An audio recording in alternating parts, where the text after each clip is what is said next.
artery creaking open, baby. Yo, welcome to the screen where the plot gets bent. Julie B deep dives, not just for content. She don't react, she dissects those threads from the lens, catching clues y'all missed when the credits end. What you know about freeze framing frames and while you blinking, she building an evidence drum. Got a notebook thicker than the lore itself, and a chat full of nerds with the mental health shelf. Yeah, she sees the glitch, peep the double cross. You just watching TV, she talk to the boss. Every theory and thesis, no throwaway guess. While y'all on season 1, she in season X. Said rewind and slow it, zoom in enhance. Julie B caught the symbol in the window glance. While you tweeting what just happened like a clown, she already made a flow chart, color-coded breakdown. They don't die like us, they don't vibe like us. They binge and they bounce, we revive that trust. They skip intros, we wear refrain. You watch shows, we decode the game. They don't die like us, nah, they don't die like us. She cracked Severance before y'all knew it was deep. Predicted the Last of Us deaths in her sleep. When the camera pans, she ain't blinking once. Catch a ghost in the glass, call it theory punch. Watch parties lit like apocalypse nights. Call-ins while they bringing alien rights. Hey, Julie, I think the trees are spies. Well, I have a spreadsheet that confirms that, guys. Zoom in, boom in, she moving through clues. Spinning Discord in the courtrooms, Lord of views. Got mods with receipts. Time stands with heat. Every rewatch turns into a Reddit elite. You stuck on the surface, we beneath with maps. Cross-referencing lore with the rector's caps. If your fave show got secrets, don't be dumb. Julie got the chalkboard out in Frum's where it's from. They don't dive like us, they don't vibe like us. They skim the edge, we inside that crust. They zone out, we zone in the pain. You say plot twist, we say nope, chain. They don't dive like us, nah, they don't dive like us. What's that? That ain't a blooper, that's a plot thread. You thought it was a shadow? She thought it was a coded message from season 3. And she's probably right. Step this way if your mind's unbent. Step that way if your theories pay rent. Say Julie B, deep dive queen. Now zoom, scroll, theorize, pull. Ain't no rabbit hole safe once she got the cloud.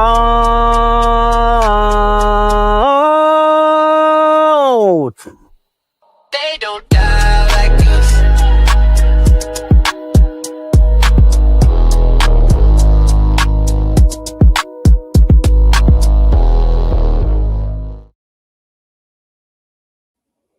Hey guys, it's JulieBDeepDives with Carl and Scarlet Echoes, and we are here to talk From, finally. It has been too long. It has been too long with no From, and I have missed it. It is just not the same without From. I like other shows. It's fun covering other shows, but From is where it's at. From is the best series for my money on TV, and it's the series that I built this channel on from the beginning. It is the only thing that we covered on this channel for the first few months. It's how I reached 1,000 subscribers and beyond. I'm just based on From alone. I mean, I owe so much to From. My first interviews ever were for From. I mean, it's just, I mean, there's nothing like it, and there is nothing like the fandom. There is nothing like the fandom. I mean, if it wasn't for this show, I wouldn't even have a channel. I mean, just, I wouldn't even be here talking. Like, I would not have a channel. I never would have started a channel if it wasn't for this amazing show, because I had to have somewhere to dump my ideas other than in people's Discords, just vomiting out all of my obsessive theories day in and day out, night after night, which is fun and it's great. But I mean, I was spending such excessive amounts of time theorizing in Discord that I was like, I got to get a channel. This is ridiculous. I have to have somewhere to get these ideas out. And, you know, and then the rest is history. And it just turned into an amazing experience that I never would have had if it wasn't for From. And I'm having like deja vu, because I'll never forget what it was like when the season 3 teaser came out. and that's when I first joined the fandom, and I didn't have a channel then. I never even called into anybody's show, and the day that the season 3 teaser came out, I had just finished season 1 and season 2. I was dying for people to talk to about it. I was lonely. I was at the lowest point in my entire life I've ever been at, physically, mentally, emotionally, everything. And changed my life in ways I can't even begin to describe. And not just the channel. I mean, it's turned into so much more than that, thanks to the channel. And that night I called into Tony Teflon's show, that when it dropped, that all hell broke loose. The teaser trailer dropped, and it was just madness. Everybody wanted to share their ideas and their theories on who's screaming in the barn and whose foot is that hanging out. I was going to totally say that. I was talking to my boyfriend earlier about what I dubbed Footgate. Yeah.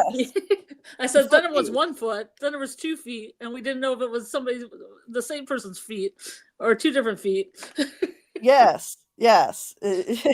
Footgate. Well, you can't forget hashtag Footgate. It was amazing. Like, and here I was, brand new to the fandom, and I'm like, I had the balls to call into Tony's show. I never called into a live stream in my life and share my theory, when this is a crowd of fans who had been obsessing over this show for 2 years ahead of me, for 2 years already, with all kinds of theories. And I'm like, wanting to share mine, and I'm the new person, the new kid in school, and everyone was so welcoming and so kind. I'll never forget it, how I was just embraced by the amazing people in this fandom. Some of the best people I have ever met in my entire life, the best friends I've ever met in my life. And I've had problems making friends since I was born. Like, I've never been good at making friends, and I have met the most amazing people. And I wouldn't have met Carl if it wasn't for this show. I would still be living in Rhode Island all alone. I'd be sitting in my room all alone watching TV by myself, with nobody except just me and my mom against the world, if it wasn't for this show. Like, that's literally what From has done for me. Now here I am. I met Carl. We moved in together. My soulmate, because of this crazy show. It's just ridiculous. Like, so I'm just so grateful. I'm so full of gratitude to this show for what it's done for me, and this fandom for lifting me up so much that I was confident enough to start my own channel just 6 months later.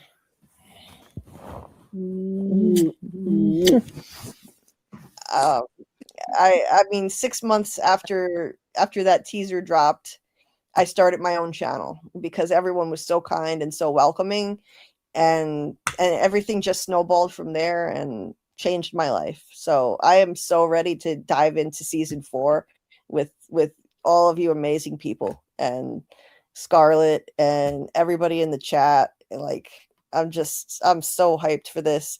And yeah, it's looking like we're going to get the teaser for tomorrow. Season 4. It's not officially official. Like, they haven't said, hey, everybody, teaser for season 4 is dropping tomorrow, but we can pretty much figure out what's coming. There's a countdown coming. There's a countdown on From's official Instagram showing that something is happening in, I forget how many hours now, but this morning at 11 a.m. it said something like 23 hours, certain number of minutes. So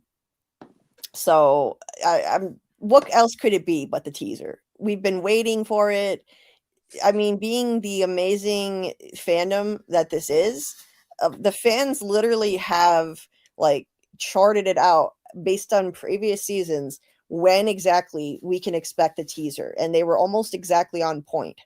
Like, they guessed it exactly right, and it wasn't a guess. They methodically figured it out based on when filming wrapped.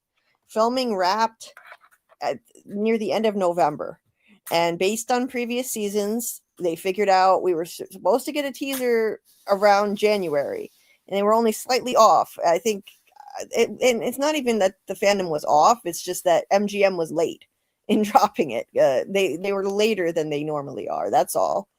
Now it hasn't been dropped yet, but I think it's going to happen. And if it doesn't, we're all going to have some egg on our face because everybody and their brother and sister is going live tonight to talk from. And it's going to be like, yeah, it's going to be funny if nothing happens. It's just a clock that counts down and then gets to 0, and then this goes back to 1, 2, 3, 4, 5. Right? Like, what? Yeah, that would suck. If it's just MGM fucking with us, that would be like the meanest thing ever. That would be the cruelest trick that you could possibly play on anybody. Now there's something wrong with my countdown. I'm going to show you what it looks like on my end when I'm going to share my screen and show you what my Instagram story looks like. My countdown is frozen.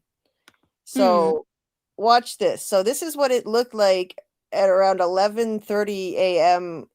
Central Time this morning, and it's been frozen ever since here.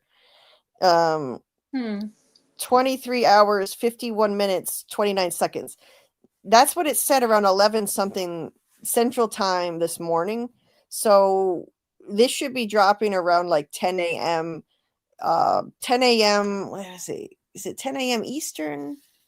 No, I think always Eastern, isn't it? Well, I get so confused by the time difference. So no, so it'd be 10 for us, or like 9, I think. So because you saw it like around 10, right? And they said like 23 hours and change. Yeah, so it should be dropping around 9 Eastern. I would think, because if it's 10 for us, okay. So it should. So I don't know why mine is frozen. I think it's because it's not the app, and Instagram doesn't work very well in browsers. So like the story will load, and so you see the kimono lady. This is not new footage. Before anyone gets excited, like if you look close, you can see what this is. We've seen this before. This is kimono lady eating a sandwich and drinking a coffee. Yeah, behind the scene. It's not new footage. Obviously, that is kimono lady and Fatima from season 3. Let's see. What did I just do? I went to Google. I'm trying to go back to the story again. Instead, I went to Google.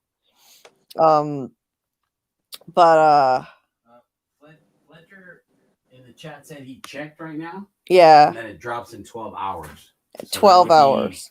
Okay. Like 10 for us. Okay. So 10:30 or whatever.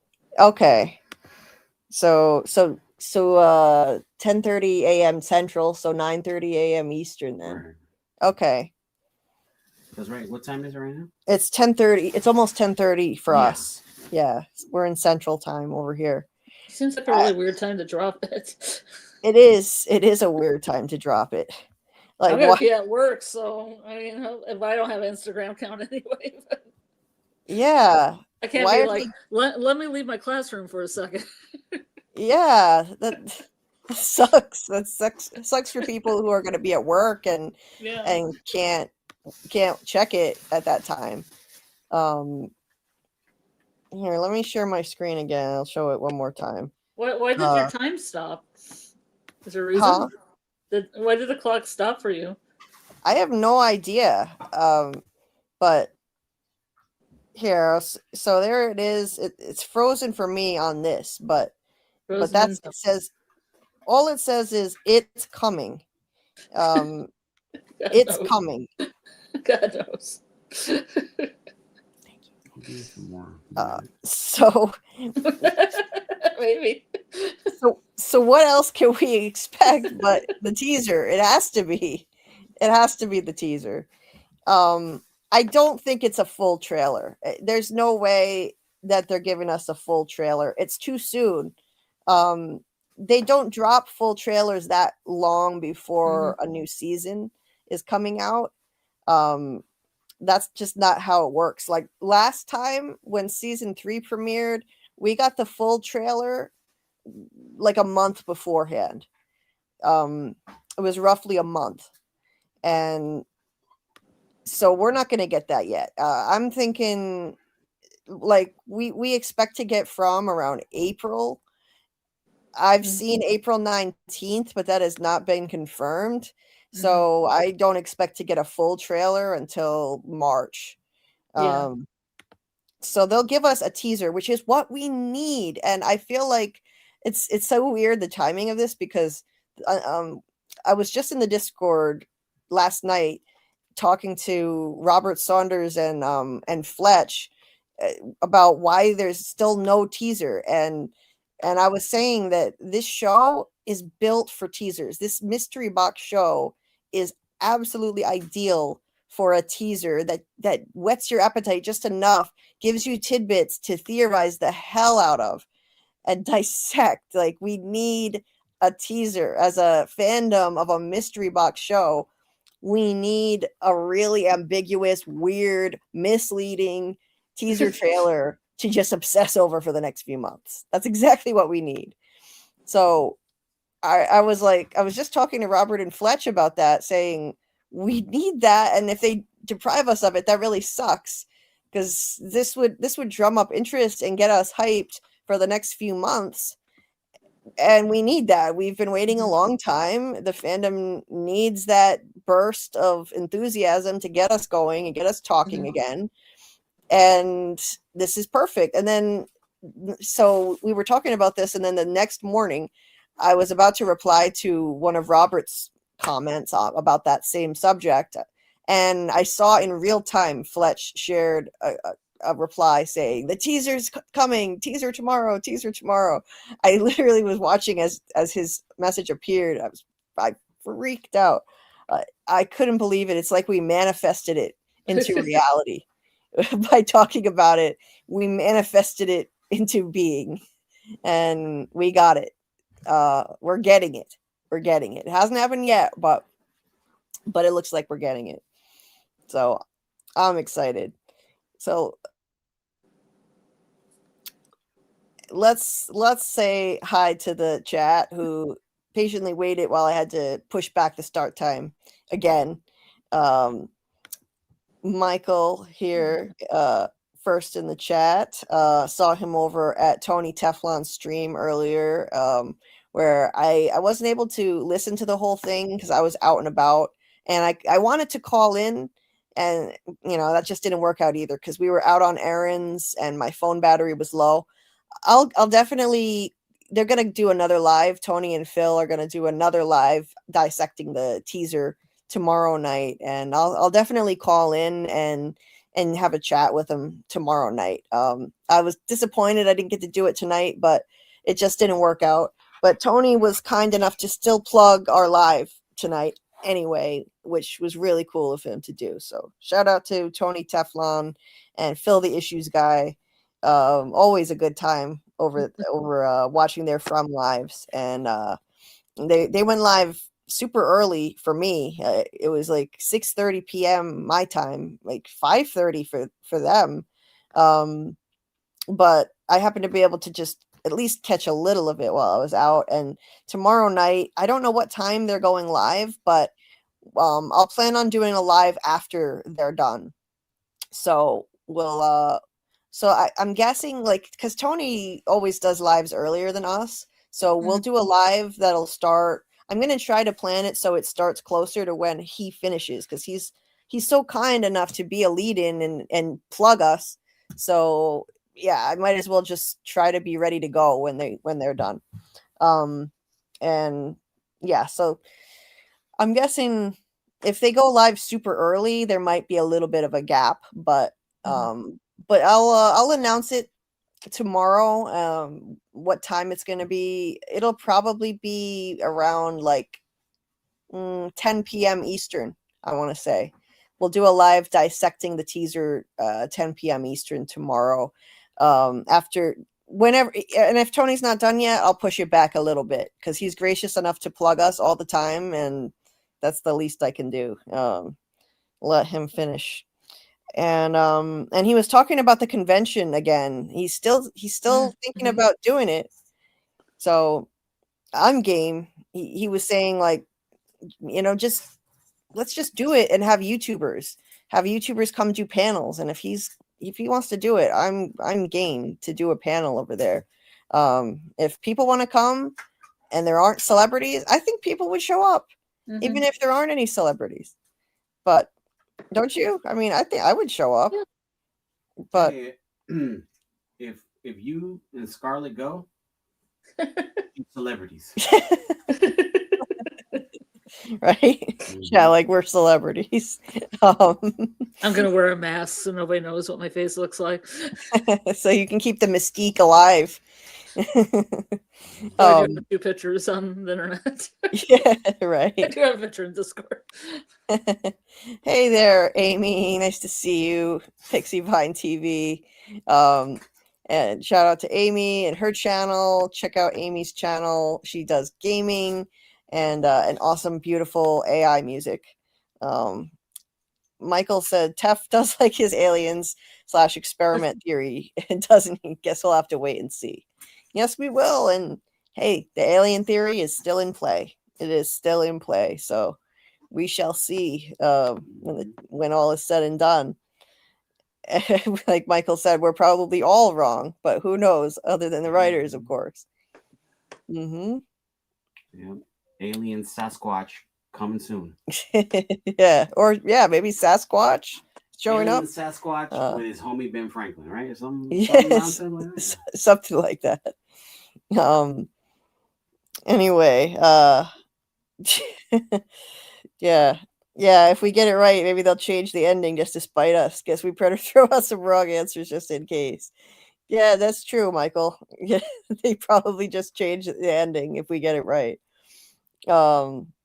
Amy says, I think this season is going to focus on the town origins, time travel, reincarnation, and the town being divided.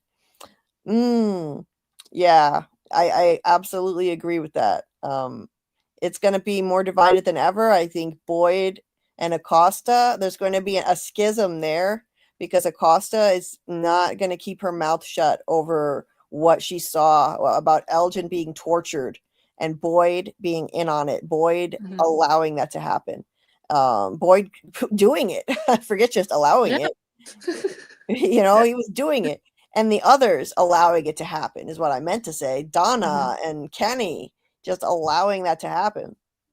So I think, I think that Acosta is going to tell everybody. I think there's going to be division. People are already turning on Boyd. So the town's going to be divided more than ever. I think there's definitely going to be a lot of Julie story walking because that is a new game-changing thing now. And they're going to use that as a plot device. I'm sure they're going to use that to show us past cycles, not to change a bunch of things and screw everything up. I don't think Julie is going to go change a bunch of things.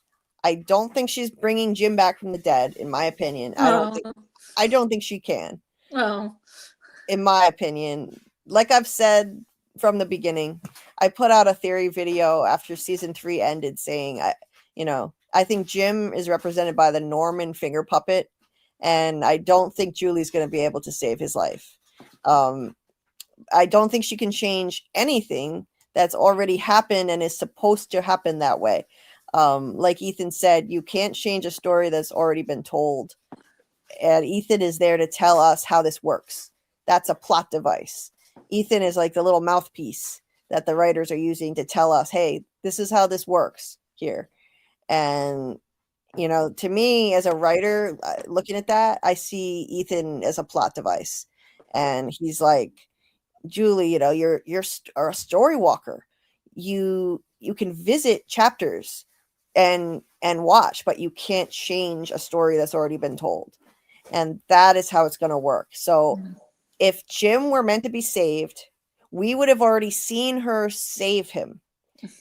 Okay, we would have already seen it happen. And because she failed, I don't see a way out of this. We saw her throw the rope to Boyd, but we never saw any version of reality where she failed at that. All that did was close a loop. Someone already threw the rope to Boyd. We just didn't know who did it. The fact that Julie did it closed the loop. It already happened that way. It happened because it always happened that way. That is closed loop bootstrap paradox model of time travel. And they showed us that's how it works. So I don't see them changing that. If they changed that, it would get messy. You gotta pick one lane. Like when you're dealing with time travel, you can't just go back and forth. Like you can't go back and forth between the grandfather paradox, where you can go back and like unalive, wipe your own self out of existence by killing your own grandfather. You like if you're gonna do that model of time travel, then you got to stick with that in all instances. That's not what we saw with Julie and Boyd. We saw her completing a loop, completing an action that had already happened. Someone had already thrown the rope to Boyd, and it always happened that way. With Jim, we saw her show up and we saw her fail. That's it. It always happens that way. I don't care how many times she comes back, she is always going to fail. That's my story. I'm sticking to it. I don't see how they get out of that. And if they do, it's going to be messy. And that's going to be poor writing.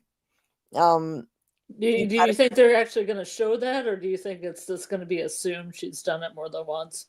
I think they're going to show her try again. I think eventually at some point they're definitely going to show her.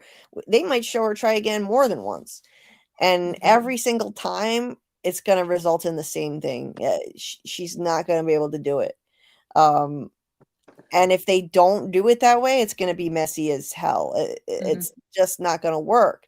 You've just got to pick one model of time travel and stick to it. And we literally saw on screen her trying to save Jim and failing already. So, if she's now able to change that, that's not what we saw with her throwing the rope to Boyd. There's no other version of reality where she failed to throw the rope to Boyd and it didn't happen. So it's determinism. It's like it's like whatever happened. My model of time travel, and that was literally an episode title on Lost, actually. And I think that's the model of time travel they used too. I don't think that correct me if I'm wrong, any Losties if you're in the chat, but I don't think that they were able to just change anything that wasn't already supposed to happen with time travel. Carl, did they? No, everything that they thought they were doing to change it was basically just fulfilling it. Yeah. It's like, we got to stop blowing up. And the fact that they blew it up is what caused it to manifest the anomaly or whatever. Right. So whenever on Lost, they went back in time trying to change something, they wound up causing it to happen. Correct. Yeah. Mm-hmm. So without realizing it, of course, but yeah. So they wound up just completing actions that already needed to happen, that already happened that way. They just didn't know that they were the cause. So whatever happened. Closed loop, bootstrap paradox, model of time travel. That's what Lost did. That's most likely what they're doing on that Front. one Twilight Zone episode was on there. Same thing where he's like, I'm going to stop this school from burning down. And all of his actions caused the school to burn down.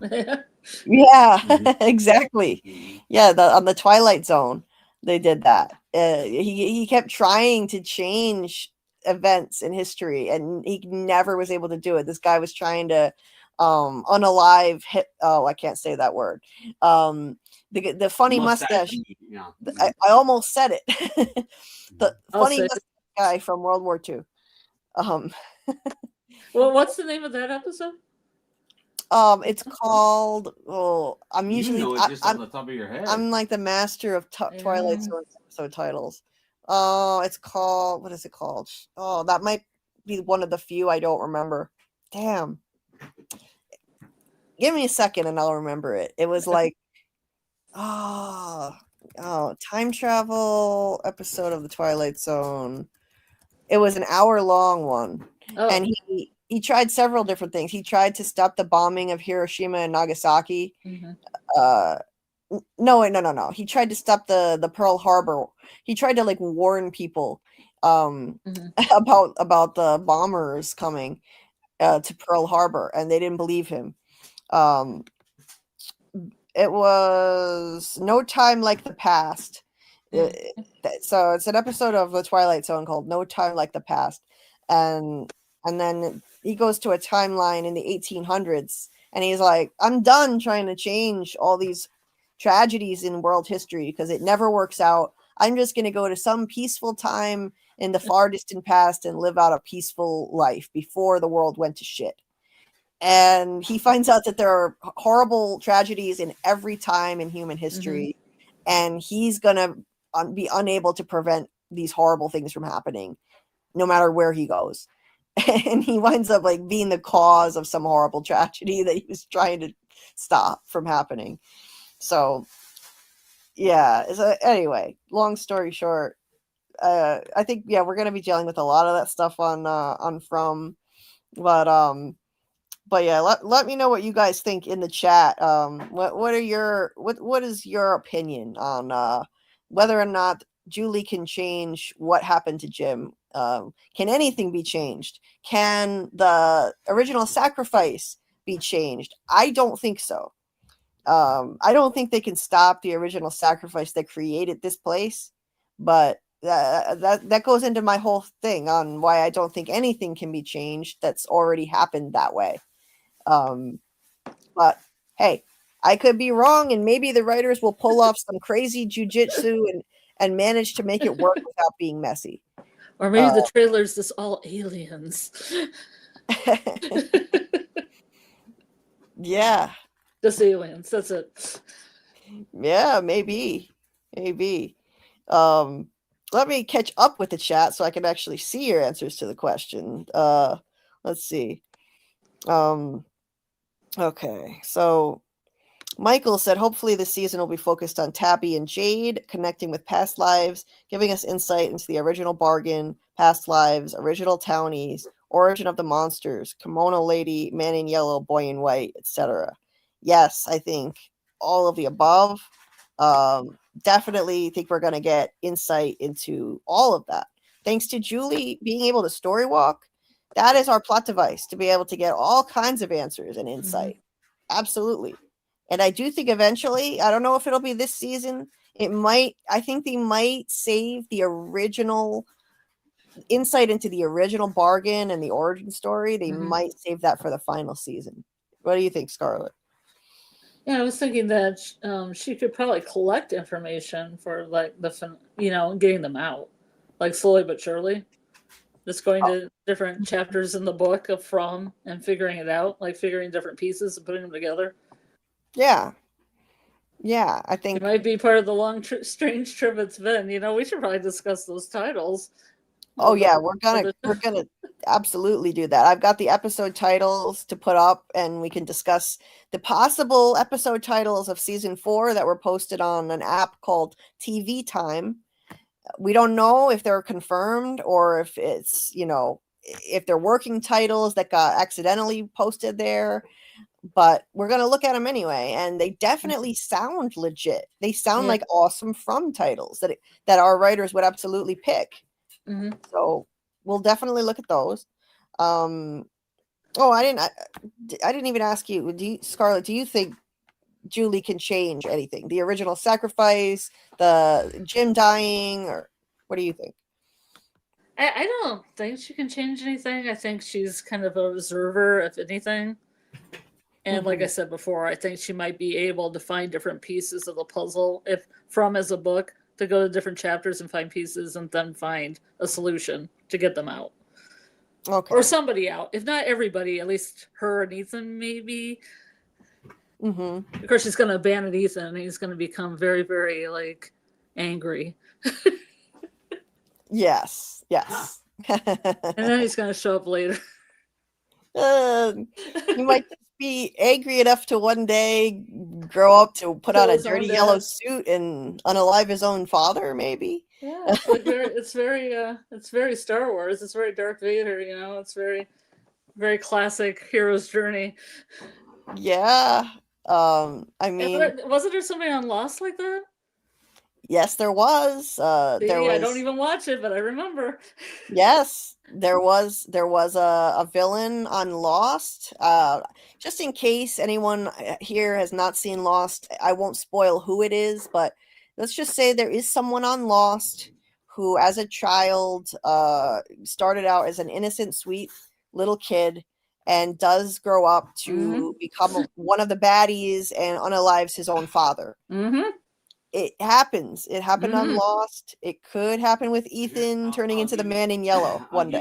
I'll give you his initials. Hugo Reyes. What? No, not him. Not him. Anyway, Michael said, I think they need to trip balls to recreate Miranda's awakening. Well, that would be entertaining. Yes.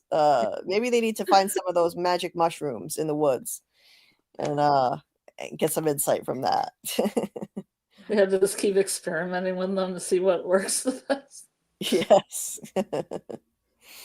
Yes, indeed. Start gathering past life intel, interrogating their forebears, learn rune magic, enchant some new weapons to fight the monsters, etc. Yeah. Yep. That would be awesome. It would be cool if Julie could go to the original, like, if it is like Newfoundland, like go to the original, like 1706 story walk. Mm-hmm. Or maybe when people came through, it came into from like on horseback or on with a canoe. Yeah. Or the Cannibal Village. You know, when the Cannibal Village is hopping a little bit more than it is now. Right.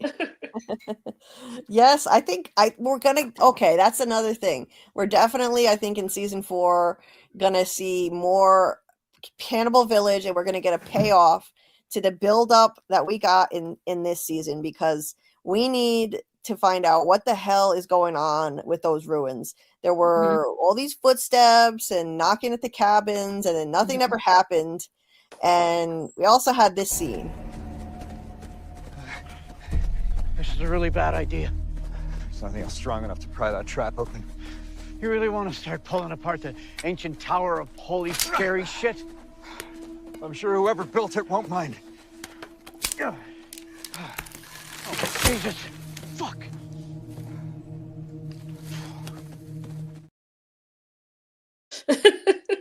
Yeah.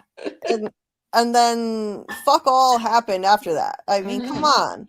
Like, I was waiting patiently the whole season for something big to happen down at the ruins, and nothing happened. So that is set up for season 4. They have to make that pay off. That, we were all analyzing the hell out of that little like group of creepy weirdo talisman things with the head, those faces on them, and it looked like when they're like that ancient tower of holy scary shit, as Dale put it. R.I.P. Yeah, I think it was Robert Saunders who noticed that it formed the shape from when looked at from above. It formed a diamond shape, kind of like the talismans. And I remember a long time ago where Yumi and Susie were talking at some unholy hour of the morning, maybe 5 a.m., about how it looked like a rune. Yeah. It's like the rune that kind of goes a triangle. Well, I mean, it would be like a greater than sign or a lesser than sign, or a greater than sign or a lesser than sign that makes it look like a diamond in the middle with 4 feet hanging out the sides. Yes. Yes. It's a rune. I just can't remember the name of it right now. And it looked like it was trying to keep some kind of evil entity out of that village. And Jade just took it apart. And Dale called that out, and then nothing happened. I remember when I was pulling books out of alchemical symbols, looking at different symbols that night and trying to figure out which ones looked like the stuff that was in Cannibal Village. Right. Yeah. So something will happen. They definitely set that up for a reason. I don't think it's just gonna be a nothing burger. They didn't set that up with Dale's funny line. I don't think that was just a throwaway. And the footsteps, the knocking at the cabins, it's gonna pay off. There is some threat out there, and it may be just the man in yellow. I mean, it could have just been the man in yellow out there at the cabin. It could have been Eloise out there. It could have been Eloise living out there all feral. Who knows? But a good gardener, and was able to supply Kenny with all his lettuce. Yeah.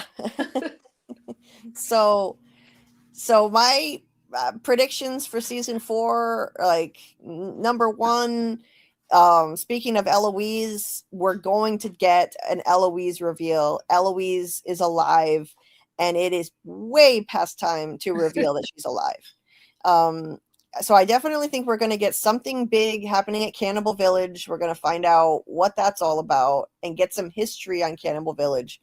We're going to get story walking, lots of story walking from Julie, giving us insight into past events in the town.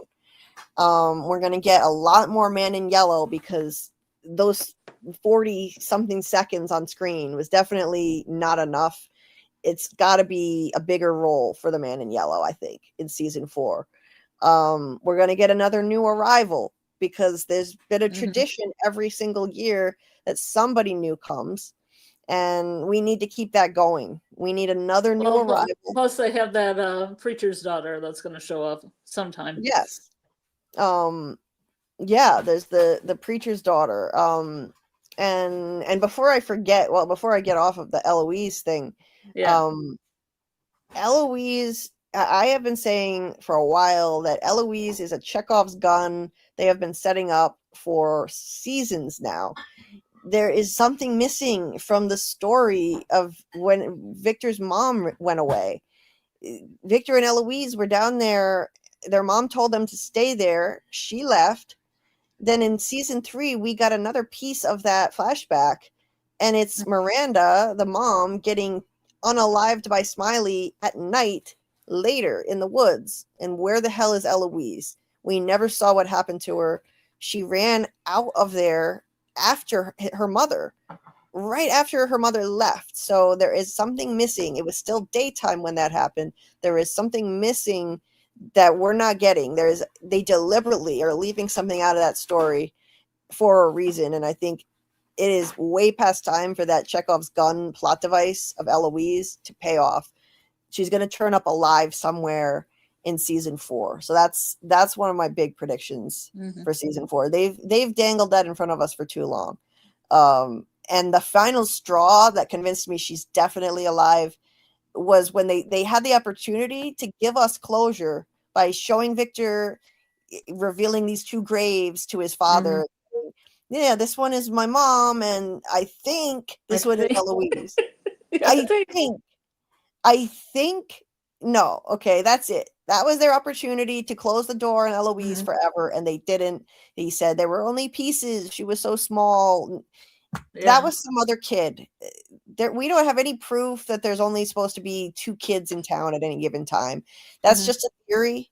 I'm sure that was just some other kid, and Eloise is alive. So that drove me nuts. I was like, you got to be kidding me. Okay, she's definitely alive. And so then, but getting back to the new arrival, there's going to be a new arrival for sure. Even before I heard about the new casting announcement, I would have predicted that anyway, because it's a tradition. Every year we've got to see we've got to see some new person get traumatized by this horrible thing. We also need a new spiritual leader too, because we're kind of blowing through those. Yes. We got to see, we got to see like a new person's reaction to this town every single season, and how they process this. It's just it's something that we need every year. And I know the cast is already too big, but I do think that it's kind of par for the course, and we're overdue for another massacre anyway. So that's another prediction I have. I think we're going to get a lot more deaths this season, a lot more. Or we could get a flood. We get a flood. Maybe a flood.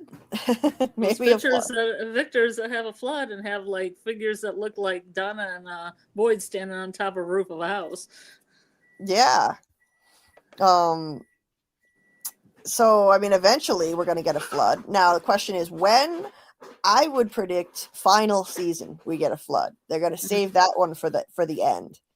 but who knows? Could be season 4. I think if they're going for 5 seasons, which the creators have said they're hoping for 5, then I think they're gonna wait and do the flood in season 5. Let me see. I saw a comment in here from Robert, and I know he goes to bed early, so let me see if I can find that before any more time passes. Let me see. Robert here. Hey, my friend Robert. Robert says Victor tells Ethan that we can change the story when they are in the Lou's house. If Victor is a storyteller like Ethan, then who is right?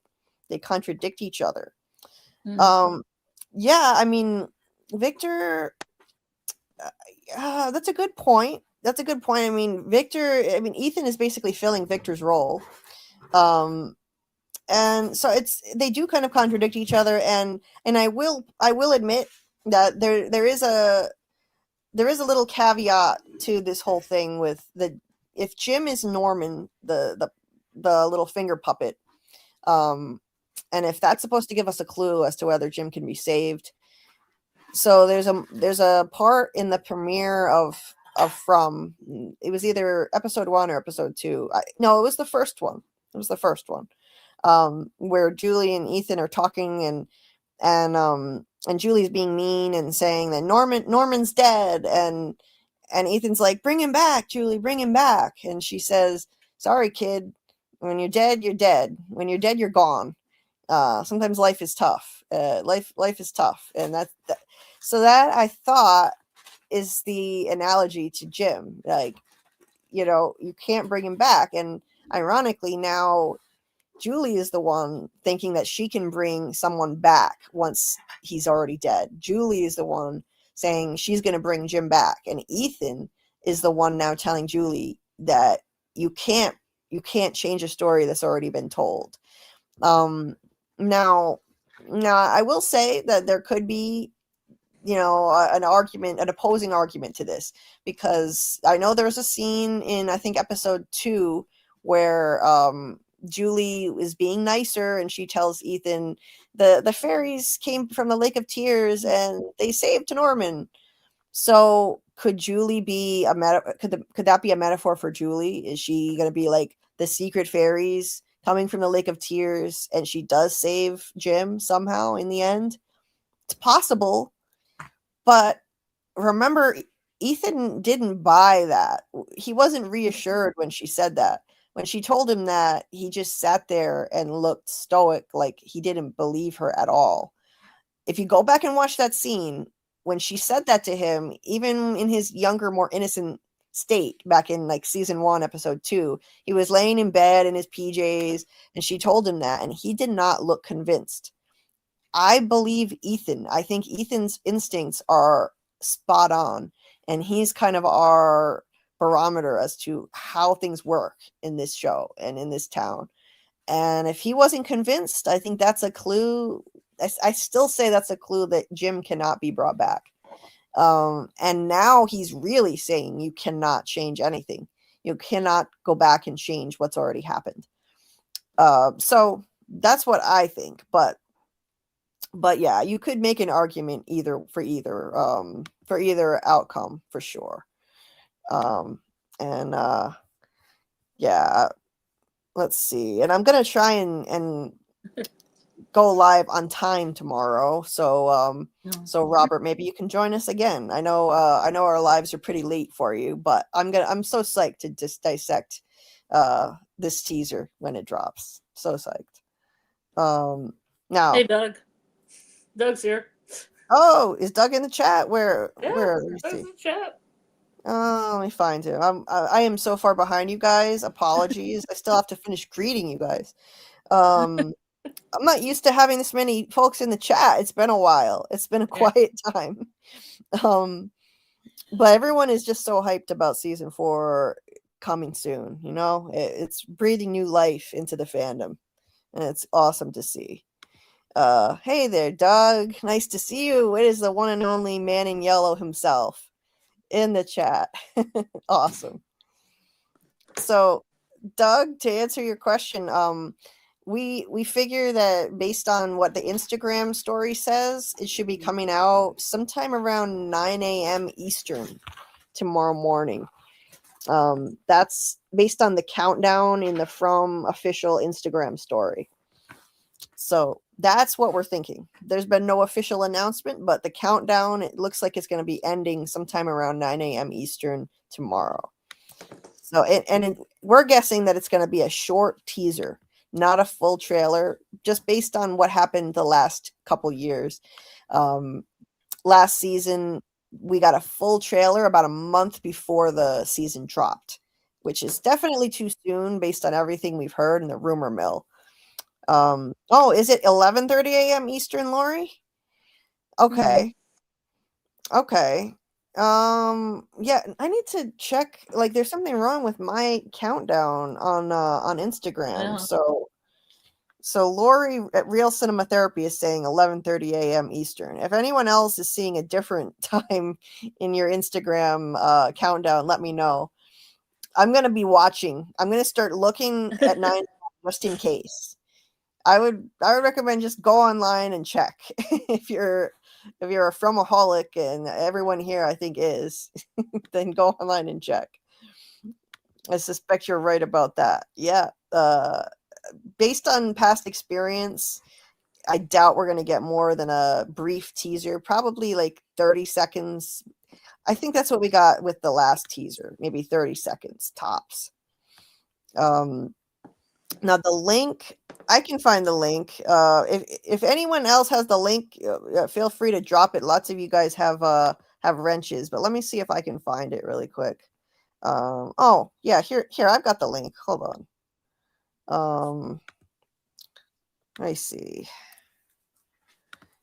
So let me see if it'll work. When I sent it to Scarlett, it was okay. So Doug said Lori's right. It's 11:30 a.m. Eastern.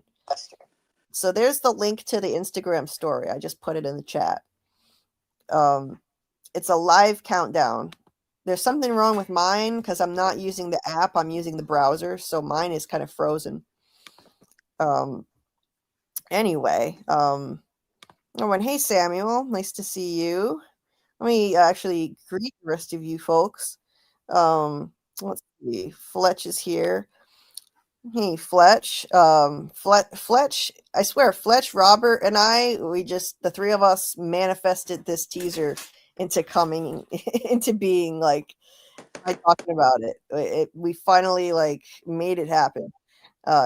In the Discord. We were, like, demanding it, and the From Gods appeased us, finally. Flesh said there's a Lake of Tears drawing in Victor's drawings. Yes, there is. And I definitely think it's going to represent something. It's going to be symbolic of something.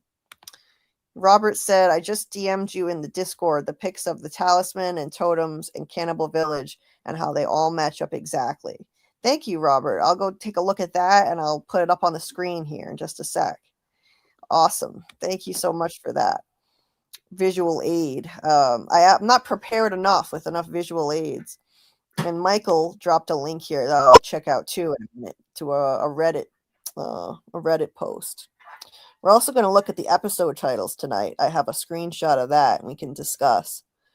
Let's see here.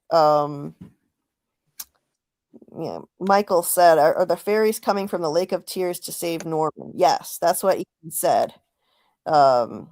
Indeed. And I do think it's symbolic of whether or not Jim can be saved, for sure. I honestly think that the writers of the show are that brilliant that they thought that far ahead. I'm not even kidding. I think they planned Jim's death from the beginning, and they meant that dialogue to be symbolic. Because it's just too uncanny. You've got Ethan begging Julie to bring Norman back from the dead, and Julie says, "Sorry, kid. When you're dead, you're gone." And then 2 seasons later, Jim. Yeah, I remember this. And now Ethan is the one saying you can't change a story that's already been told, and Julie's trying to bring Jim back from the dead. I just remember when he was in the RV and he did this like motion by his neck at a certain time. Yeah. Or and Debbie, hey Debbie, Ebby Bobebby, nice to see you. Predestination is an amazing time travel movie. Yeah. Yes, I've seen it. It is. I've actually seen that one, believe it or not. Yeah. And it's a great movie if you like time travel stories. And something else Debbie said that I wanted to highlight where it was. And she said, yeah, April 19th is the date that we're expecting from season 4 to release. That's not official yet, but if you look at, there's this app, TV Time, and it says, well, it has a whole list of episode titles, and they start, and dates, and they start with April 19th. So that may be what we're looking at, unless it's some kind of error or, but I wouldn't be surprised if that's legit and somebody posted it on there maybe before they were supposed to. Oh, and when I had asked the chat if you guys think that Julie can change anything, Debbie said no, absolutely cannot change anything. In literally every time paradox movie or show, the person always causes the event they were trying to fix. Yes. That is the most common, I think that is the most common model of time travel in TV and film. And there is the Back to the Future time travel model where there's a grandfather paradox and you can actually wipe yourself out of existence.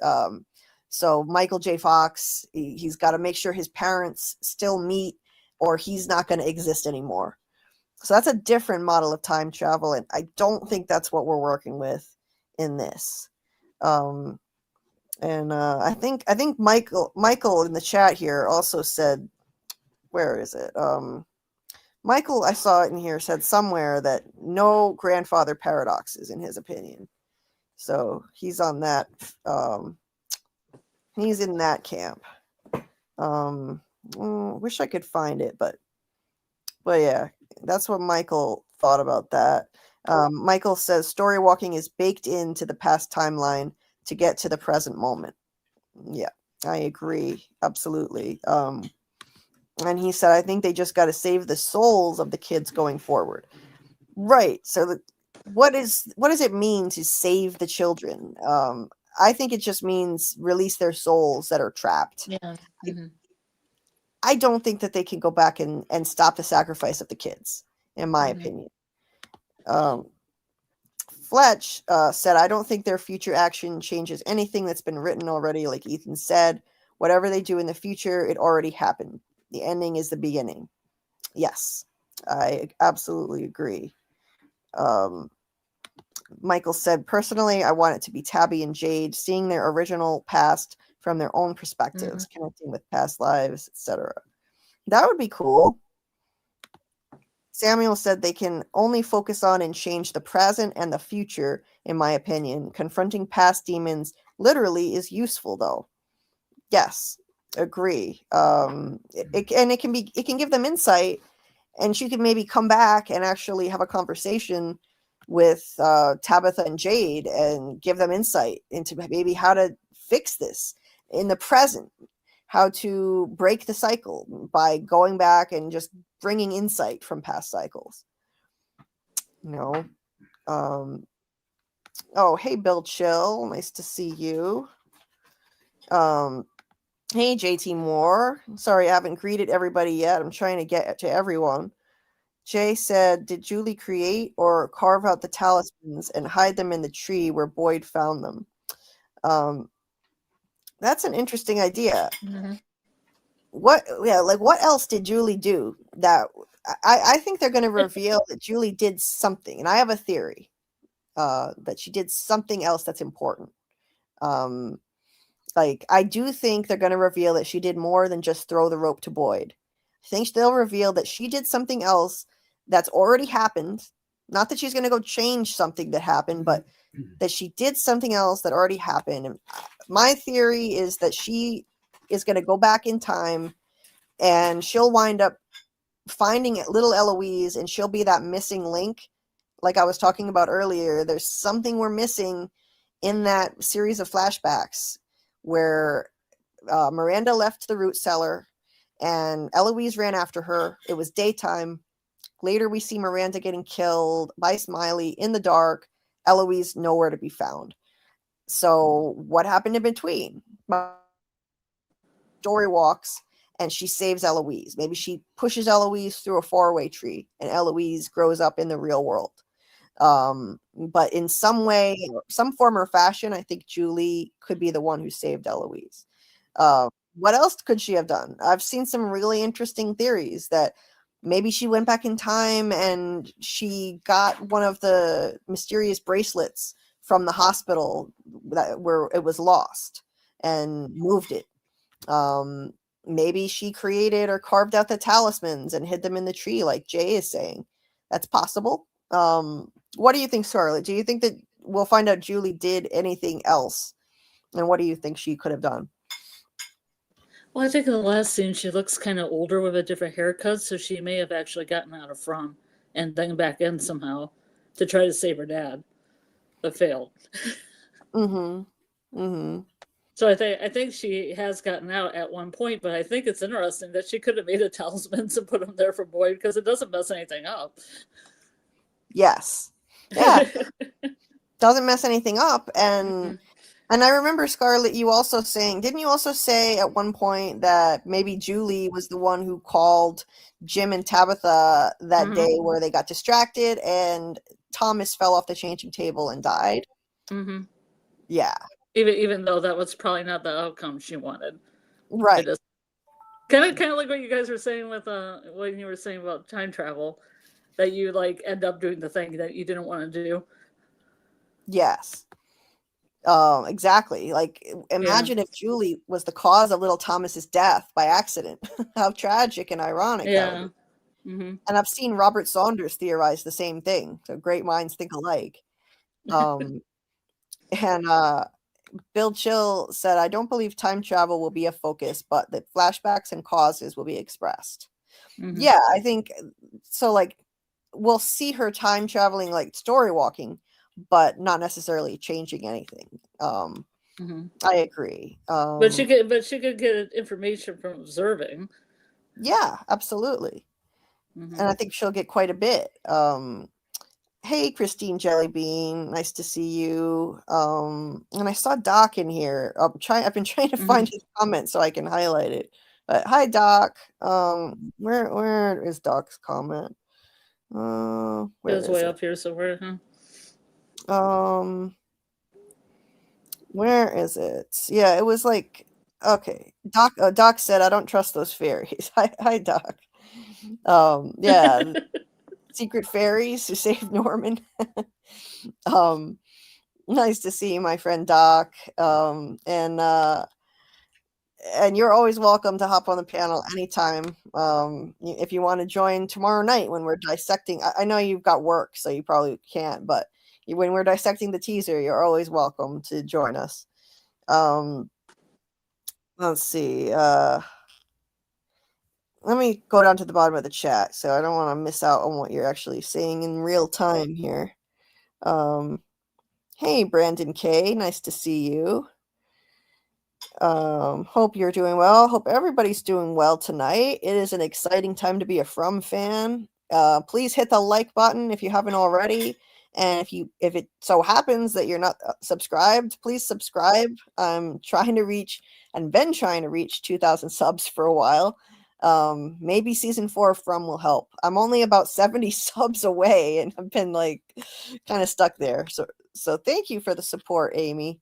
Thank you so much. Please like, subscribe, hit the notification bell.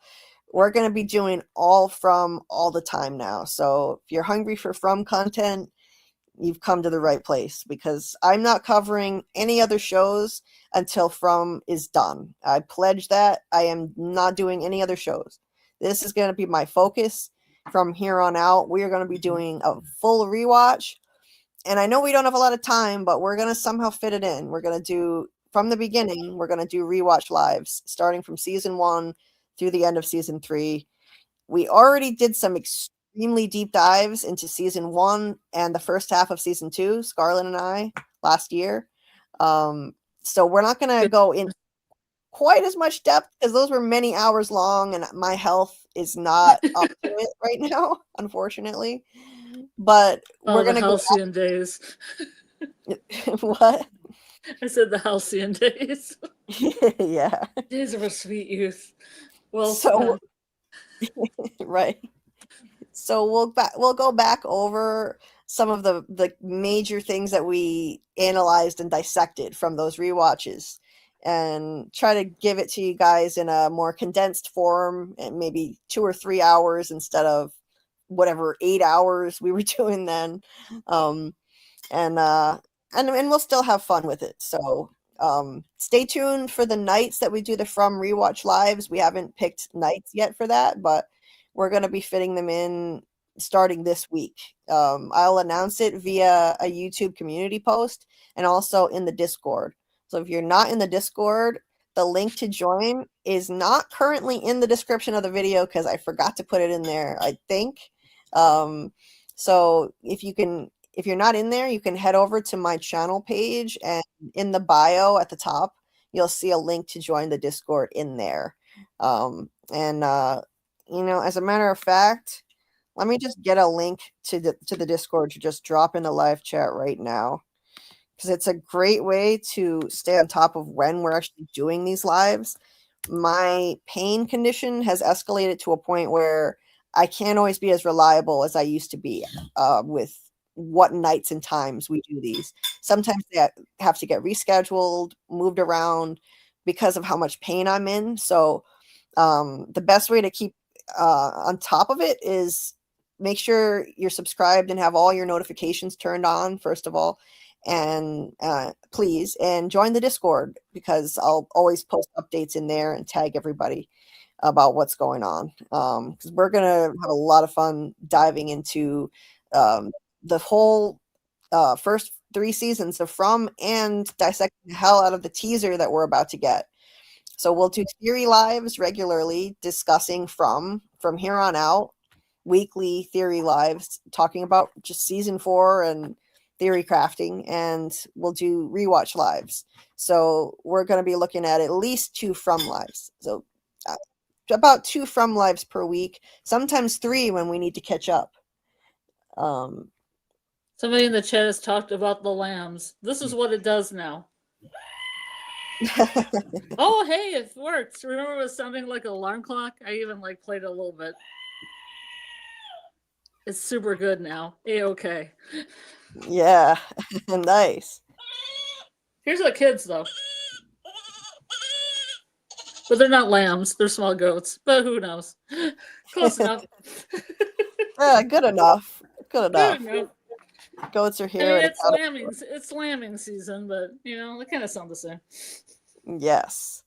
And welcome to Heartless Skywalker. Cool to see a new name in the chat. Please subscribe if you love From. We're going to be doing all From content all the time here.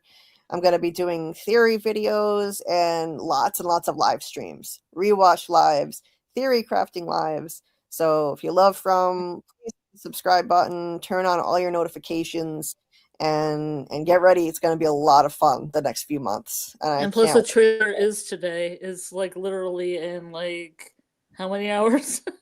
It's not many. I wish I had the exact counter in front of me. It's going to be in, I'm not sure how many hours. I think 11:30 a.m. Eastern tomorrow. So 11:30 a.m. Eastern on Wednesday. So it is coming. Brent, 11 hours or so. About 11 hours. Mm-hmm. So Brandon K says, I believe the story walking will provide a lot of information, but we don't know what the man in yellow did to her after she saw what he did to her father. He may have tried to limit her actions. Okay. Yeah, I mean, we don't know. That's right. That ended on a cliffhanger, that scene. When, he unalived Jim, he shoved Julie aside, but we don't know what interaction they may have had after. There may be a little bit more to that scene. Who knows? That's a great point, Brandon. That's a great point. I haven't seen anybody actually mention that. So maybe they went and had coffee after. Yeah. Maybe they went and they were like, Jim was a dick. Yeah, he was a shitty dad anyway, so yeah. No, Jim did not deserve what he got. That was terrible. I felt bad for Jim in the end. I really did. He came around. What? I said we came around. Yes, we did.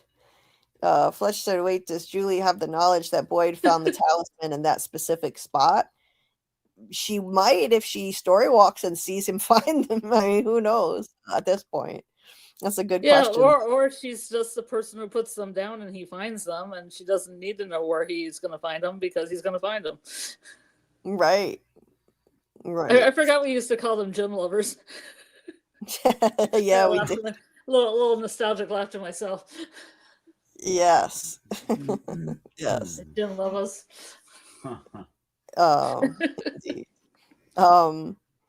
And I think, did I say hi, Christine? I think I said hi to Christine Jellybean. Yeah, you did. Okay, good. I just want to make sure I didn't miss anybody. So sorry if I missed anyone. I was trying to get to every single message in the chat, but you guys are on fire tonight, and I'm not used to this. This is moving fast here. Bill Chill, what was this? I think I said ambiguous earlier. It was like, the redcoats are coming. Yeah, the redcoats are coming. The teaser is coming. Fletch said, you heard that? Y'all can thank Julie and Robert for getting the teaser we manifested in the Discord last night. There wasn't any chickens involved. Yes, we didn't even sacrifice any chickens. Shout out virgin chickens. It's an inside joke with our friend Steven. We miss Stevens. I hope he's doing okay. I hope he's doing fine. I hope Stevens is all right. But yeah, you're welcome. You're welcome. We manifested the teaser for you guys. And with Alice, I knew I missed somebody. Hey, with Alice. Footgate, memories, right? This time tomorrow, who knows what we're gonna get in place of Footgate? What new detail are we gonna obsess over for the next few months? I can only imagine. I can't wait to find out. Let's see. I think I got to everybody, and I'm gonna look at my DMs to see what Robert sent me. Let's see. Yeah, maybe we could put that up. Fletch said Jade already told us about the lady in the airport when he was young. Could that end up being Julie in season 4 of Story Walking? Hey, it could. It's gonna get all 12 monkeys. Have you ever seen 12 Monkeys? Oh shoot! Yes, actually, I've seen the movie, and I'm currently watching the series for the first time. And there are lots of paradoxes like that. There was an airport scene where he saw himself as a kid. Oh, in the series? Yeah, I won't give it away. It's a good movie. Oh, okay. Yeah. So yeah. It could be. Who knows? Like, yeah. Let me know in the chat what you guys think Julie may have been responsible for, other than just throwing the rope to Boyd. There's so many possibilities. And like Michael said, she tried and failed to kill Jim. Hence, Jim is still dead in her future, where she story walks backward to try to save him and fails. Yes. So like if she's 25 in that last scene, she spent the last at least 8 years of her life trying to put things into place and still failing in parts. Yes. So poor Julie. She's gonna try and fail countless times. Who knows? But unfortunately, yeah. I don't think she's gonna be able to save him. Fletch said, I'm thinking Storywalker Julie pops up in the town in 1978, right after Eloise left the cellar. Oh, he's got the same theory as me. You see that? Great minds think alike again. Right after Eloise left the cellar and somehow saves her and takes her to the real world. They end up in a future timeline, though. See? Okay. Yep. Does that diverges kind of what you were thinking? So that's a different, that's a different take on it than what I was thinking. Okay. But yeah, maybe that's how she could come back like younger in the new arrivals right now. So she could. Yeah. Maybe this is what Fletcher's thinking. I don't know. Yeah. Just writing room idea here, huh? Yeah. So future Julie goes, gets her, saves her. Hey, let's get out of here. Boop, zip, zap, zoop through the faraway tree, and then it's like, oh shit, we're in 2025. What the fuck? And she's like, social media, what's that? And then bam, back through another faraway tree, and it's like, yes, oh crap, you're my brother, and we're 2 years apart. Now we're 20 years apart. Right? It could happen. Oh, that would be amazing, right? Do it that way. If she's the new arrival, and then we'd finally get the answer to Eloise. Oh, like she's alive, and look, she's only like 2 years older or whatever. Or maybe age her up a little bit, and that would be amazing. That would be amazing, dude. And then somebody other than Kenny be getting effed over, right? Your sister survives, but she jump ahead. Yeah, right. It's like, you look great, and I look like trash. Yeah, she didn't have to suffer all this time like Victor for 40 years in Fromville. Yeah. Who knows? It could be. Well, Doug is gotta hit the hay. He said, okay, I've got to hit the hay, so I'll say goodnight for now. See some of you on Thursday night, I hope. Yes, we will be live on Thursday night with Storytime with Doug. So for you guys, or any of you who don't know, we've been doing book club lives with Doug, who was kind enough to provide our community, anyone who would like, with copies of his book for free, both of his books. He wrote 2 novels. The first one is called The Poor Player, and the second one is The Shaming of the True. And you can still get them if you would like them for free. You can email me at JulieBDeepDives@gmail.com, and I will email you copies. And yeah, we've been having a great time discussing these books with Doug, and it's a lot of fun. It's basically a lot. It's kind of like a veiled autobiography about Doug. It's a lot like, so if you enjoy Doug's personality, if you've seen any of our lives with Doug, you'll enjoy these books very much, because it's got his sense of humor, and the protagonist is basically Doug. He's basically Doug, and he wove a lot of his own personal experiences as a young theater actor into the story. Spy. And a spy for the Canadian government. That's the twist. That's not actually true. It's not? It's actually true. Or is it? Maybe. Dun, dun, dun. Maybe it is. Tune in next week when. Yes. So you never know. So anyway, so we've been doing lives with Doug discussing his books. And we'll be doing our next one Thursday night at 9:30 p.m. Eastern time. So even if you haven't read the books yet and you just want to come and say hi and see what it's all about, you can always email me. I'll send you copies of the books, and we'll be doing the live Thursday night with Doug. So anyway, and thanks again to Doug for doing that for our community. Very kind of him to do. And we've had a lot of fun. Yes, I've had a lot of fun with that. Fresh. Yes. So good night, Doug. Sleep well, and we'll catch up on Thursday night with Doug. And where was that that chat I saw that was like, yeah, Fletch, Doug, why did you do that to Jim? Come on, man. He hasn't gotten that question like 1,000 times yet or anything, right? Yeah.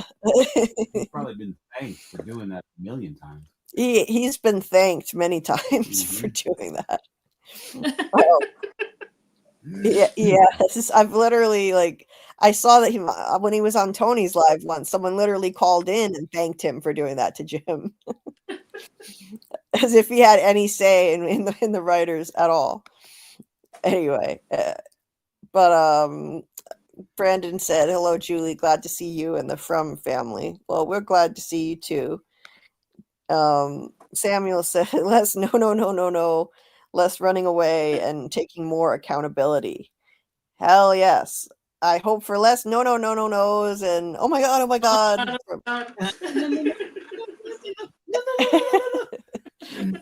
Yes, please give Tabby some better lines, writers. Please. Please, no more of this. We know you can do better. Michael says, maybe overthinking it, but who knows? Seems like the Inukshuk test is important and maybe further foreshadowing beyond just a shamanic test to prove she's the reincarnated mother figure. Oh, yes. So Michael has a great theory that makes a whole lot of sense to me about Tabitha being the reincarnated mother figure. I mean, we know that she's reincarnated, but like the kids, they're basically kind of identifying her as like their shaman by like appearing when she sets up the Inukshuks.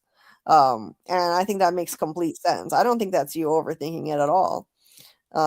So yeah, I think that's just more using cultural mythology, weaving it into the show. I think they're doing that on purpose. Like, and anyway, Samuel said Jim has some character growth before Man in Yellow yanked him. I'd like to see Tabitha develop a bit more.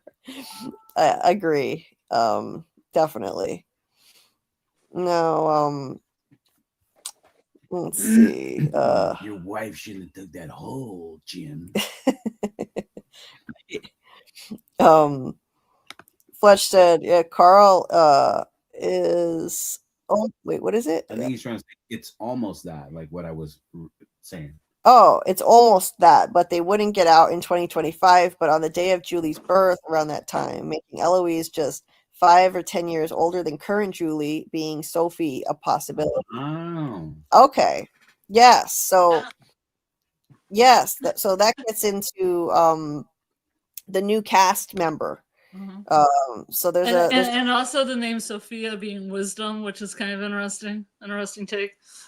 Yes. So there's so I'll pull this up so that you guys can see the casting announcement that was put out. There's going to be a new member of the cast, Julia Doyle, and so she's going to be a series regular playing a new character named Sophia. Described as a sheltered and vulnerable pastor's daughter, her character is expected to add new, potentially religious dimensions to the town's mysteries in the upcoming season. So that's a really interesting addition, and a pastor's daughter. I would love it if she were the daughter of the pastor from Camden, Maine. That sus priest. I would love that, but I'm guessing no. Oh yeah. I'm guessing I won't get my wish. We go back to the sus priest. But that would be amazing. I want to see more of that sus priest in Camden, Maine. But we do need like a religious element. We need someone to fill that religious role that's currently vacant in the show. Because it seems like there are set roles in the town, right? And we had Khatri filling the religious role in season 1. After he died, Tilly was brought to town on the bus. And while Tilly was not officially any kind of pastor, she was a religious woman who led a prayer circle in I think it was the finale of season 2. Led a prayer circle, and so she filled that spiritual role. Now Tilly died. So I think this kind of adds more fuel to that theory that there are certain roles that need to be filled in this town. And when somebody dies, someone else is brought to town to fill that vacant spot. And like there always needs to be a Stark in Winterfell, huh? Oh, Game of Thrones yeah, thing. Sorry. Yeah, a Stark in Winterfell. Yeah. There always needs to be one there. Okay. Yeah. So there always needs to be some kooky spiritual person, huh? There always needs to be some cancer having lady that eventually dies. But or not that eventually killed by somebody giving birth to an undead creature. Not that specific, but somebody filling a spiritual role. Sophia is going to be portrayed as a vulnerable newcomer to the town. And she's anticipated to be central to the storyline following the at times deadly events of season 3.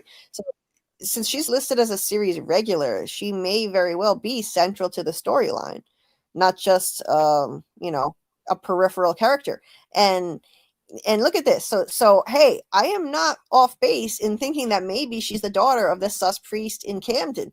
Look at this. Somebody already made a video with a thumbnail using the new actress in the sus priest right there. I don't know what channel that's from, but it's as new character right there. Okay. Zibba Zabba, everybody. It looks like it's from a channel called Janella Pop. Never heard of it, but shout out to them.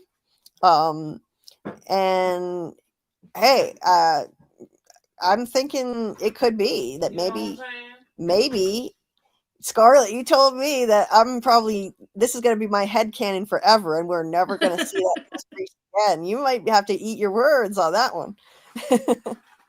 Well, we might not see him. We'll just see his daughter. You never know. You never know. Maybe in the end, if they all get out, she'll be reunited with the sus priest. We'll see him again. Yeah, I'm very interested. You had me at head. What? You said head cannon. Oh. Yes. My headcanon is that priest, that priest in Camden, Maine, knew that Tabitha was coming, that the force in Fromville communicated to him. And that's not just my headcanon, that's a theory that I've had. Because he acted weird and he stopped Tabitha. Things. Yes. He stopped Tabitha as she was trying to leave his church and got her to open the lunchbox, in which she found the address to Henry's house that gave her answers that she needed about her past. I mean, essential information about one of her past lives as Miranda. She just didn't know it yet. And he also knew she lost a child that was male.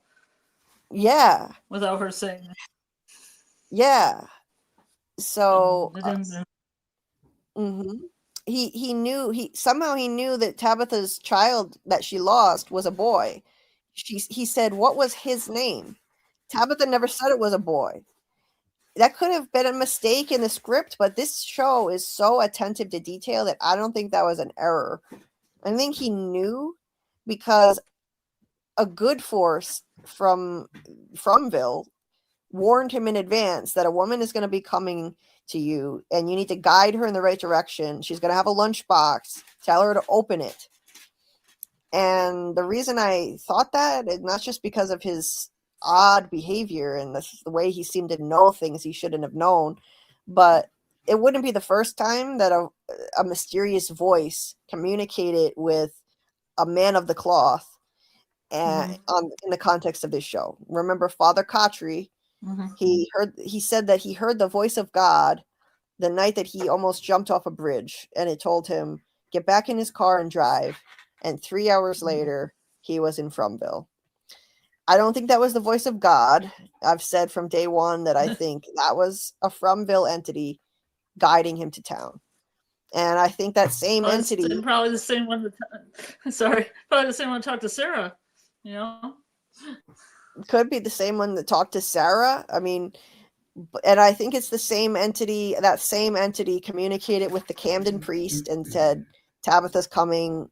You need to guide her. Tell her to open the lunchbox.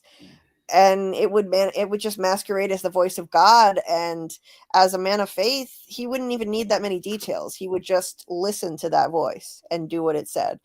And now look, we have a pastor's daughter who's going to be coming to town.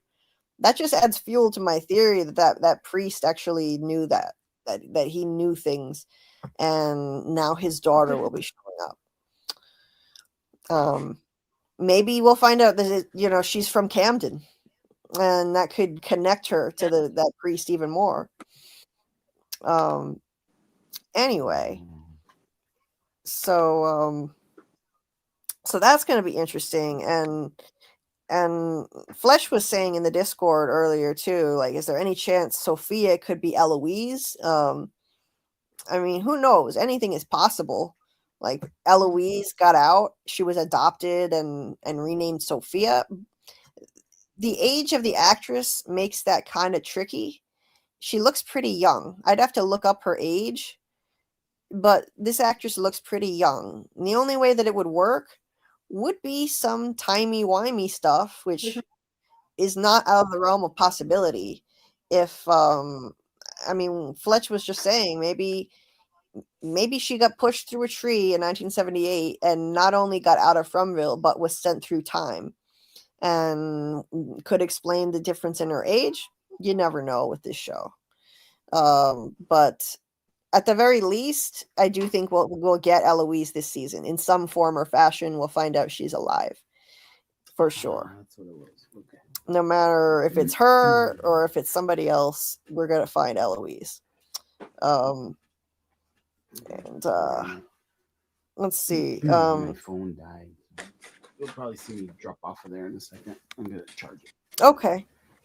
And Fletch said, and being on the date of Julie's birth date would explain how she would go to the hospital to get the bracelet, an object so she could travel back into Fromville to get back on her Norman/Jim quest. Right, maybe she might need the bracelet to get back in. That could be. And we know there are multiple of these bracelets floating around.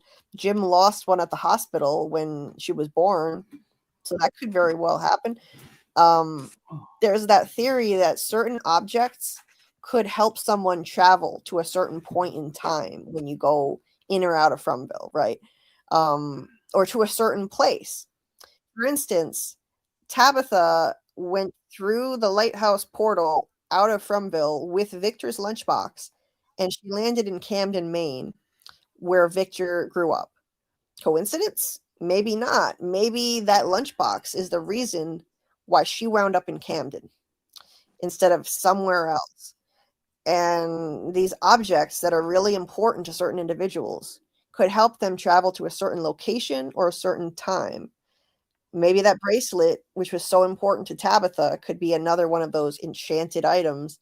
A little, I forget what the other word for that is. There's a certain word for certain objects that could carry significance. I forget what it was, but a talisman or a charm? Not a totem or nothing, right? You're talking about like something that's like enchanted and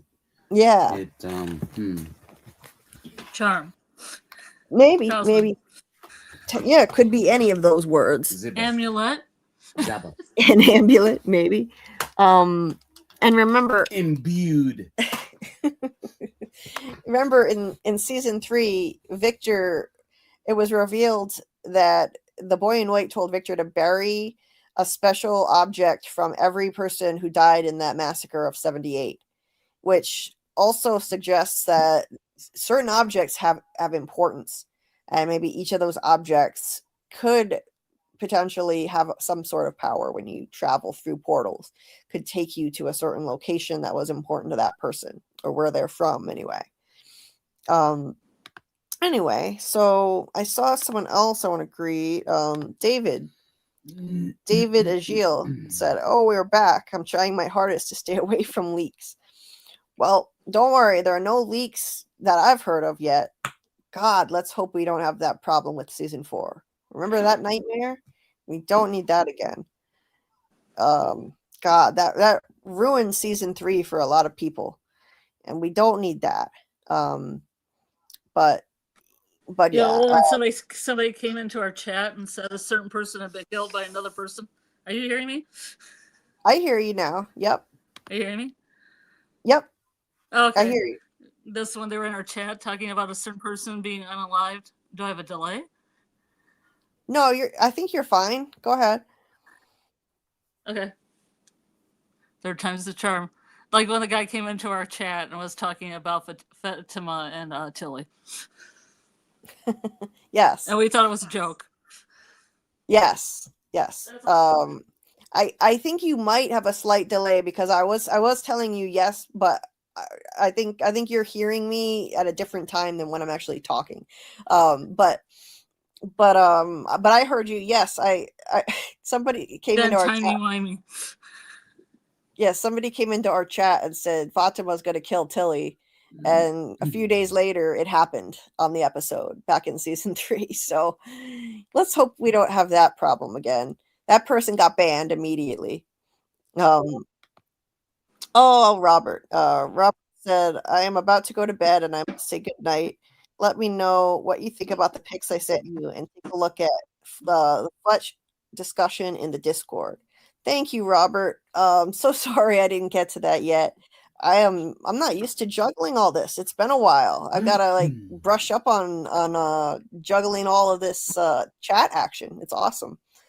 But absolutely, I'm gonna put up the images you sent me, and I'll timestamp it so you can see it tomorrow. And I mean, I'll do it right now, but I know you've got to get to bed. So, and thank you for sending me those. Lori said a transition object to unlock the portal to other time frames. Exactly. I think that we're dealing with things like that in the show. So for Victor, it's the lunchbox. For Tabitha, it's the bracelet.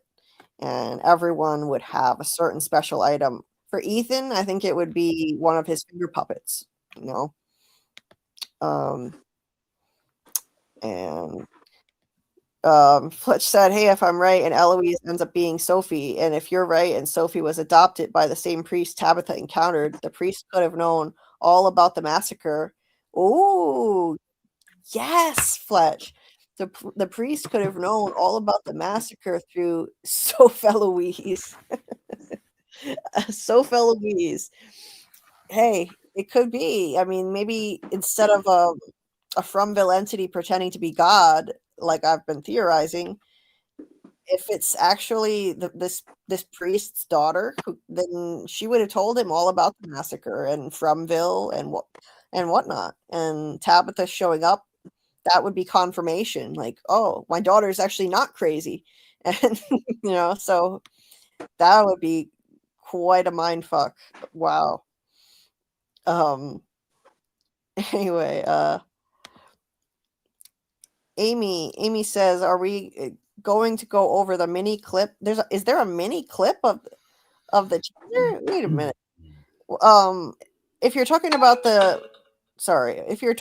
the Instagram story, that's just a clip of Fatima and Tilly from season 3. But if there's some clip that I don't know about, please tell me where it is, and I'll absolutely play it and go over it. She's saying that's on the countdown. Isn't that's an old clip, right? Yeah, that's just Fatima and Tilly from season 3. I wish it were more, but I think tomorrow we're gonna get the teaser, so we don't have long to wait for new material for us to sink our teeth into. Yeah, I think that's what Amy's saying. Mm-hmm. Okay, gotcha. Fletch said there's only 2 bracelets, right? The one that Tabitha lost in the hospital and ends up back in Fromville, and the one Miranda made and was inside Henry's car, right? I think there might be. Amy said I thought there were 3. I think there are at least 3 of those things. There's the one Tabitha lost in the hospital. Tabitha wore one to town, right? So there's the one she literally wore to town. There's the one she lost at the hospital. And then there's the one Miranda made and was inside Henry's car. So by my count, that's 3. Because she definitely wore one to town. And then there's the one she lost at the hospital, and they never recovered that one. Wait a minute. No, she didn't wear one to town. What's the third one? Isn't there a third one? I'm trying to remember. There are so many freaking bracelets. Like, I'm trying to remember. She didn't wear one to town because she lost it, but there's the one she found it in Kenny's mom's little things. Yes. It's the one she finds in town that I was thinking of. Mm-hmm. That's how she gets it back. I was thinking like she had one in town. That's how she had it. So there's the one that she found in the diner storage room. And then she gives that is currently with Jim. She gave it to Jim. So he has it now. So that one is number 1. Number 2, she finds in Henry's glove compartment. And number 3 is the one she lost in the hospital. Now, it's entirely possible that the one she lost in the hospital was picked up by Storywalking Julie and brought back into town, or picked up by some other person and brought back into town somehow. But my guess is it's probably 3. I don't know. It's still up in the air. That is totally up for debate. It seems like, I mean, this is kind of stretching the bounds of believability for me, but in every lifetime, Miranda somehow made the same Tabitha slash Miranda somehow made the same bracelet with the same flaw, which was supposed to be unique. It's a little hard for me to believe, but that's what they're telling us. Tabitha told Jim, I kept making them. I kept making these bracelets because I'm the same person. I've been reincarnated over and over again, and somehow I kept making the same bracelet. So she could be making one in Cannibal Village, like in a colonial gear, making a bracelet. Right? I mean, rawhide bootlaces, those are easy enough to find, to have duplicates of those. But she told Jim that she made a unique flaw, and Jim said that's what made it special, and he loves the bracelet the way it is. How do you make the same unique flaw in every lifetime in that bracelet? That's a little hard for me to believe, but that's what the show is literally telling us. She said, I made it, in every lifetime. Everyone up to this point, they were thinking that the bracelet proves some kind of time travel thing, that the bracelet traveled through time, the one bracelet. Now it turns out there are at least 2, possibly, I think 3. So yeah, it's weird, but we've got to suspend our disbelief sometimes. Hey Martin, nice to see you. Trailer announced. Yeah, it's not like officially explicit, like, hey, the trailer's coming tomorrow, but over on Instagram, let me see, I'll go back to the Instagram story. So over on Instagram, this story was shared today with a countdown clock, and the countdown is heading to, let's see, now it's not loading. The countdown stops at 11:30 a.m. Eastern time tomorrow. There we go. Now I'm sharing this tab. And all it says is it's coming. So we've got to assume that's going to be the teaser. They didn't come out and tell us that, but I think, I mean, unless something insane happened and we're getting the show tomorrow, I think it's going to be the teaser. Imagine if we just sneak dropped the season 4 premiere on us.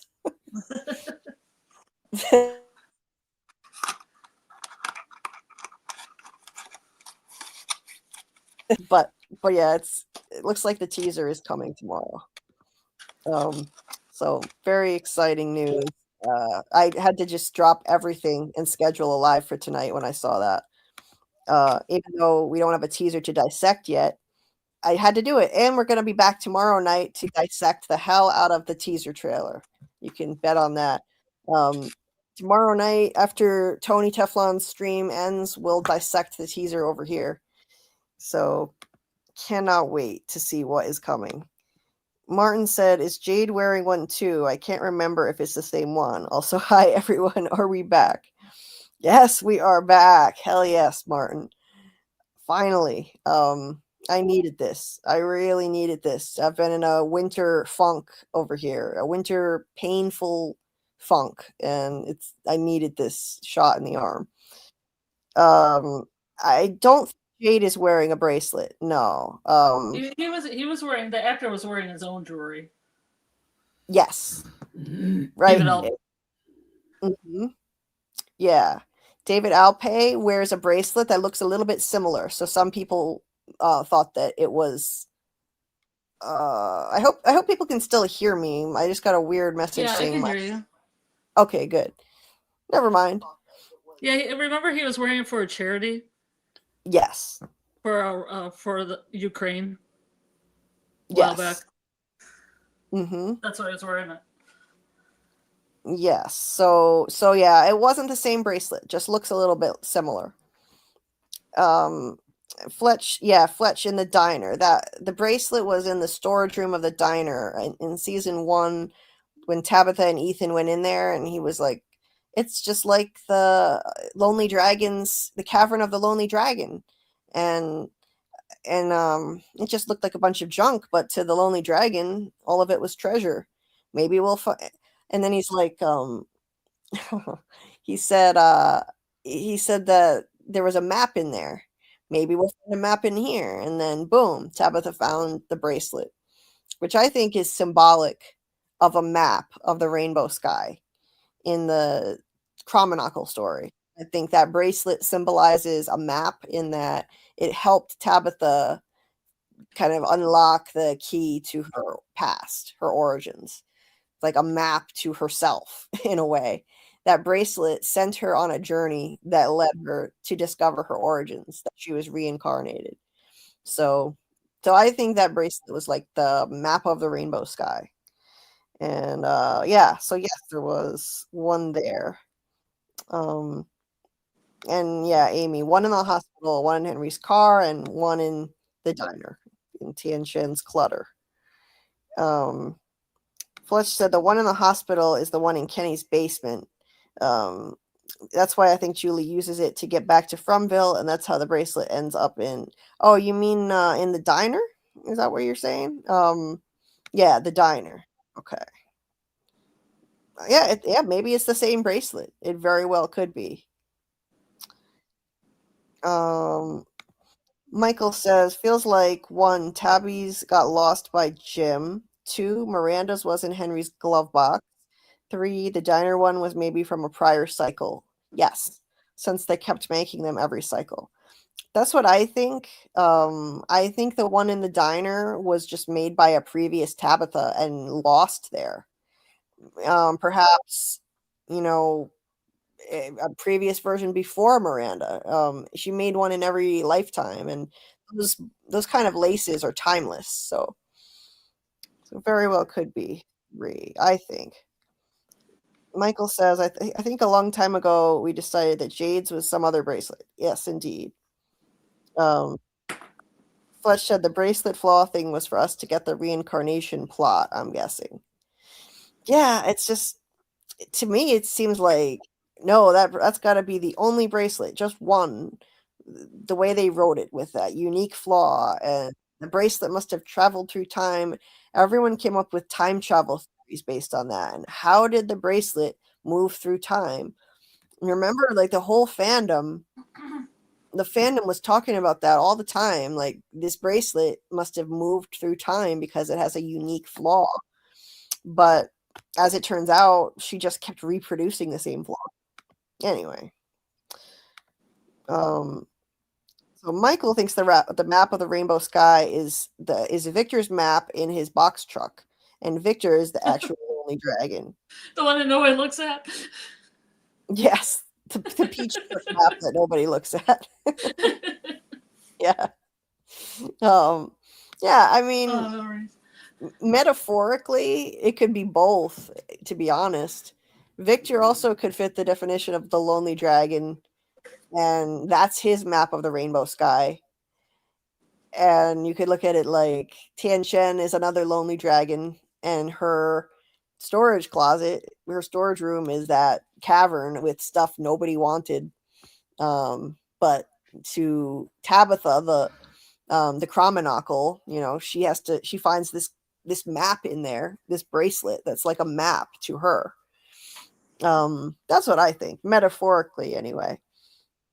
But yeah, it could easily be both. Yeah, Michael, Jade literally looked at the peach truck map, and I was like, see it, damn you. Yes, me too. Oh my God. I swear to God, they did that to troll us. They totally did that to troll us, because we were screaming for somebody to notice Victor's peach truck map. For how long?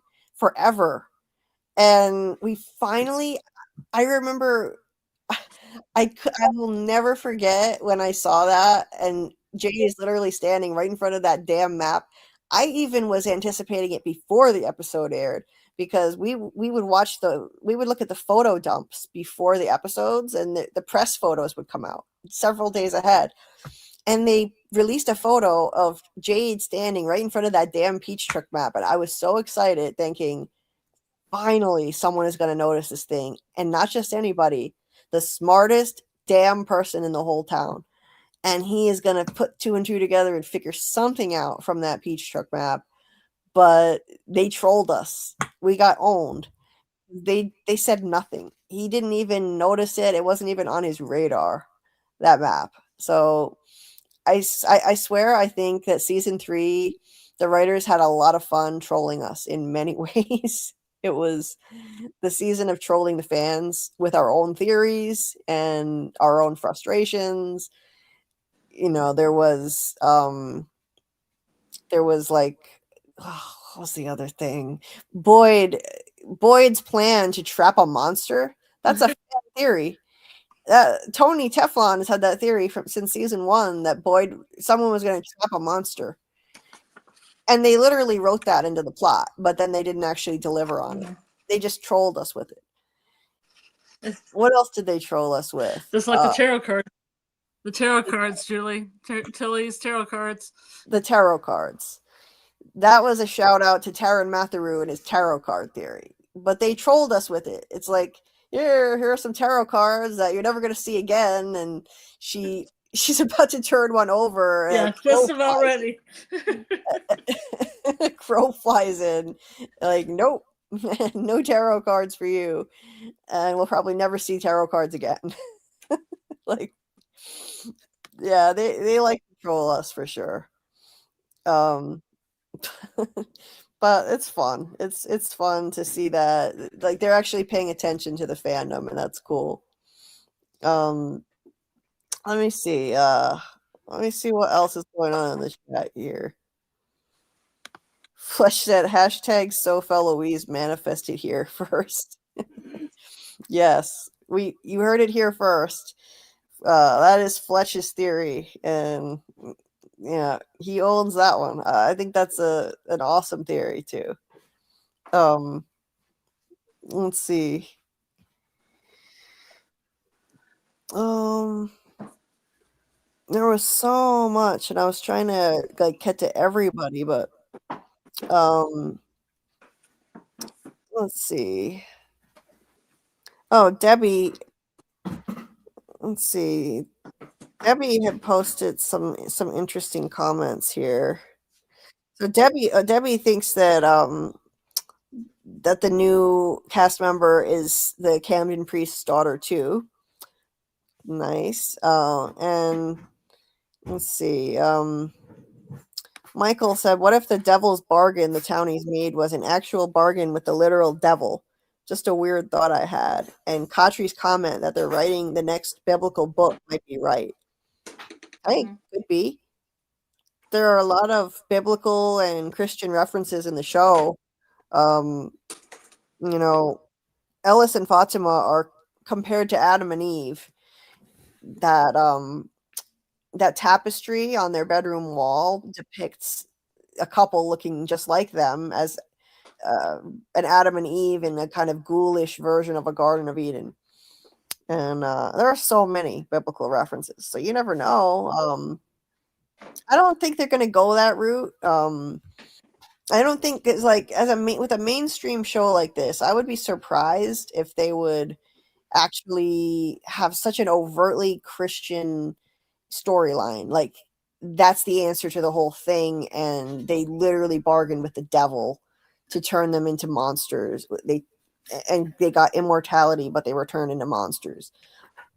I don't think they'll go that route. They might risk offending Christians if they dabble in that too much. But I do think that they're going to keep using these biblical themes, and obviously the entity they bargain with is some kind of godlike entity. How else would you describe something that can grant immortality? I mean, it's a godlike entity for sure. It's some sort of immortal godlike entity, but probably not anything from any real religion. The show loves to play on all kinds of mythologies and Christian themes too. All different cultures that they weave into the show, but I think they're going for an original origin story, like creating their own mythos is what I think. Don't you think? What do you think, Scarlett? Yeah, I think they are because wasn't it John Griffin that said that Ann Cooey was a made up word? And I mean, though he said it was a made up word, it could be a whole bunch of different influences upon it. Mm-hmm. Yeah. And I mean, there's a lot of just the stuff we've covered, through the years. I covered all the different mythology systems that could fit. Yes. And the hero's journey, all the Joseph Campbell stuff that can fit. It Yes. just seems very universal. Definitely. They'll want to appeal to the broadest audience possible. So, people of all backgrounds. So I think they'll create their own mythos. Michael also had a weird thought. What if Man in Yellow's comment, knowledge comes at a cost, is a reference to the tree of the knowledge of good?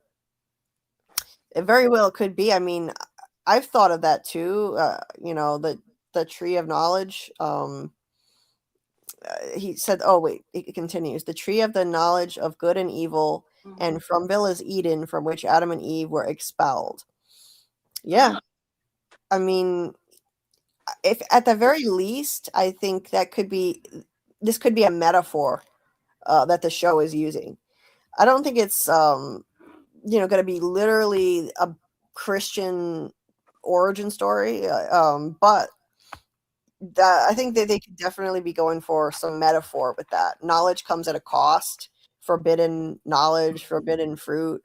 That's a really common theme, and yeah, they have, they literally use imagery of forbidden fruit. They keep using apples.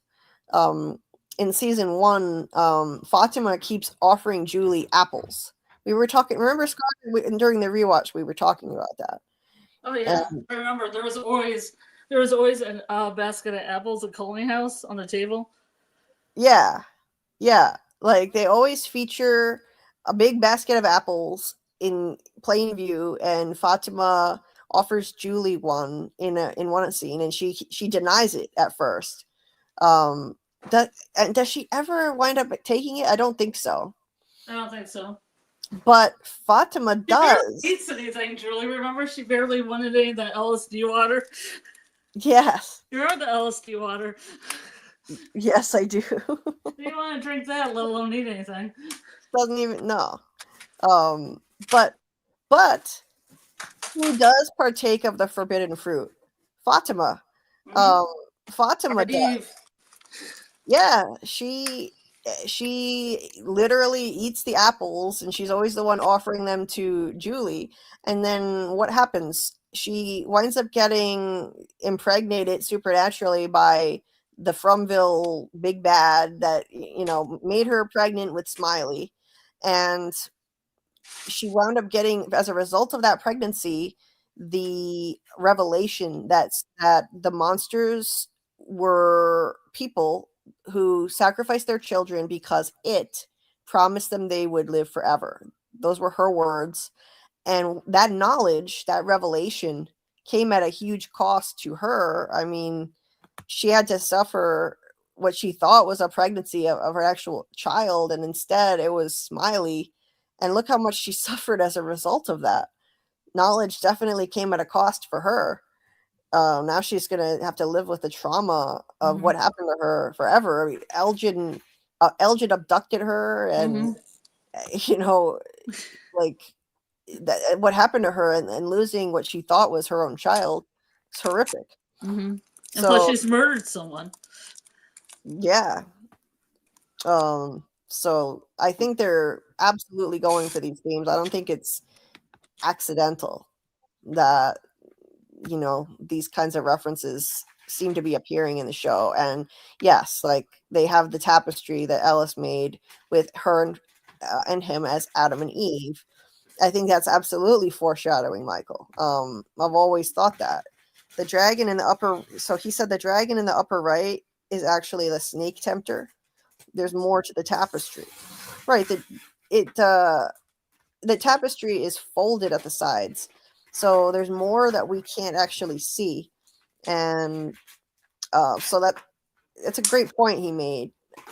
Maybe we'll actually get to eventually see more of it, but at the very least, yeah, I think it shows us enough to conclude that there's a Garden of Eden metaphor there, and that dragon is the snake tempter. So anyway, and that's from a very common, that may not be the actual the way the Bible should be interpreted, by the way. That's a pop culture interpretation of the Bible. Just FYI, but I think the show is going for that. It's a really common thing. Debbie, and before I finish with that, let's see, did Michael have anything else here? He said the boy in white told Victor Tabby would be in the tunnel and told him to save her, guide her out. I don't know if that related to the previous point, but it was right after. Anyway, and then Debbie had a point about the religious reference here. Psalms 104:19-20 was written on the church sign. Oh, well, I think it's probably gonna turn up on the mic. So on the church sign, it said, "He made the moon to mark the seasons, and the sun knows when to go down. You bring darkness, it becomes night, and all the beasts of the forest prowl." Really? I didn't notice that. That was on the church. And then the other side said, this other psalm, "He spreads the snow like wool and scatters the frost like ashes. He hurls down his hail like pebbles. Who can withstand his icy blast?" Where was this?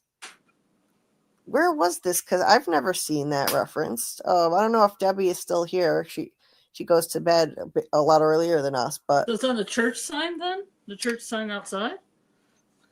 yeah, I'm not sure where she saw that, but I'm really curious to find out. That's interesting. And it fits with the other biblical themes in the show for sure. Anyway, let's see. And Fletch had said, in that theory of Eloise getting out, rescued by Julie on the date of Julie's birth, she would probably be adopted by the pastor. It's starting to make sense. Right. I mean, if she gets out and it sends her to Camden, Maine, and she's adopted by that pastor, hey, I think that theory is coming together nicely. I really like that. And being on the date of Julie's birth date would explain how she would go to the hospital to get the bracelet and object so she could travel back into Fromville to get back on her Norman Jim quest. No. Yeah. The only trouble with that is where was Julie born? I think it was in a different part of the country. I know the Matthews were driving from Arizona.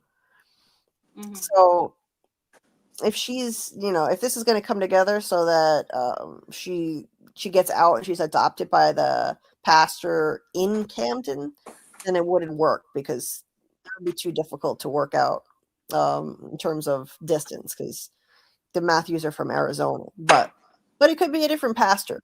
If Eloise does become the pastor's daughter who winds up coming to town, doesn't have to be the Camden pastor. Anyway, those are some older comments I wanted to scan through. Let's see. Let me go back down to the current ones. Oh, okay. So Debbie is still here. Let me see. Debbie said the sign just had the Bible verses. I looked up the quotes. Oh, so did it have the like the psalm numbers or something? Yeah, I'm guessing it just had the numbers and then you looked up the quotes. Interesting. Oh, okay. It was when Tabitha went to confession. Oh, interesting. I'm gonna have to go back and look at that. So in Camden, Maine, when Tabitha got out and she went to that church, it was there. The sign had the Bible verses and then those were the quotes. Nice find. Really nice find, Debbie. I haven't seen anyone else point that out. Interesting. I'm gonna go back over those quotes and have to give that some thought and what that can mean for the characters. Because I don't think anything is an accident like that.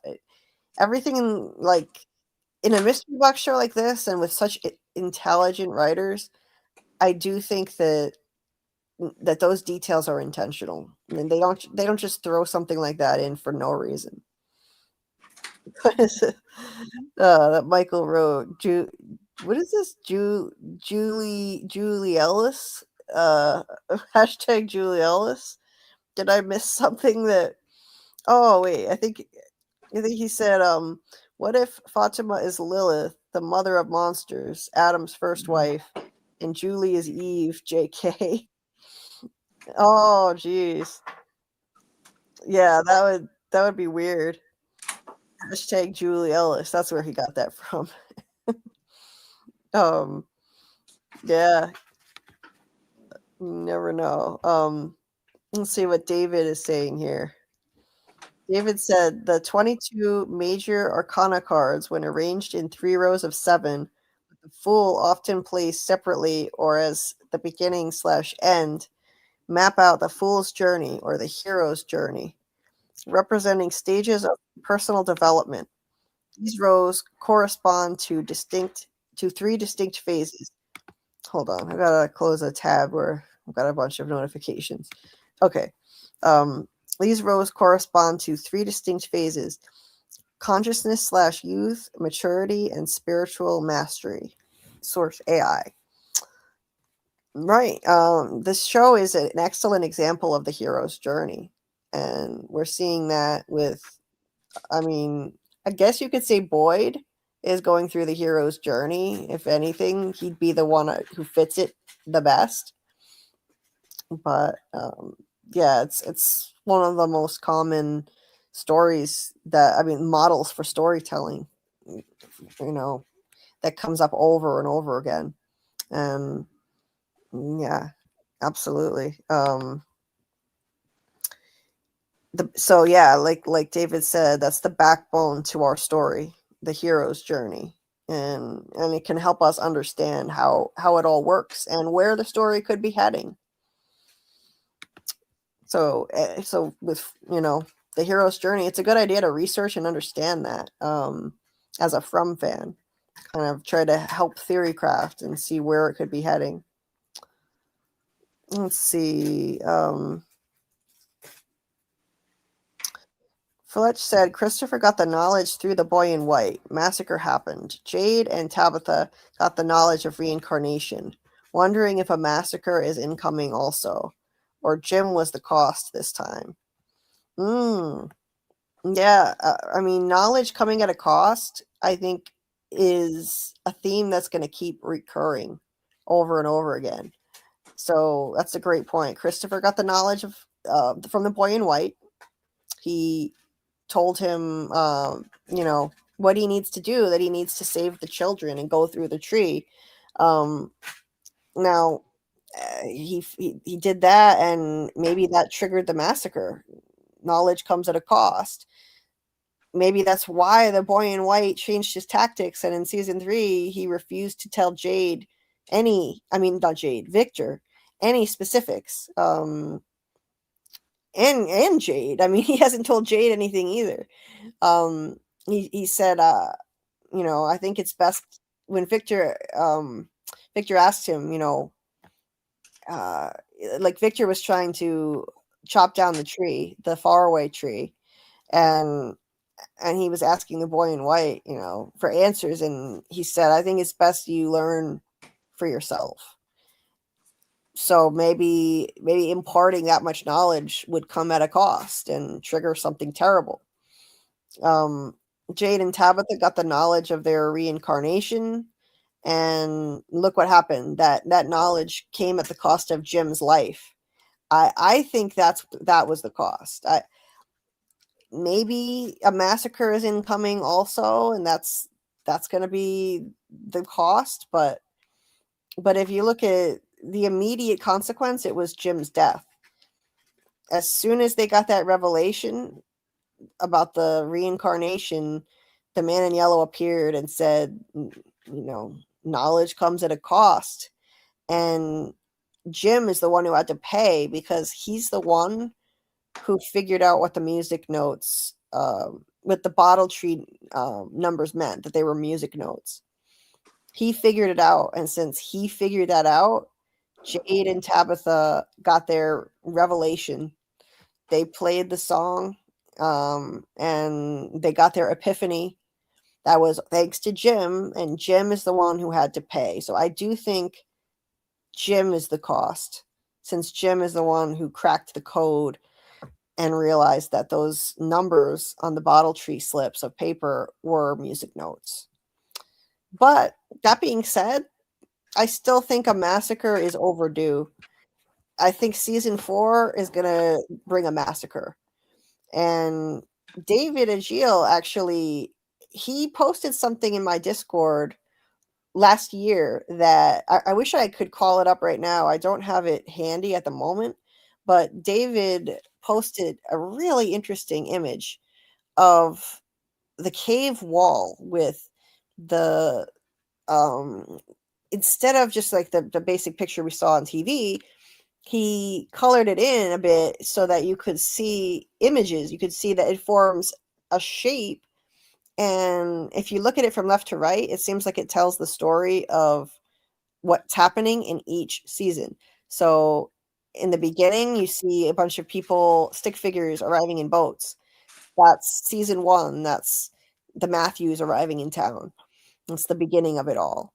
And then season 2, in season 2, that part of the cave drawing, I think it was, what was it? I think it was the part of the cave drawing that showed a bunch of slabs and the symbol. And that was Jade, that was represented by Jade having that vision of the kids on the slabs and the symbol up above his head. Now I can't remember what season 3 showed. But anyway, now if you're looking at it from left to right, again, I wish I could show it to you right now, but David posted it a while back in my Discord. There are images that look like a dragon if you look at it a certain way. I never could figure out, like, what does this look like? It looks like there are some odd looking birds, but it could be the teeth of a dragon. And David's theory was that represents season 4, and there's going to be absolute carnage. That basically the dragon represents the man in yellow unleashing carnage, and there's going to be a big massacre in season 4. I think that's a great theory. And then at the end of the cave drawing, that's the end of the cycle. So yeah, I think I think that a massacre is likely to happen. And honestly, it's overdue, because they haven't killed off enough characters. They really haven't. We have a bloated cast and not enough scenes, not enough screen time for our main people from season 1. Ever since the bus people showed up, I mean, it's time that we cross some people off the board.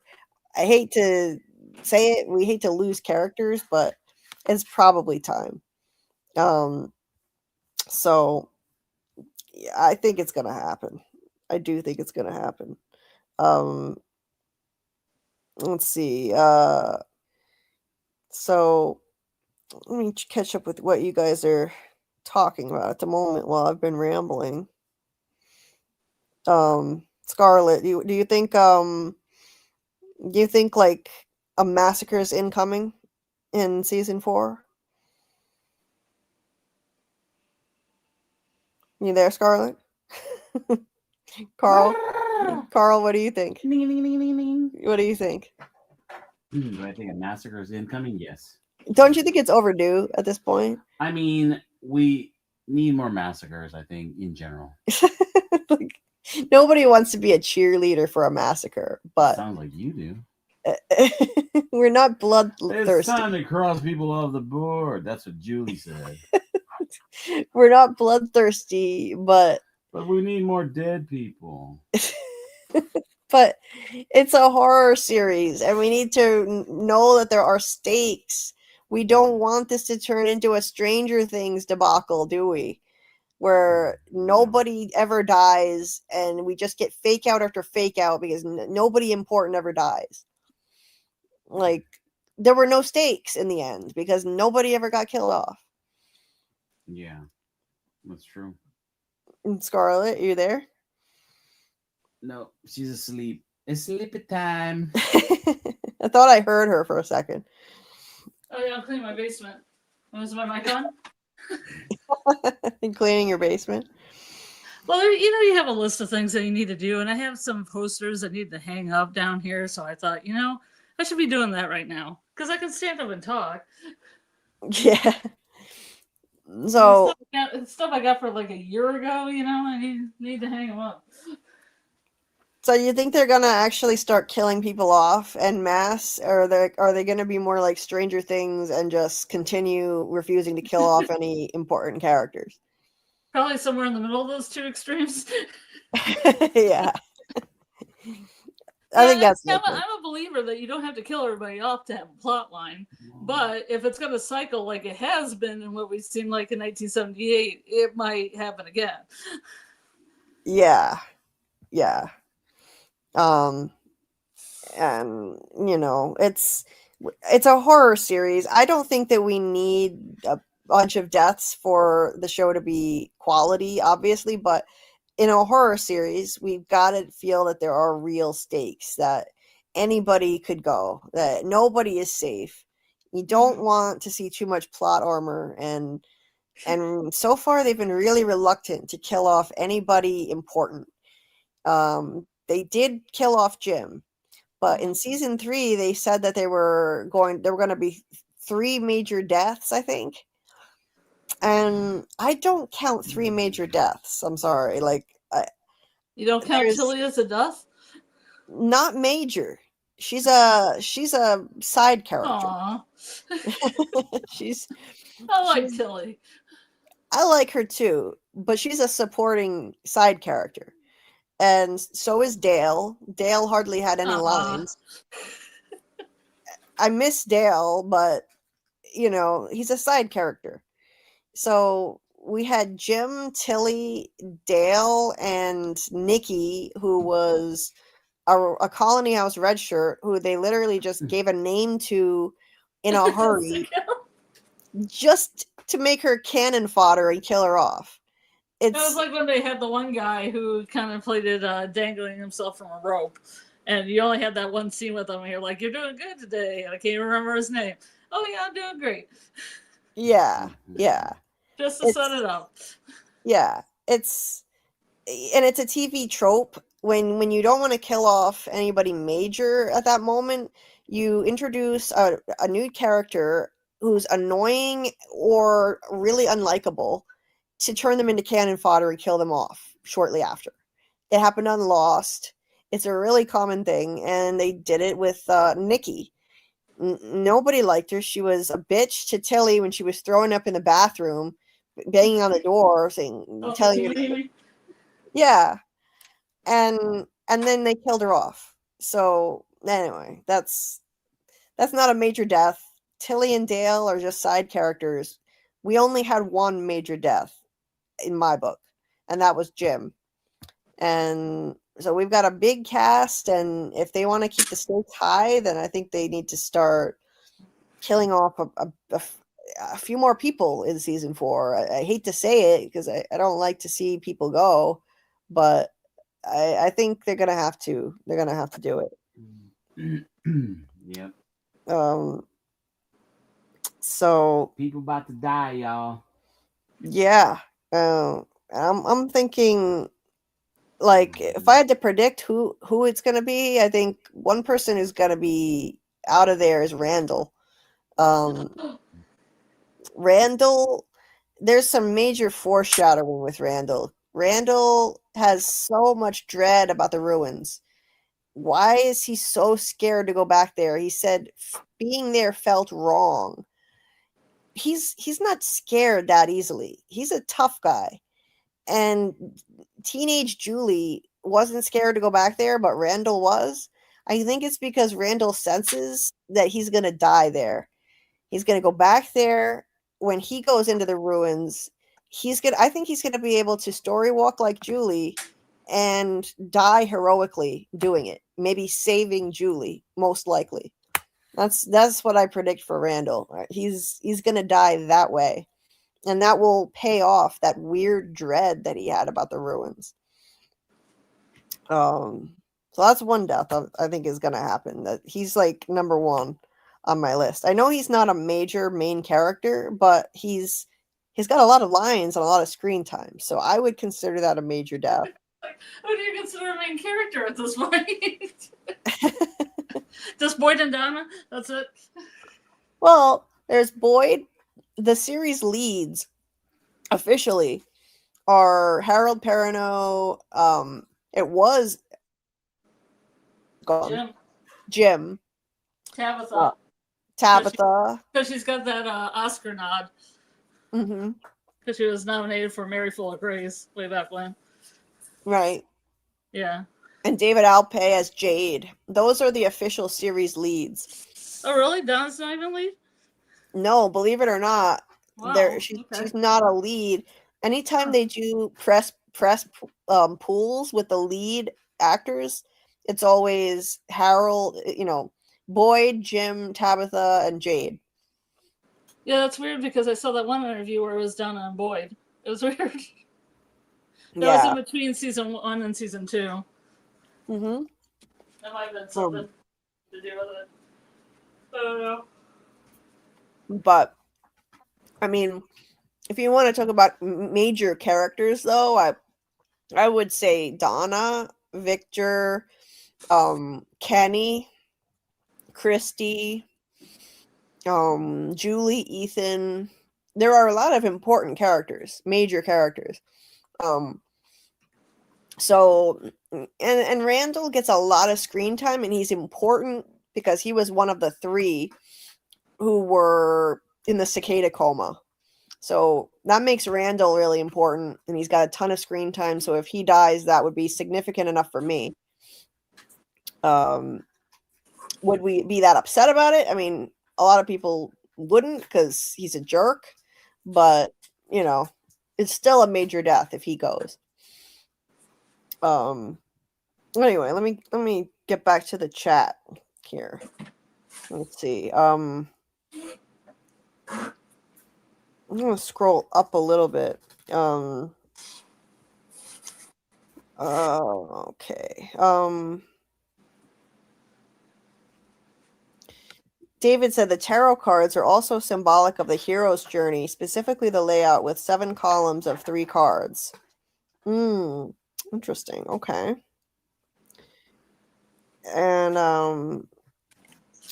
let's see what else. He said the 7 columns. So when he was talking about the columns of tarot cards, he said the 7 columns show the 3 stages a character goes through. The lovers are there. Ellis and Fatima. Also the magician, Jade. Okay. Very interesting. I do think tarot is a cool way to analyze the show. Let's see.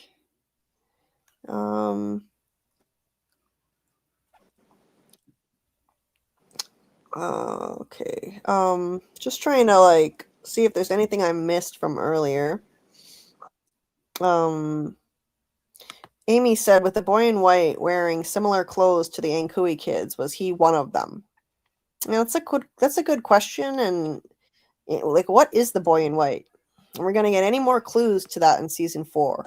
I don't think so, and I hope not, because I want to keep that mystery alive till the end.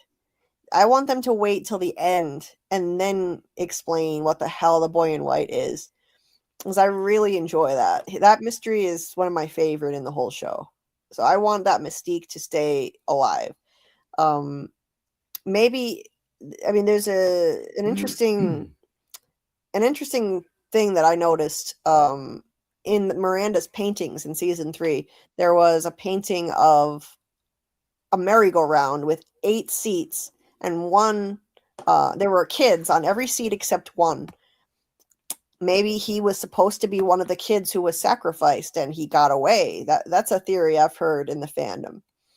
So yeah, you never know. He is wearing clothes that are from a different period, though. He looks like he's about to go play tennis, and the Ankui kids, doesn't he? Yeah. And the Ankui kids are wearing what looks like maybe some, I don't like, really old timey clothes, much older than the boy in white, maybe like 1800s, but it's got to be older because I think they were sacrificed during the colonial times, so it's got to be colonial period clothes. It's like their lucky underwear or something. Right. It's like Mormon underwear is what they're wearing. Mm-hmm. You always have to have your Mormon underwear on at all times. Right. Yeah. And I've seen this prediction before. That Donna could end up taking her own life. Fletch thinks that they could break Donna completely and she could take her own life. It could happen because she's really getting increasingly strung out. In season 3, she went from being so strong in the beginning to just breaking down, sobbing in Boyd's arms. She can't take much more of this. And so, yeah, it could happen. They had a Colony House Red Shirt take his own life in season 1. So I hope it doesn't go that way. That would be a terrible Donna, thing. the secret monster, the Daywalker. That's an old theory. That was cool. That maybe Donna was a Daywalker, a secret monster. That would have been really cool. But I don't know. I don't think Donna's going anywhere. I don't think she's going to be one of the deaths. I think they do need to give her more to do, though. They need to give her more of a storyline other than just the leader of Colony House. I think she needs a little more. Fletch said, I'm scared for Victor. If he puts closure on Eloise's story, he might be gone. Yeah, I am too. Because if Victor finishes remembering everything that happened, then he's going to be done for. He'll have basically fulfilled his purpose and he'll be gone. And he's remembering more and more. He's finally trying to actively remember the things he's buried deep in his mind. So, yeah, he could be on the chopping block. I could see it happening. Literally. Yeah. I don't know. I mean, wouldn't it be tragic if he just got reunited with his father and then he gets taken out. His father comes to town and then he gets taken out. That would be awful. But it could happen. If he remembers everything, if he finishes remembering his whole past, that's when he's going to die. That's what I predict.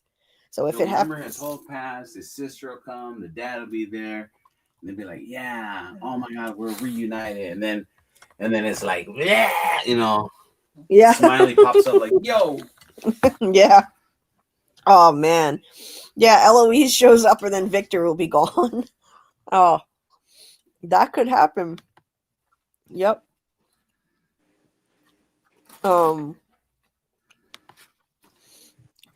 Amy said all white may represent them being the sacrificial lamb.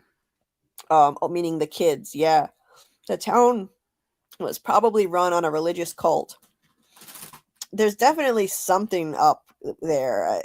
I mean, I just don't understand this sacrificing their kids because it promised them they would live forever. Maybe there was some kind of a cult. I think that's very likely.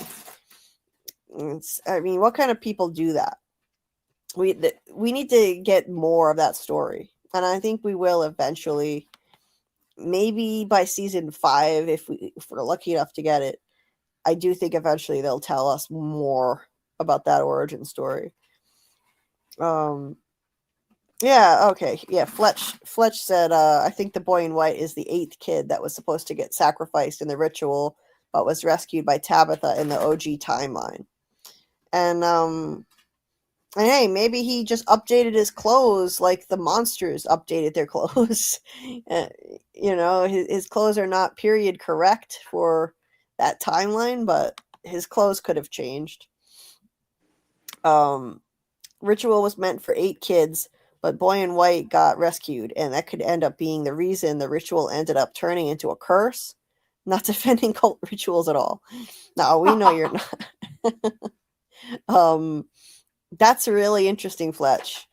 That's really interesting, and it could be why he's the champion. I think he's the helpful entity, the champion for trying to end the cycle and free the souls of the children who got sacrificed. I believe that's what he is, and he's trying to help. I didn't always think that, but season 3 changed my mind, and I think that he's trying to help. Michael, yeah, I'll circle back to that. Thanks, Michael. I've been jumping around because there's so many comments here. So Michael was posting some theories about some statues versus the totems at the Trapper Village. Yeah, I'll scroll up and take a look, Michael. And I'll look at this link here. And this is already further back in the chat. All right, let me see. I'm going to pull up the live chat here and take a look at your link. So let me give that a minute to load because it's a little bit behind. But it said the Nikandi versus the Nikisi statues. The Nikandi and Nikisi statues versus the totems at the Trapper Village. Trying to figure out what they were, and I think they were those. Oh, sorry.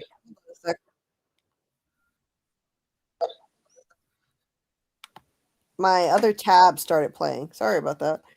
All right. So, are you in the Nikandi or the Nikiki camp? Well, I don't know. What are you? What are you, Carl? Nikandi all the way. Nikandi, huh? Yeah. I can't say I have ever heard of that. As always, the fandom does so much awesome research trying to figure out this show. Oh, okay, I found the link. Let's see. Okay, share this one. So this is the link Michael shared. So, that's interesting. So, Nikisi or Nikishi are spirits or an object that a spirit inhabits. It is frequently applied to a variety of objects used throughout the Congo Basin in Central Africa, especially in the territory of Cabinda, that are believed to contain spiritual powers or spirits. The term and its concept have passed with the Atlantic slave trade to the Americas. Well, that looks a lot like the totems. The face. That definitely looks like the totem. Don't you think, Carl? Yeah, looks a lot like them. Mm-hmm. So, yeah, that's a great find. And actually, the face looks a lot like Yemaya or Chango. Some of the saints in what do you call it, in Santeria. You know what I mean? Yeah. Santa Barbara benditas tu Shango, okay? Okay. I don't know what that means. See? Um, Yeah, because St. Barbara is like all the saints are represented by the spirits of Loa. Mm-hmm.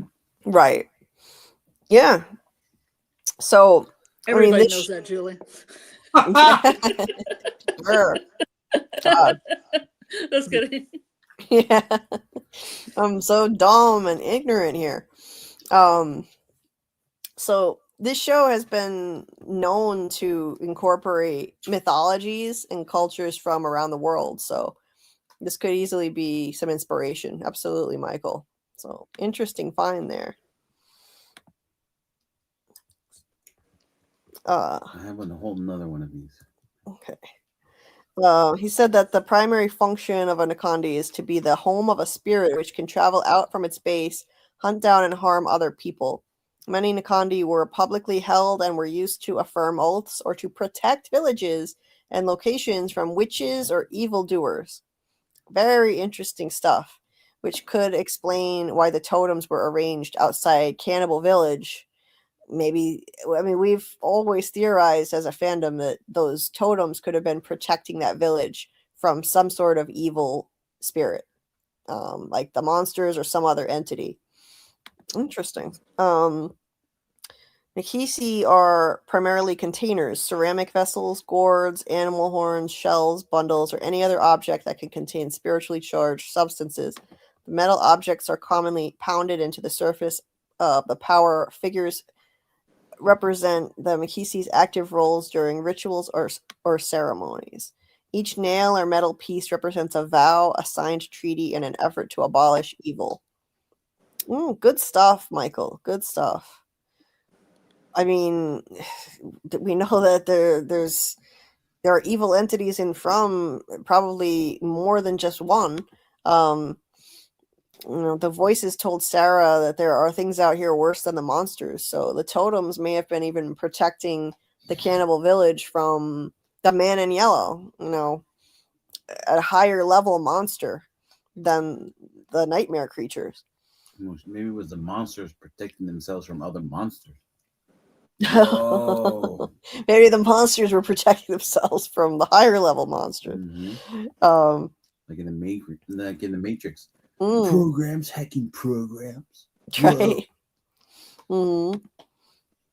Earlier, Fletch said Jade has been having hallucinations of his previous reincarnation. Yeah, I believe that too. His death moments, to be exact. So since he had that hallucination with the kids on the stones, he was definitely there in the OG ritual. Absolutely. I've always believed that Jade is seeing versions of himself in all of those visions, that they're all him in past lives. I put that in a video early in season 3 and I thought, all of them are him. The Civil War dude, the skull drinking guy. Yep. They're all Jade. Yep. They're all from different periods. The guy drinking from the skull is in Puritan clothes, so that could be from a Puritan cycle. The guy that might have been a fail. One of the fails. That definitely looked like a fail. The guy was drinking from a skull that looked child-sized. Yeah. So that was like the Oregon Trail, dysentery. Yeah. Yeah. Your wagon wheel got caught in the river and you died. Yeah, all that. Yeah. You got dysentery. You dead. Yeah. And then the Civil War soldier was shooting at him. I think that was also him. That was another time period, the Civil War period. The guy under the boulder could have been any time. Could have been early 20th century. Wait, under a boulder? That's a fail? It's definitely a fail. And then, Christopher, he had the vision of Christopher, who we know was him. We know that for a fact. So yeah, I think that all of those guys were Jade in previous lives. And yeah, he was present for the original ritual, I think, but just couldn't stop it. He didn't participate in it, but he failed to stop it. Maybe the other townsfolk restrained the OG Jade and Tabitha, That's the way I imagine it, that they were physically restrained and forced to watch, which is a horrible thing to contemplate. Their own child was one of the children who was sacrificed, their daughter in the original cycle. Anyway, David here said it makes sense that the dragon is Draco. So yeah, when I was describing the cave drawing and David's theory about that, it looks like a dragon appears in the cave drawing, and so that he says that this would represent Draco, that emerges in season 4 as the journey moves from the death rebirth to Capricorn atonement, the goat climbing up the hill, then Aquarius / the flood myth. Oh, well, that fits well with theories about a flood eventually happening in the show later. Flood fact, not myth. Because Victor drew pictures of a flood, so that fits. Whoopsie. Okay. And then that would be slaying the dragon in the end. Oh, cool, David. Yeah, I love that theory that David came up with regarding the drawings on the cave wall. I'm going to find that again so that I can show it during future lives and credit David for that, because it's really interesting. I have it saved somewhere, just don't have it handy at the moment. Let's see. Fletch, I agree with this. Storywalker Julie will definitely go back to the OG ritual, since she already heard the kids screaming when she was vaguely wandering through different events. Boyd's rope, Miranda in the tunnels. Yep, she was very close to seeing that, and I think she's going to eventually go there and see it. I think they might save that for the final season, though.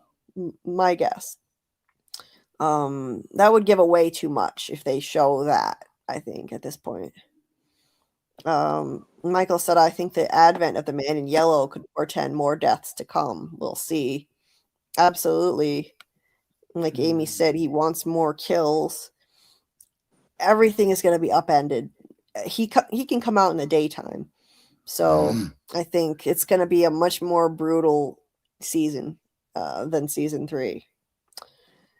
Sure can suck if he could just walk into houses and steal talismans. Yeah, that would suck. Absolutely, Michael. That would bring back more some stakes and danger. Yeah, I mean, what would they do if they didn't have the talismans anymore? Well, that would be crazy. They have to go back to hiding like under the floorboards or whatever. Yeah.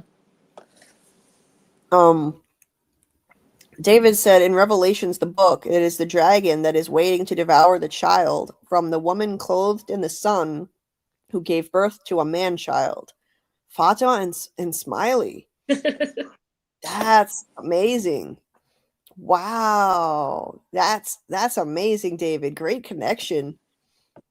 I mean, the woman clothed in the sun, I mean, that's really interesting. Symbolized by Fatima.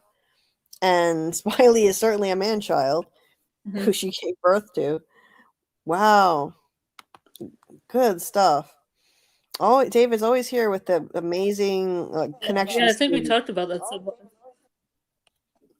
Yeah, back in season 3. Yeah, the woman clothed in the sun. Yeah, when she was looking out the window, when she was looking out the window, and she was always wearing like sunny colors. And she's always wearing, like, she used to wear yellow. She wore that iconic yellow sweater in season 1. The night that the massacre happened. So yeah. Yeah, David is always here with the amazing connections to religion, mythology, philosophy. Great stuff. So yeah, Michael said would be interesting if it forced them to investigate their past lives and try to figure out how the talismans were made. Maybe get some Norse rune magic to make better talismans or weapons. Take the fight to the monsters, however futile it might be, if they just regenerate or are reborn. Yeah, that would be interesting. You know, start fighting back. Take the fight to the monsters. I like that idea. It's Dream Warrior time. Dream Warriors. Yeah, like the Nightmare on Elm Street movie, Dream Warriors. Start fighting back. a lot of parallels between that movie and From. And yeah, how the talismans were made, I'd like to know that too. David said Draco circumvents the northern pole. It never sets, and with its tail, it takes up 1/3 of the celestial sphere, like the dragon in Revelations. It strikes down 1/3 of the stars. The only time the dragon is defeated is when the sun rises and the stars disappear. Well, that certainly fits too with the cycle of the monsters coming out at night, and they're only safe. People are only safe when the sun comes up.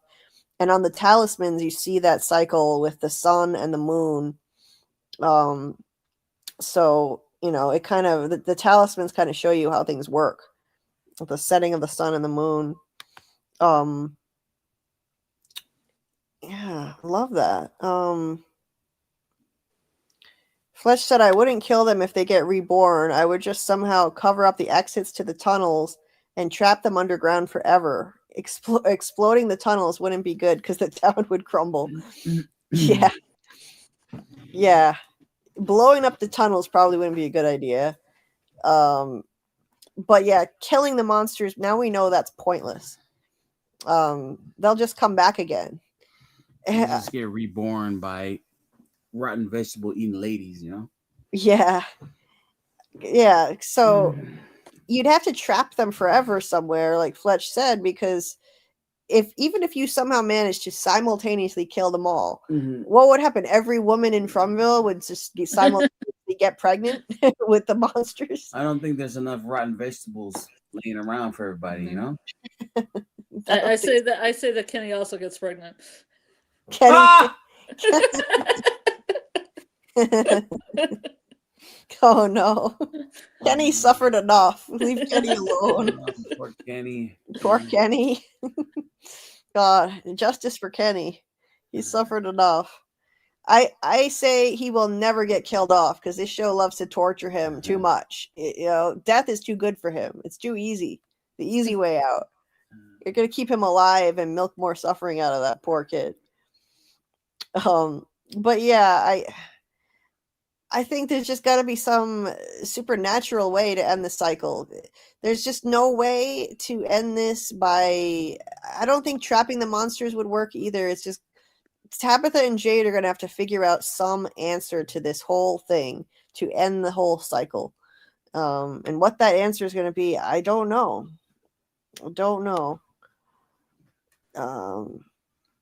Let's see. Day versus night cycle, light versus darkness. Right. That's how the whole thing works. David said here. And yes, they should learn from Stranger Things. Every show should learn from Stranger Things.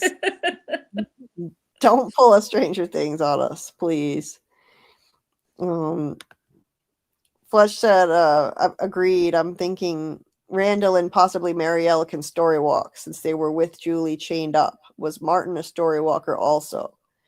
Probably, yes. I think all three of them, they were all in the cicada coma. I think all of them would be able to story walk.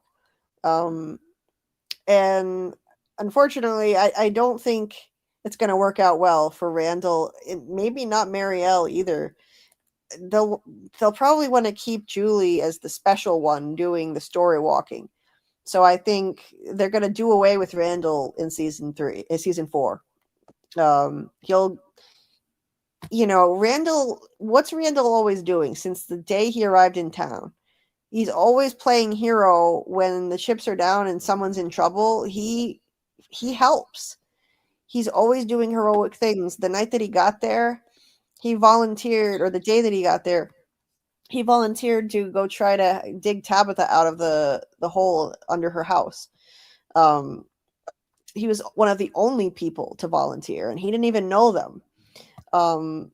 In season 3, when Boyd and he were on the bus together, and the ambulance showed up, he left the bus with Boyd to help and went out there and confronted the monsters.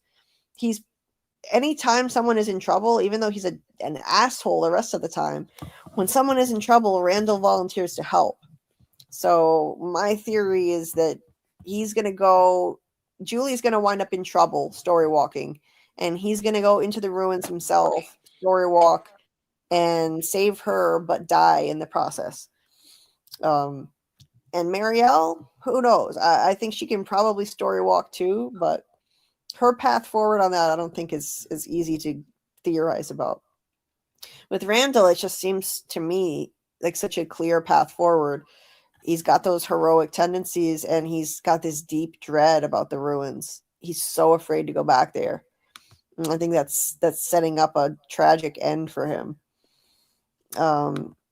David said Randall saw something. He knows more than the audience. Yes, absolutely. I think he saw something, and he has been really not right in the head at all since the cicada coma. He's still seeing cicadas and hearing them.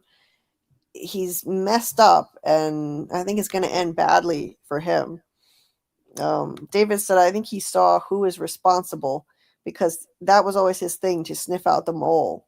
Oh, that's an interesting idea. We don't know what the hell those three saw when they were in the cicada coma. They were all screaming bloody murder like they were seeing something horrific, and none of them remember what they saw. I think they were probably looking at the sacrifice, personally. Or maybe Starfleet Academy. Maybe they were looking at... They story walked and saw Starfleet Academy. Not the new Star Trek show. Oh, I've heard that's terrible. Yeah, that would be a horrific sight, I'm sure. You saw Holly Hunt without her, or is it Hunter or Hunt? It's that one. Holly Hunter, isn't Hunt? it? Whatever. No shoes on, and they're like, right. Scarlett, you were cutting in and out. Were you trying to talk? That's fine. I was just trying to help with the name. Oh, okay. Yeah. But yeah, those three, who knows what they saw, and I think they were probably looking at the children being sacrificed, and they just don't remember now. Martin said it seemed like they ran out of material with Donna last season because of the back and forths with Boyd. So that's why I said Donna to Fletcher earlier. Oh, so yeah, maybe they're gonna just give Donna the axe. She'll be one of the deaths. no, I'm gonna need a big axe. Yeah, they're gonna need a big axe. God. Fletch said, imagine Boy in White is the 8th rescued kid and had been traveling all this time, story walking. Ooh, trying to change the story. That's really interesting. He could be a story walker. Martin, yes, I was referencing. He said, Julie, were you referencing that annoying character who blew themselves up with dynamite in season 1 of Lost? Yeah, they did make Nikki annoying too. Ernst, Dr. Ernst. Yeah, the science teacher. There's a couple people didn't know how to handle that dynamite. Yes, they introduced him just to be a jerk and then kill him off. Mm-hmm. That's a common trope. Let's see. Bill Chill said Donna will have Acosta while Boyd with Sarah. What did Bill mean by that? That was a little while ago. I'm not sure. What do you think that meant? Donna will have Acosta while Boyd with Sarah? Well, that those will be the teams? What? Yeah, I'm not sure. If Bill is here, just elaborate on what you meant there. Lori says, I think Henry will die. Oh, that would be so tragic, but it could happen. Well, he's got to go do season 2 of the Institute, right? Yeah, so then his character will die. Yeah. Next year. Yeah. And his career will die with the season 2 of the Institute. Yeah. We're not big fans of the Institute over here. The Institute was just a big letdown for me, but I digress. Let's see. Eloise, the girl in purple. I've heard something about that. Yeah. What was that I heard about Eloise? Yeah, there was some theory I read about that, and I don't remember what it was. Bill, elaborate on that if you're still listening. Fletch, pictures are to remember. Victor, why was he making a drawing of newcomer Julie on her first night in town? Was he trying to remember her? Storywalker Julie helped young Victor. Yes, exactly.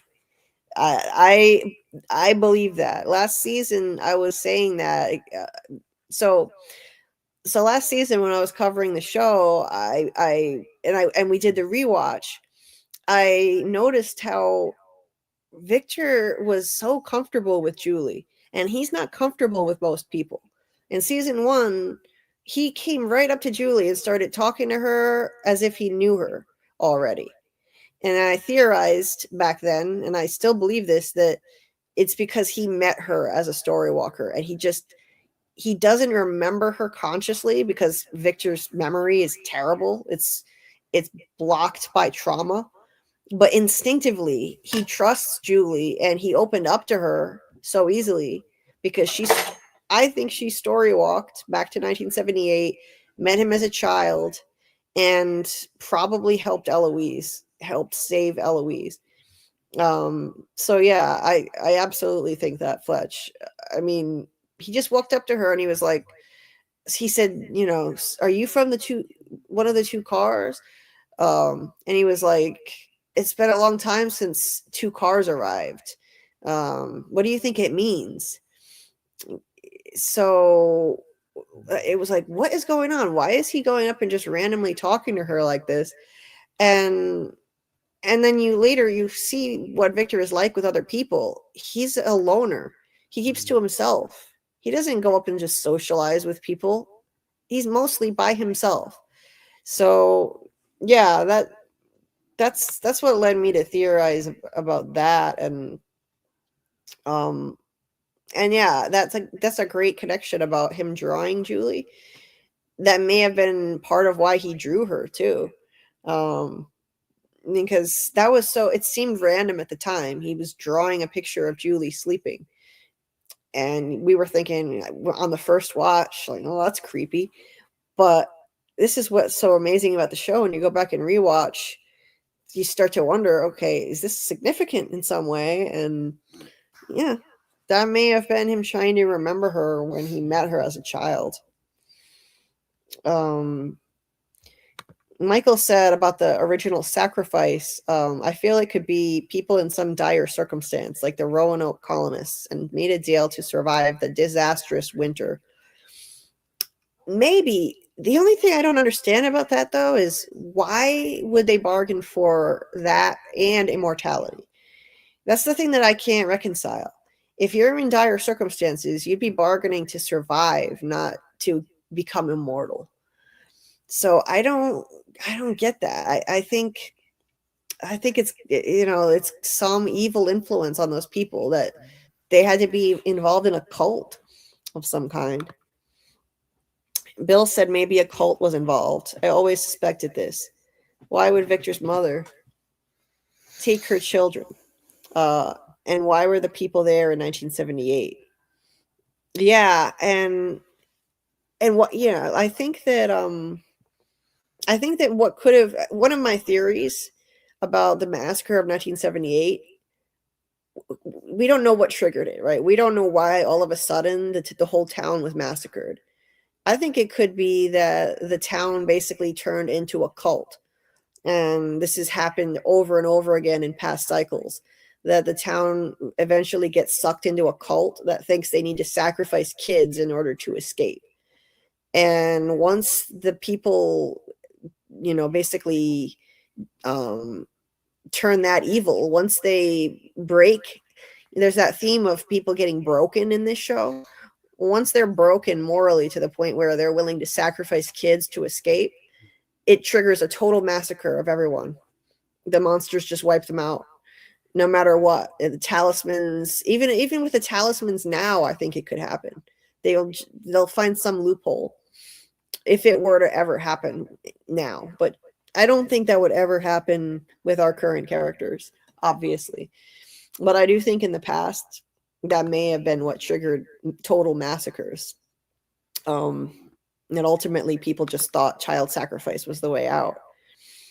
And I think that's what Christopher was trying to do. Why would Miranda hide her kids from him like that?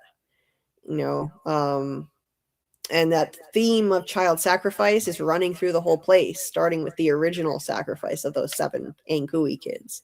So yeah, I think that's significant. Let's see. David said Jade only saw 7 slabs for the kids, so I think the boy in white is something else. Yeah, I would have to agree too on that. Michael said, did they seek out the bargain in eternal life, or was it offered in some dire circumstance and they accepted the unacceptable to survive? It could be. It could be. But Fatima said so specifically and basically, like in explicit terms, they sacrificed their children because it promised them they would live forever. So simple cause and effect right there. They did it because it promised them they would live forever. So I don't know. I don't understand why they would bargain for immortality if they were just trying to survive.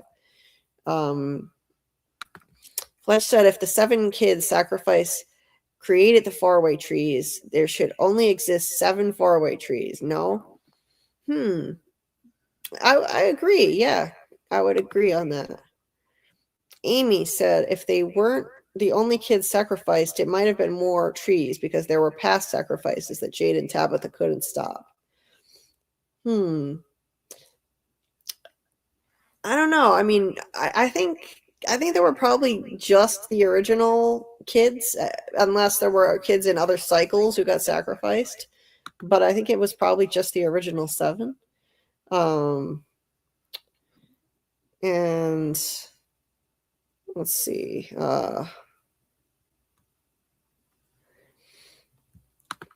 David said, personally, I thought Boy in White was the collective voice of the 7 sacrificed, or collective true self of everyone there. He knows what they don't remember, but it could be anything at this point. Okay. Yeah, I think that could be. You know, he could be. He could just be the avatar representing those kids, yeah, or representing the faraway tree itself. I think as Michael has theorized. Michael said, one wonders whether breaking the totems released or unbound something like the man in yellow. I think it may have done it's something, and we'll find out what it did in season 4. But the man in yellow, I think, specifically came from Jade and Tabitha's revelation. That was why he said knowledge comes at a cost. But maybe it had to be that plus the totems getting taken down. I don't know. I would say it was the revelation that triggered him, in my opinion. The reincarnation revelation. Let's see. So please hit the like button if you're listening and you haven't hit that like yet. Help people find the stream. Michael says, seems to me that if the sun rising defeats Draco, the man in yellow wouldn't come out in daylight if he's representative of Draco. That's a good point. Seems like they'll have to break or undo the curse and save the kids or defeat the big bad. Yeah, I think at this point they're going to have to release the kids' souls. Their souls are trapped in there. Yeah, killing the monsters doesn't do anything if they just regenerate. Absolutely, Michael. And let's see. Yeah, Michael, it did look like they were being tortured, the three in the cicada coma, and Julie seemed to indicate that she still feels it, or she said that she hears screaming in her head. She can hear screaming in her head, and the only thing that makes it quiet is when she smokes weed. That's what she said. So yeah, I think they were looking at the sacrifice, and they just don't remember seeing it at this point. Bill said he thinks factions are formed. Oh, okay, this is what Bill meant. Donna will pick a side. Enforcers will have to be Acosta versus Sarah, since Randall is falling apart. Oh, okay. If factions are formed. Gotcha. Yeah. So yeah, it would be. I think Donna was there for the torture of Elgin. So I don't know if Acosta would be with Donna on that. I think it might be Acosta versus Boyd, Donna, Kenny, and anyone else who sides with them. The people who were there for the torture of Elgin and didn't stop it from happening, I think they'll be on one side with Boyd. So that would be Boyd, Donna, Kenny. Who else? Was anyone else there? Boyd, Donna, and Kenny were there when he tortured Elgin. And then yeah, Acosta showed up and freaked out. Anyway, Smelgin Elgin. Yes, Amy, they made Victor look really creepy in the beginning, and then we found out, he's just traumatized. It was hilarious. He made Julie so uncomfortable when he approached her and just started talking to her like randomly and getting awkwardly close to her. She's tied to a chair and he reached over her to get his peaches. And she looked at him with the most horrified expression on her face. David said Julie also met the boy monster on the porch from episode 1 while story walking, supposedly to a point in time when she wasn't at Fromville yet, assumingly. Right. So, I mean, you could say that. I mean, there are a lot of people thinking that that's going to come back now, and it could.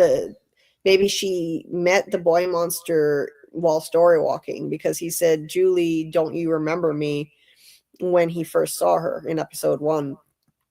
When he said that, though, the way that I tried to make sense of that later was just that the monsters know everybody and know all their names, based on what Jasmine Monster said to Pornstash Kevin. She said, we know all your names. And so like they just have this like psychic ability to know everybody and get in their heads. They know what scares them. They know their names. They know their vulnerabilities. They know how best to manipulate them and try to trick them into letting them inside. So I don't know. I think that the boy monster could have just known Julie because of that psychic ability. But hey, who knows at this point? She may have story walked and met him. Michael said, my subsequent comment was whether they sought out the eternal life or it was something that was offered to them under some specific dire circumstance. Gotcha. Okay. I'm leaning toward Boring White being an avatar of the magic tree. Yeah, I think that's a great theory. I like that a lot. Michael said, the question is whether they sought it out or whether it was just something that some entity offered that they weren't otherwise looking for, whether in dire circumstances or not. Okay. Yeah, it's possible. It's just like the way that Fatima said it, it was like cause and effect. To me, that's what it sounded like. I'm pretty sure the quote was, they sacrificed their children because it promised them they would live forever. But anyway,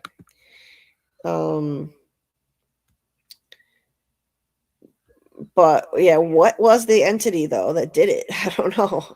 What was the entity? What was this godlike entity that gave them eternal life and cursed them? I mean, I think that's not going to be revealed till the very end of the series. I definitely think that they're going to do something more with the totem being broken by Jade, Michael. They're going to do something more with Cannibal Village. So, yeah. So, like, looking towards season 4, so like my overall predictions, definitely include Cannibal Village. Something big's got to happen there because they've built up the knocking at the cabins and everything way too much. So they've got to have a big event happen there. I would say Eloise will be revealed to be alive, and we'll get more information on her. Julie will story walk, and we'll see more of past cycles as a result. And possibly see that Julie story walked back in time and saved Eloise. And she could be that missing link to the flashbacks that we saw. She may have saved Eloise, pushed her into a tree, and we could see that. At the very least, I think we're going to see whatever we're missing from those flashbacks in 1978, what the hell happened to Eloise, and we'll see it through Julie, because she'll story walk back and will, even if Julie isn't the one who saves Eloise, like I think she is, at the very least, I think Julie will go back there and we'll get to see what happened to Eloise because of this, because of Julie's ability to story walk and observe at the very minimum, because we need that missing piece to the story. We're long overdue for that. So I think we're getting that for sure. And then there's the new arrival. We'll definitely have the new arrival to town. And I think we're going to start with a time jump. It's another thing I've been predicting for the past year. I think we're going to have to do a time jump because Julie, we need to eventually get to future Julie's time, right? And every episode spans the length of either a day or a night for the most part. The show is so slow paced that how are we ever going to get far enough ahead in time to future Julie's time if we don't do a skip ahead? And we don't know how far ahead that is. It could be 6 months, it could be a year, but she's definitely different. She has a short haircut, she's dressed differently. So there's going to be some sort of time jump eventually to get to her. I'm convinced of that. We can't just progress eventually and get to her story that way because, again, the show moves too slowly. So I think season 4 will have to pick up with future Julie's time. She'll be returning from trying to save her father. And at that point, I think she'll have developed a system for story walking. She'll have a buddy system where she'll bring somebody with her to the ruins, and she'll go into the ruins, go into that seizure, which sends her story walking, and she'll have it planned so that her buddy, whoever that may be, will pull her out after, say, an hour. That way she can control it. Last time she story walked and threw the rope to Boyd, it was just luck that somebody pulled her out of the ruins eventually. Now that she did it once, I think she'll figure out how to control it, how to do this with a buddy system. That's how she'll try to save Jim. And we'll see her laying in the ruins. Someone will pull her out and she'll relay the news that she couldn't save Jim. And we'll pick up from there. And if you think about it, there's no need to start in the current time. We can do a time jump now. What cliffhangers are there right now, really, compared to previous seasons? Season 1 had the arrival of the bus. It had such huge things happening. You needed to pick up right where season 1 left off with season 2. You had to. I mean, what could they have done? They would have had to pick up right away. But season 3, I mean, okay, what were the sort of cliffhangers? The man in yellow killed Jim. Okay, well, the aftermath of that, we could see that in a flashback, but we don't even really need to. The family finding out that Jim is dead, the aftermath and the grief, we don't really need to see that. We don't necessarily have to pick up in the immediate aftermath. And okay, if we do pick up in the immediate aftermath, we could do a time jump after that. We could show the immediate aftermath, then do a time jump. But either way, I think that's going to be necessary. And what else happened? Boyd was in the cave watching Smiley getting reborn. Well, we all know Boyd has bulletproof plot armor, so we don't need to see how he gets out of the cave. He's going to be fine. We all know that. So Boyd was going to get out. Season 2 ended with Jade still in the cave, having that vision of the kids on the slabs. And we never saw how he got out. Season 3 opened and it was like 3 days later. Didn't show how Jade got out, and it was fine. And then the only other thing was Fatima was saved. Fatima was rescued by Kenny and Ellis. Or not was it Kenny? No, not Kenny. It was Ellis and Boyd. And that was it. I mean, we don't need to see the immediate aftermath of what happened to Fatima. So again, yeah, I think a time jump is going to be necessary. And so it's highly likely that it's going to happen, if not at the very beginning of season 4, then shortly after. And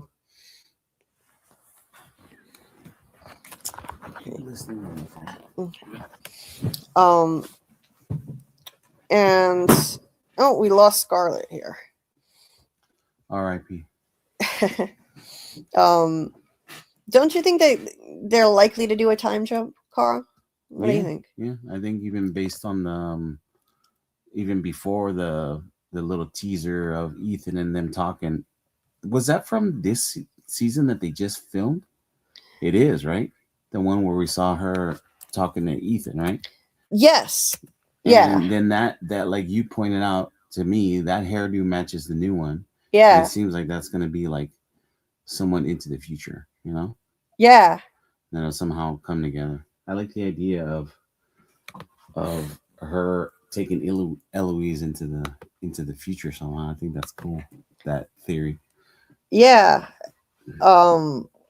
Yeah, and I've thought for a long time that she'll be the one to save Eloise. Mm-hmm. And the idea that she'll because bring her into the always future. Saved her. Because she's always saved her. Mm-hmm. Right? What's the actress's name who plays Julie? What is it again? Shit. I gotta look up that. Her name isn't actually Julie, right? No. Yeah. It's hold on. It's Hannah Jeremy. I'm gonna pull up that image. Thanks for reminding me of that. Because yeah, there was a little reel posted by Hannah Jeremy or Simon. I forget who it was. It was on X. What was it? How to Survive in Fromville or something like that, right? Yeah, it was How to Survive in Fromville. Yeah. Trying to find the link, but in the picture, Julie has a bob haircut, which is obviously her future Julie look. So we know we're gonna see more future Julie. That's confirmed. I think it was on the official From page on X. Let me see if I can find it now. So yeah. We've been talking about that scene. I'm also remember she's like, wait, I think this is where it happened. Yeah. This is it.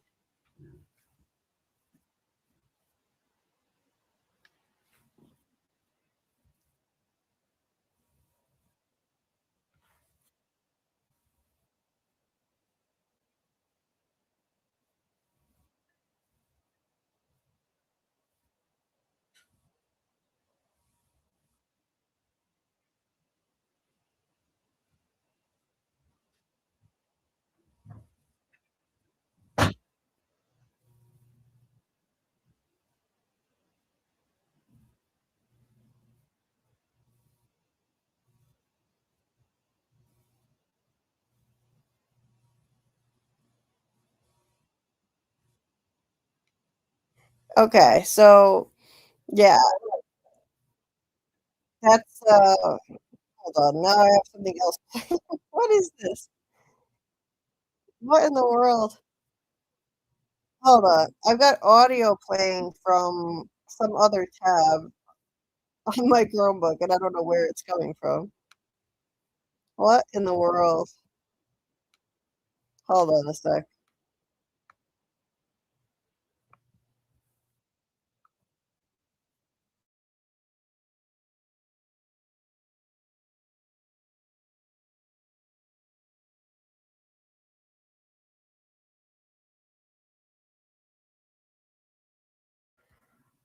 Okay, sorry about that.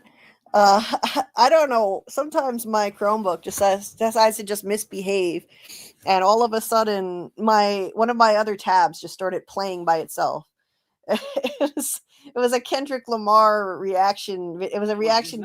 Yeah, it was a reaction video to Kendrick Lamar winning 5 Grammys, and it just randomly. I had it open in another window, and it just started playing by itself. Anyway, sorry about that. But I just realized we haven't even talked about the episode titles yet in all of this time. And that was like near the top of my agenda too. Okay, Scarlet lost connection. Let me see. It says Scarlet's connection dropped. I will probably just go to bed unless you want to talk episode titles. Yeah, I was actually just thinking, oh, we didn't even get to the episode titles. It has been a nice walk down from memory lane. Yeah, if you want to talk from episode titles, we can do that right now. Because I do need to wrap this up soon. My pain is getting worse. But let's see. But I definitely want to get to these episode titles before we eventually wrap it up. Hey Rose, nice to see you. I'm lurking and listening, couldn't comment before. Well, I hope you're doing well tonight. Great to see you as always. It was nice to see you in Tony Teflon's chat earlier. And I really wanted to call in. I wanted to call in to the show, but I just couldn't because we were out doing errands at the time. Wait, what? My audio sounds like I'm in a tunnel underwater. Hey, Carl. It does. It sounds like I'm in a tunnel. Here, listen. I've been on the same device the whole time. Hold on, I'm gonna mute myself for a second.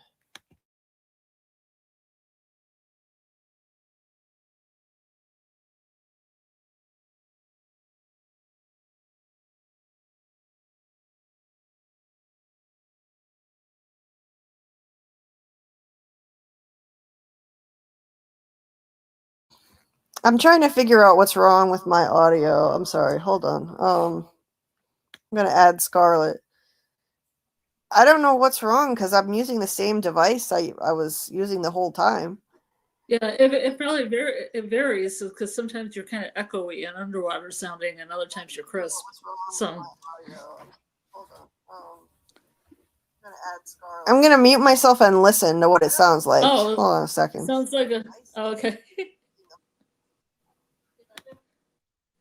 Sounds like there's a delay.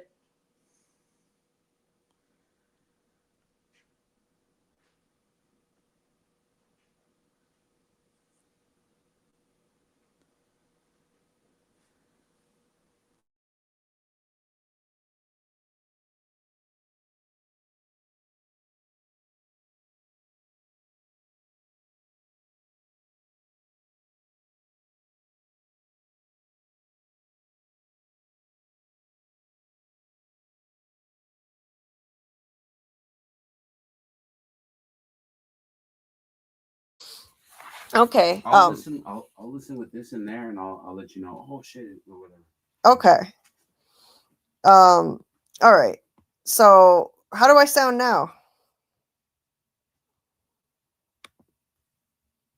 Let me know in the chat. Let me know in the chat if I sound like I'm underwater. You sound fine. You sound fine. It wasn't all the time. It was just sometimes you guys would be both of you be kind of echoey. Okay.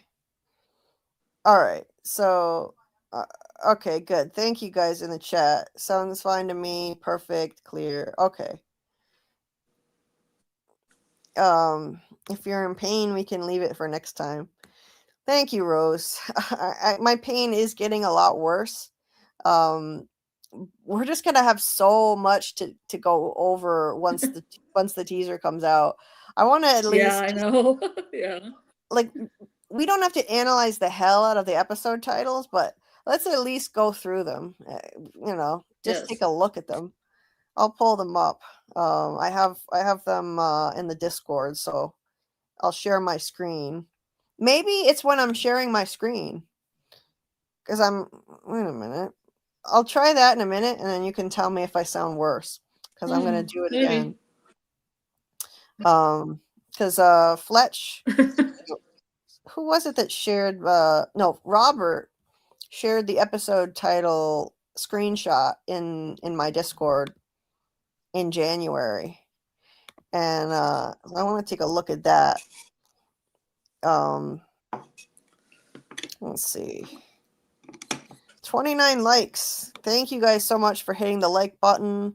Please hit that like button, help people find the stream, and subscribe if you're not already subscribed. We're going to be doing all From content all the time until From season 4. So lots more theory crafting lives based on the teaser trailer and any other information we get leading up to season 4. We'll just dissect the hell out of it once we get episode titles confirmed, images, a full trailer. But we can do lives every week, even just based on the teaser, like we did for season 3, like Tony Teflon did and others.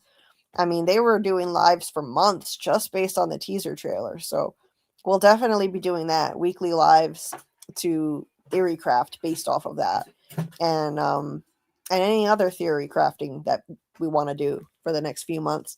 And we'll have the rewatch lives, so that'll be at least 2 From lives per week, sometimes a third one when we have to squeeze in more rewatch stuff. We're gonna fit this in one way or another, and I'm prioritizing this over anything else, not covering any new shows. That is what she said.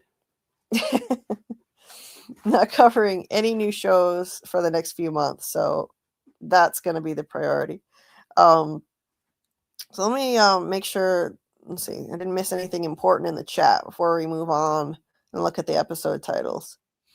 There were just a few more things. Brandon said it would be a shocker knowing that Julie could be the cause of everything for trying to change her present story. Yeah, that would be a really wild bootstrap paradox, Brandon. Great idea there. Yeah, I could totally see that happening. That's really common with time travel storylines. David said that means Julie can story walk to any point in time, and in his timeline. So meaning the boy monster that she met in episode 1, season 1. David said in his timeline they met before, but she didn't remember, so they had to have met while she was story walking to a point before episode 1, maybe. Yeah, it could be. Brandon said, remember, everyone has a recantation from a past figure. Who was Julie? Her mother and Jade are key figures. Who was she? Yeah, everyone seems to have a role from a previous cycle. So, I mean, the most obvious answer would be that Julie would fill Eloise's role because Eloise was Victor's sister and Ethan fills Victor's role.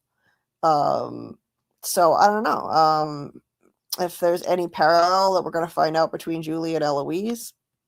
Who knows?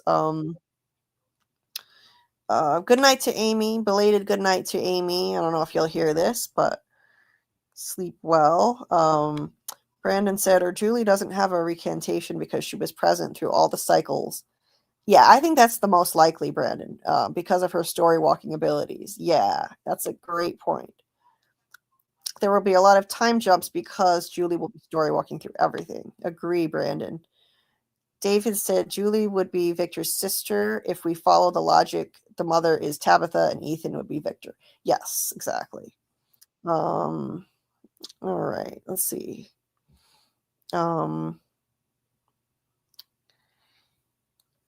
Yeah. Bill, cue Terminator music. Future Julie, Marielle, and Christy haircuts. Yes, it's gonna be horrible haircuts all around. But I think actually Julie's haircut in the new little clip that I showed from Twitter, it was cute this time. It didn't look like a bad wig. It looked like a normal haircut, I think. That was a bad wig they put on Julie in the season 3 finale. Brandon said, I see Julie telling the villagers that they become strong, undying night creatures, which actually attracts them to the idea of eternal life. Oh, very interesting point. Like, she could go back to the original cycle and somehow trigger it to happen in a way, something like that. Something like that. Interesting. Martin said, I can't comment much either, having quick smoke break, but got to get back to work. Well, thanks for listening, Martin. And anyone else who's just listening but can't chat, or you just don't want to chat, but you're hanging out and listening, thank you so much. Appreciate you. And shout out to the Rewatch gang. Anyone who can't make it for any reason because of the time. Obviously, this is very late at night for a lot of people. So thank you to everyone who's listening in any capacity. I truly appreciate the support. Michael said Julie seems to have abilities, but nothing really indicating reincarnation. Right. Yeah, I don't think so. Yeah, so I don't think anybody will be reincarnated other than Jade and Tabitha, personally. Yeah, I think it's just their quest, like Michael was saying here in the chat. Just Tabitha and Jade.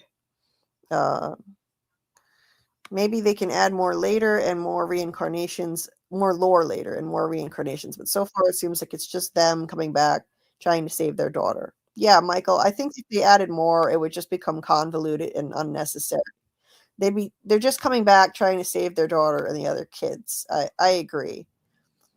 Martin said, I wouldn't be mad if we leave the episode titles till next time just because I can't stay on the phone much. But that's just me. Okay, Martin. We're going to go through them quickly, at least. Okay. Scrolling down here. Rose said, final episode will pan out to aliens placing bet on town members to see who dies next. Hashtag Alien Truman Show. Oh, man. Imagine Tony's alien theory confirmed. You never know. You never know what could happen there. Martin said, unless they're going to add that into the writing later, like the Duffer Brothers, that Monster and Julie did not know each other. Yeah, I don't think so. Personally, I just think the monster on the port in season 1, episode 1, just knew Julie because the monsters know all the people's names psychically. Right. That's what I think. But yeah, the Julie, Michael posted the Julie and Ethan clip. I think that's the same one I showed from Twitter. Let me see. Let me just make sure. And I'm going to pull up the episode titles now so we can take a look at them. All right. Let's see. And you know, before I go after that, I'll pull up what Robert sent me so that we can take a look at the images Robert was kind enough to DM me and didn't get to do it before he went to bed earlier. Okay, so I'm clicking on this link, Michael, that you put in the chat just to see if it's anything different than what I showed.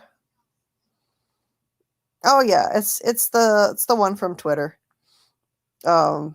Which was really cute. It was really cute. Julie and Ethan, and Simon is so tall.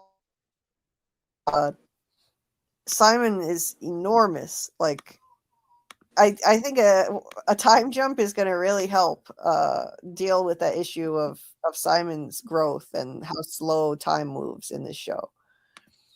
I mean, aren't jackets big enough? Yeah. There are no jackets. One of them being to hide this. put a talisman on your door. I mean, look Don't at open this. the doors. Yeah, he's Lock them shut. you can go to bed so you don't get. Yeah, he's shooting up like a weed. And there's just no hiding that.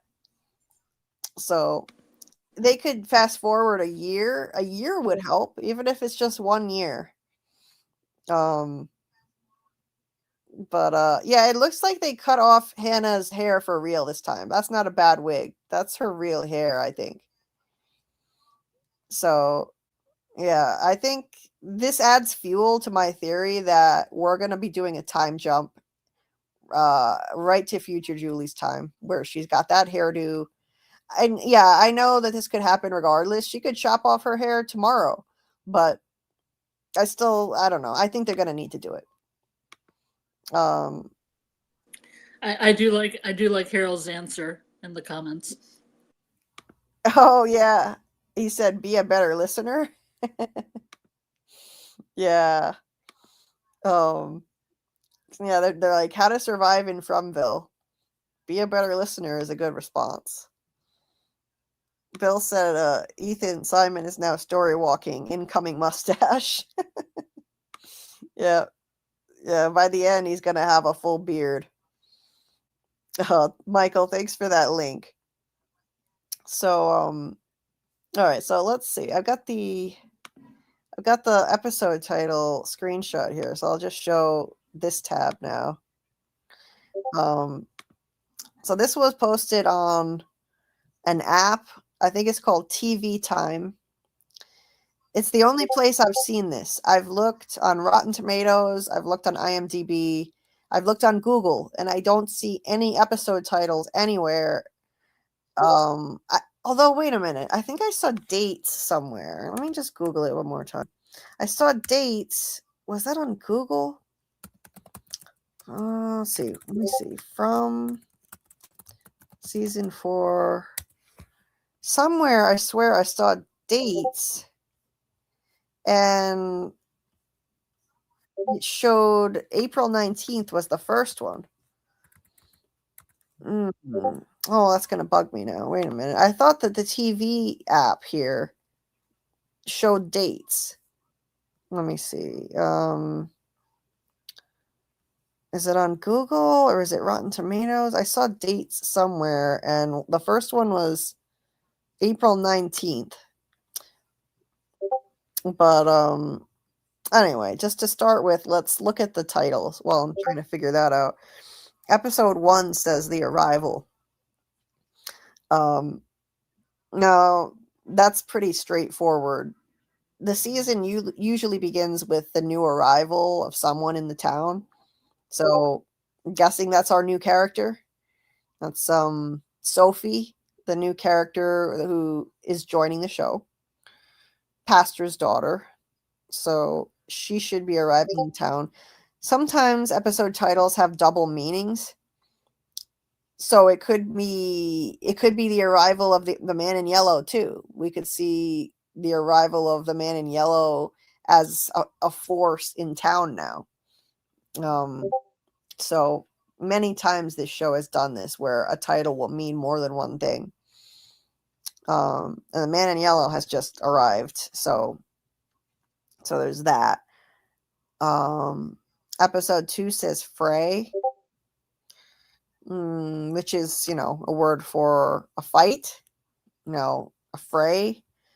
So what could that be? That could be the townsfolk fighting amongst themselves. There could be division in the town starting out. I mean, once Acosta tells everybody that Boyd tortured Elgin, there could be a lot of division and fighting amongst the town. Maybe fray could mean that.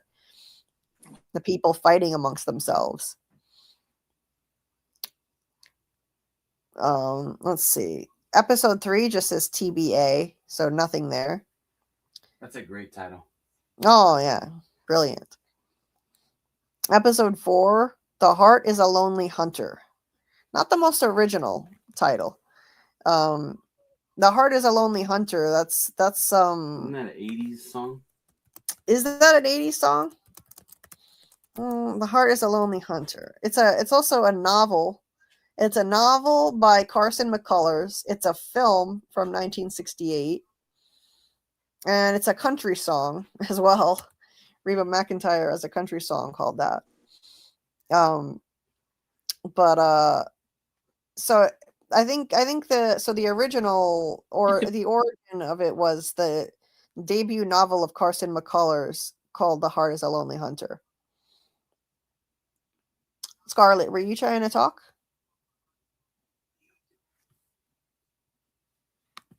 Hold on a sec.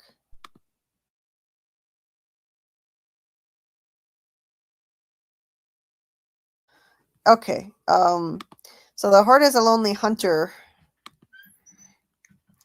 is a novel set in a mill town that explores loneliness and the need for connection through the story of John Singer, a deaf mute who becomes a silent confidant for a group of isolated townspeople. Well, I can definitely see parallels there with a bunch of isolated townspeople. So yeah, themes of loneliness, isolation, the search for meaning, prejudice, and the human need for connection. Definitely see connections to From in there. So yeah, so there's that. That's allegedly the title of episode 4. Let me go back to oops. Let me go back to sharing my screen. And then episode 5 says of myths and monsters. Oh, and we lost Scarlett. I think she's probably having network problems again. That's okay. We can talk about the titles more tomorrow in our next live with Scarlett. In episode 5 says of myths and monsters. That's really fitting to be a title of a From episode. So I suspect these are real. I don't think this is somehow fake or I mean it's possible they're working titles and they got accidentally posted on this TV Time app, but I doubt it. These sound like real titles. Of myths and monsters, I mean oops, my phone alarm is going crazy here. Hold on. I don't know why I have an alarm set for right now. Let me just close that down. Okay. Restart that. Always technical issues. So yeah, I think of myths and monsters could be an episode where we learn more about the monsters through Julie's story walking, perhaps. The show also has a lot of ties to mythology from around the world. So we could see more ties to mythology and or just the overall mythos that this show, mythos that this show is creating. Which in the end, I think even though they're melding together mythologies from around the world in this show, in the end, the writers, I think, are creating their own unique mythos. And so maybe in episode 4, Julie is story walking and she learns more about the monsters. Or we could see the monsters attack. There could be a monster attack in that one. Let's see. Then there's episode 6. If a tree falls in the forest. That's a perfect title for From. I mean, it's the age-old puzzle. If a tree falls in the forest and no one's there to hear it, does it make a sound? But, oops, when it comes to this show, obviously, the fallen tree is central to From. Everyone who reaches this town, they start by coming to a fallen tree, and that's somehow a portal into this Fromville dimension. So what happens when a tree falls? Maybe we'll see how the fallen trees actually wind up there. Maybe through Julie we'll somehow see that. Is the fallen tree some sort of faraway tree? And yeah, so I mean I I think it could somehow relate to that. Maybe something related to the fallen tree. And yeah, and that's a really intriguing title to me. If these aren't the real titles for season 4, I will be surprised because so far they sound perfect. They all sound completely apropos to the show and make total sense. Episode 7 doesn't have anything there yet, TBA. Episode 8, Heavy is the Head, which is a reference to heavy is the head that wears the crown. Now, when I think of that, now, first of all, that's an idiom that comes from Shakespeare's Henry IV, Part 2. The original phrase was actually uneasy lies the head that wears a crown. And it's about how people who are in positions of power or responsibility, leadership, they face enormous pressure, stress, burdens on them, on their shoulders that they're carrying that really make it difficult to find any peace, any relief. And what do I think of when I think of this? I think of Boyd. I think this is where Boyd is going to be struggling a lot. Boyd is the leader of the town. Boyd is the sheriff. And this is fitting with what Boyd has been going through up until this point, because Boyd has been constantly bothered by people who are, blaming him for everything, not listening to him in this town. No matter what he does for these people, they blame him for things. They give him shit all the time. They're constantly, ignoring his advice or blaming him for things. Like in season 3, when Donna blamed Boyd for Tian Chen's death. And granted, it was kind of on Boyd because Boyd let Tian Chen go outside and help him get the livestock into the barn, and she wound up getting killed. He didn't just, grab Tian Chen and get her inside. Donna blamed him. And, there's things like that. And remember how Boyd was begging people not to go in some conga line into the faraway tree and try to get out when they found out that Tabitha got out and came back. He made a speech to them after Dale tried it. Dale went through the tree, wound up stuck in the pool wall, dead. And he was basically like, see, I told you, people, I'm just trying to keep you safe. They don't listen to him. And he feels this burden to keep them all safe and to lead them home. In season 1, Father Khatri told him that you need to be the one to lead these people home. And he's always felt that burden on his head. It shouldn't be all on him, but he feels that. He is the leader of the town, and he feels that burden. So I think also remember how the monsters are always trying to break him. The big bad of the show targets Boyd over everybody and is trying to break him.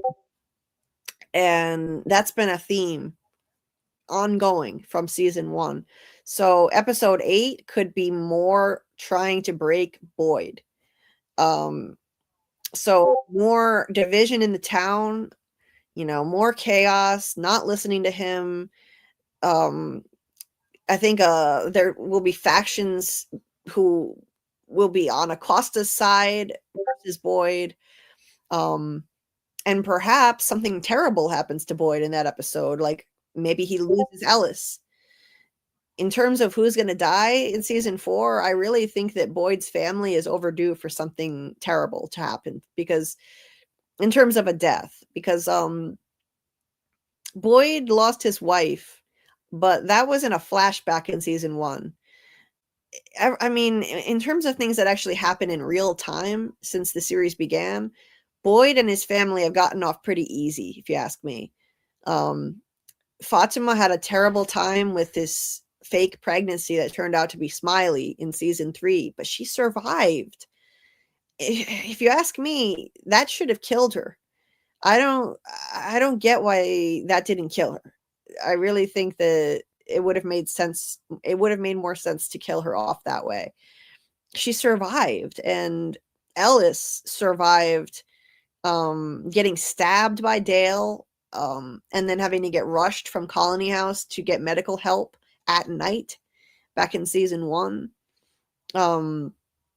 So I really think that Ellis and Fatima, Boyd's family, they've gotten off a bit too easy, and some major death has to happen. So, if I'm really making predictions, I think Ellis could be on the chopping block, which would really go a long way toward continuing to try and break Boyd to actually take his son from him. Maybe that happens in episode 8. Heavy is the head. Who knows? I could be taking, going way too far with the speculation, but that's what we're here for, to just go down the rabbit hole. And then episode 9, The Calm Before, that is a perfect title for a penultimate episode of a season. That is perfect. The Calm Before, penultimate episodes of a season are meant to set up a really big finale. Big bombastic events in the finale. So the calm before is a reference to the phrase "the calm before the storm," of course. So there's going to be a big storm. Something huge happens in the finale, and episode 9 is going to be a temporary lull where nothing huge happens in terms of actual action, but they're setting up a big finale. Which sounds great to me. That's exactly what a penultimate episode of a season is supposed to do. And then episode 10, What a Long, Strange Trip It's Been. Another great title for this show. And I mean, what a long, strange trip it's been for everyone on this show, right? Every single character. It's completely apropos. It could fit anyone. They've all been on the most bizarre trip of their lives in this place. So it's a good title. I find it a little odd that it's in past tense, and I have a concern about that. I hate to say it, but it sounds awfully like that could be the title of a series finale instead of just a season finale, and I really hope that's not going to be the case. I'm not saying I'm predicting that. I don't think so, but why would they say that in past tense? Like the trip is over in that episode. What a long, strange trip it's been. The end? Maybe some of the people get out, the cycle ends, and it's all over. I'm not saying I think that's going to happen. I'm just saying I'm throwing it out there that it could happen. I mean, suppose they know something we don't, and the showrunners were told by MGM, hey, we're only giving you one more season. That would be the dumbest thing they could possibly do, because this is their flagship show. There is no other show as popular as From on MGM+. However, didn't Netflix just buy MGM, or possibly trying to buy MGM? I'm fuzzy on that. I don't know if it's going to actually happen. But if Netflix, God forbid, if Netflix buys MGM, we can kiss From goodbye. I know I'm not going to even entertain that horrible idea, because I've always said that if From were on Netflix, we would lose it. We would have lost it after season 1. They cancel everything that's great. They cancel all the great mystery shows after one season. So, yeah, I really hope Netflix doesn't actually acquire MGM, including MGM Plus, because they would destroy From. If they didn't cancel it, they would give it the second screen syndrome treatment like they did to Stranger Things, and write it for people who are also on their phones, dumb it down. It would be terrible. I'm sure a lot of you guys already know what that is and what happened with Stranger Things, and we don't want that for From. But yeah, I hope that's not the case. I know the showrunners are hoping for 5 seasons. But that doesn't mean they're going to get 5 seasons. And sometimes people are given a heads up, like, hey, we're going to cancel it after this year. We're giving you one more season to wrap up your story. So it's not out of the realm of possibility that he could have been told, we're going to give you 1 season, wrap it up. Let's hope that's not the case. And if nobody buys MGM Plus and they stay independent, I don't think we need to worry about From. They'll get as many seasons as they want because they're easily the most popular show on the streaming service. But yeah, it's weird to me that title is in past tense. Maybe alternatively, there are other things that it could mean. Alternatively, it could mean that it could mean that one of them gets out and it's a long, strange trip for them. Maybe somebody else escapes from town. Somebody else gets out. I mean, and there could be other interpretations too. It doesn't need to necessarily mean the trip is literally over for one of them or all of them. But again, I found that a little weird, the past tense. But yeah, I think this is legit. I'm gonna go on the record and say this looks legit. Those titles sound perfect for the show. And even the order that they're arranged in sounds perfect, if you ask me, especially episodes 9 and 10. So let me stop sharing my screen there and see what you guys are saying in the chat. Let's see. I haven't been able to see the chat while I was showing that, so we'll check in with you guys now. Let's see. Scarlett said, I would love an acid trip to explain From. Oh, man. An acid trip. Yeah, that would be wild, right? So like Tabitha and Jade go on an acid trip and then or I think you're saying that this whole thing is an acid trip, like Miranda used to do acid. She used to drop acid with Henry and the whole thing is just an acid trip under her real bottle tree in the real world. Ooh, I hope not. I would be really upset. This needs to be real. Like, hey, AA, nice to see you.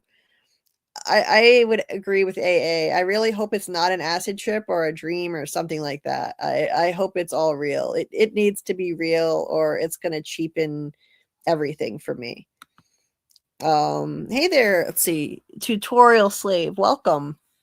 It's awesome to see new people in the chat.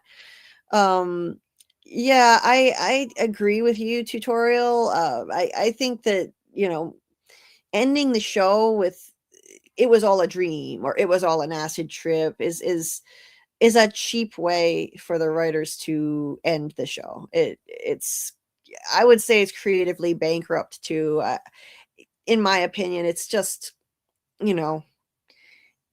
what would be the point of everything that we've seen if it's all just fake, if none of it was real? I would be upset. David said maybe that so David said cliffhanger to sell season 5. So maybe you're saying the final episode title could be an indicator that it's a cliffhanger. I'm not sure if that's what you mean, but let's see. Martin said, what a long, strange trip, sounds like story walking. Yeah, okay. I like that, Martin. So, yeah, it could be Julie coming back from a long, strange story walking trip. And that would be a great explanation for that title. I like it. Let's see. I'm going to scroll up here, see what else I'm missing. Let's see.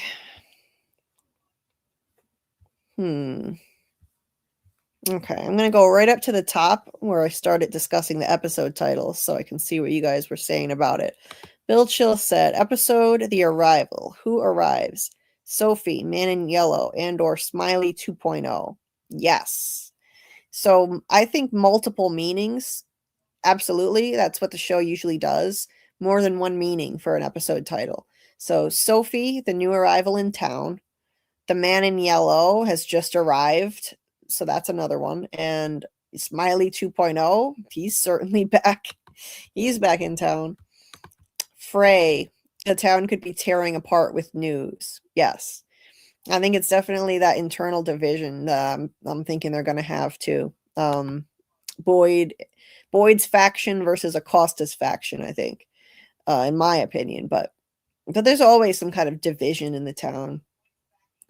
David said, hopefully they do both timelines simultaneously, one with Julie story walking and the other picking up straight after Jim's death.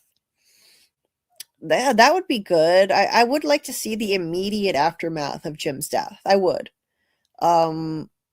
They could do both. They could show the immediate aftermath and then do a time jump, which I think is necessary. We've got to get to future Julie's time, and we got to do it fast. We cannot do this slow pace anymore of one episode equals one day in the life of these people or one night. It's not going to work. We've got to get to future Julie's time, and we're never going to get there at this pace. So they have to do a time jump. At this rate, the show would have to be on 10 years before they get like a year in the future. Let's say she's a year in the future. You know what I mean? So yeah, that's what I'm thinking. Bill Chill said, episode 4 of Myths and Monsters, a nod to Of Mice and Men. Nice connection. Absolutely. Nice connection because both of them use alliteration with the word M. Of Mice and Men, obviously being the famous book. And in this version, it's Of Myths and Monsters. Excellent. Love it. Rose Jones says, Frey, a major god in Norse mythology. The synopsis Tony read said we get more mythology. Interesting. Yeah. We've had a lot of mythology already in the show, so I could absolutely see that. Frey also means unravel, so maybe the town is going nuts on itself. Yeah. Yeah, the town is just falling apart. That's what I'm thinking for sure about that. It could have a double meaning. Could relate to the Norse god and the town unraveling. Scarlett says, so if a tree falls in the forest, does anyone hear it? Yep. Bill Chill said, season 4, episode 5, hopefully a backstory for the town's monsters. Yeah, that one was of Myths and Monsters. So yeah, that would be awesome to see the monsters in the past timeline, maybe the original timeline. I would love it. I wasn't expecting to get that until season 5, but who knows? Julie could story walk and see that in season 4, or at least some of it. I'd love to see Smiley walking around in a pilgrim hat, like I've always said. Scarlett and I have always joked about that. Like, we've got to see the original timeline and Smiley in his pilgrim hat. Scarlett said, heavy is the head that wears the crown. Boyd. Exactly my thought. Same thing I was thinking. Yep. Calm before the storm. The flood? Yeah, I thought of that too. Could it mean the literal flood, like a literal storm, as in the flood that we've been expecting all along because of Victor's picture of the flood? Could be. Yeah, I was thinking that maybe the flood happens in the finale. As usual, in my head, Scarlett. In each other's heads. Rose said maybe we see the origin of the fallen tree. Right. The if a tree falls in the forest. That would be really cool if we see that. That's one of the most mysterious things, how the fallen tree brings people there. How does it get there? Where is it exactly? I think the fallen tree is in a liminal space in between our dimension and the Fromville dimension. So it's kind of neither here nor there, because once you see the tree and turn around, you drive through town and go in a circle and you never see the tree again. So it would be cool to see a little more of the origin, where it comes from. Michael said, could the fray could be a double meaning, both a fight and the townies fraying around the edges and fighting amongst themselves. Right. Could be a fight with the monsters and the town falling apart, like we've all been saying. Scarlett said maybe it is a faraway tree that falls. Yeah. Oh, yeah. Victor wanted to chop down the bottle faraway tree. Let's hope it's not that one. The boy in white said, "Don't chop down that tree." So I don't think that would be good. I trust the boy in white, believe it or not. I think he's a force for helpfulness at the very least. Ambiguously good, if you ask me.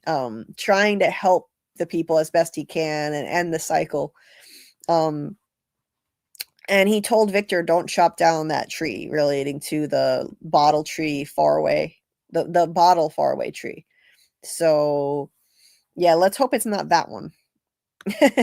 Scarlett said, "Get out of my head, Julie." Yes, we're in each other's heads as always. Not surprised. David said, "Reminds me of Pyramid Head, Guilt." Like heavy is the head that wears the crown. Because the title was Heavy as the Head. One of the episode titles. Michael said, "Speculation. Either history of the tree in the road, or else someone cuts down a faraway tree and we see the aftermath or effect on the town." Yeah. Yeah, in terms of if a tree falls in the forest, right? We could definitely see the history of the tree in the road, maybe, or yeah, somebody could cut down one of the faraway trees, which I think would be a really bad thing. They need those. So, interesting ideas. Rose said, "Fallen tree is a bottle tree that got hit by lightning." Yeah, could be. Bill said, "Heavy is the head, Boyd or a new leader. It could be about Donna or Kenny as well." Yes, because Donna is the head of Colony House. It could be an episode that, since this show loves to do dual meanings for episode titles, it could mean that both Boyd and Donna suffer in that episode. They're both the head of something. Boyd is the head of the town and pretty much everyone at this point. Everyone looks to him for leadership. And Donna is still the leader of Colony House. And who knows, this season, maybe Acosta could be the head of her own faction of people. So, yeah, all three of them could be suffering. Boyd and Donna could be suffering a burden in that episode. At the very least, Boyd. I'm sure of it. Scarlett said, "What a long, strange trip it's been is either a showing of Miranda's drug trip and LSD visuals, or it is the series finale." Yeah, you were thinking the same thing as me again. I hope it's not the series finale. Please let it not be. We need more than just 4 seasons of From. We need more. It can't be the series finale. We need at least 5. This show is too great of a mystery box series to end it now. But I will say this, and I hate to say things like this, but there is a possibility that they're ending it after 4 seasons because they moved up Tabitha's escape. The creators of the show, their showrunners, said that Tabitha was not originally they didn't plan for her to get out of the town at the end of season 2 like she did. They moved it up by a whole season. They said that they planned on having her get out later. They moved it up, and I hope that's not because they decided to do less seasons or they planned on less seasons and this is going to be the end. I don't want to be right about any of these things I'm thinking, but like it better not be the last season. I can't help but throw my thoughts out there just in case. They did move up the timeline and they had Tabitha escape early. Why? That's always bothered me ever since I heard them say that. Why did they do that? What was the reasoning? Maybe it was just for plot reasons. They decided, I mean, they said that they wanted to get past Tabitha getting out so that they could start providing some answers and moving the plot forward in a different way. That was kind of the gist of it from what I can recall from an interview that I watched. I still don't like it. It's always bothered me that they said they moved up Tabitha's escape by a year. I don't know. I don't like to think it, but it's possible they could end it after season 4. But let's hope not. But yeah, imagine if it's Miranda's drug trip and LSD visuals. It could be an acid trip. I didn't think of it in terms of an acid trip, but yeah, I mean, Miranda and Henry used to do acid. So, we could potentially somehow see that through a flashback through Julie story walking. We could see Michael has been theorizing for a while that Tabitha and Jade need to find some mushrooms.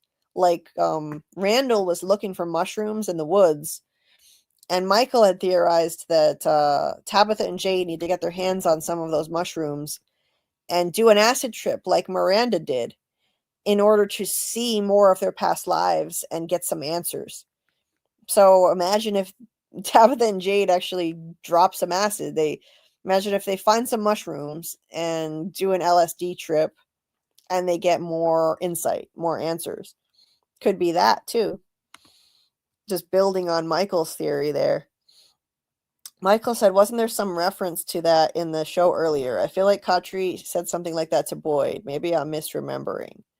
I'm not sure which one you're referencing, which title you're referencing there, Michael, because I'm behind the chat. Sorry about that. But yeah, Michael, if you want, you can let me know what you meant by that, and I'll catch up with the chat. Scarlett said, or they get out, but there is more to that strange trip.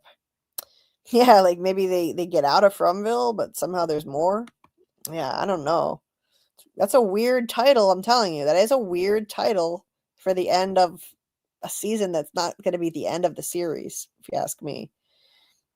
Michael said, heavy is the head that wears the crown. Yep. David, the tree in the forest, subjective perception, the observer and the observed. Yeah. Martin said, I agree, Julie. They are writing their own myths and gods, similar to Jacob and the Man in Black in Lost. This is a show that lets them deep dive into that similar thing, but with more detail that they couldn't do in Lost. Yeah, Martin, I like that a lot. And guess what, Martin? You're going to be excited to hear this. I am very close to finally finishing Lost. You'll be happy to know. I know it seemed like it was never going to happen, but I am almost done with Lost after like 2 years. No lie. It took me like 2 years. And it's not because I don't like the show. I swear, I love Lost. It's an amazing show. It's just that my life changed so much in the last 2 years, and it kept getting pushed to the back burner. It's a long, complicated story. I won't bore you guys with it, but it just kept getting pushed to the back burner. I started my channel, and Lost I had to prioritize other things, and Lost is a big undertaking. There are a lot of episodes, so I just didn't get around to it. I kept picking it up and putting it back down, and then when I would pick it up again, I would be so confused because it took me so long to start watching it again that I'd need to go back and rewatch some more episodes, and it was just too much of an undertaking when I'm managing a channel. And eventually I finally started getting back to it recently, and I now have 2 episodes left and I will be done. So I've got 2 more, and actually I'm hoping I can fit in time to do a live really soon discussing the parallels between Lost and From. And I know a lot of people find so many similarities, and I sure do, between Lost and From, and they have obviously 2 of the same showrunners, many of the same themes. So I'm going to definitely be doing a live discussing the 2 shows, and it will be kind of a spoilery live for Lost. So I'll make sure I let everybody know, like, spoilers for Lost. It's a 20-year-old show, but my friends have been kind enough not to spoil it for me all this time. So, but we'll do a spoilery live about Lost and From soon. And anyway, ironically, I came up with a theory for how I think From works that is very, very similar to the way Lost worked. And it was an accident. I swear to God, it was an accident. A year ago, long before I ever came close to finishing Lost, I made a 2-part theory.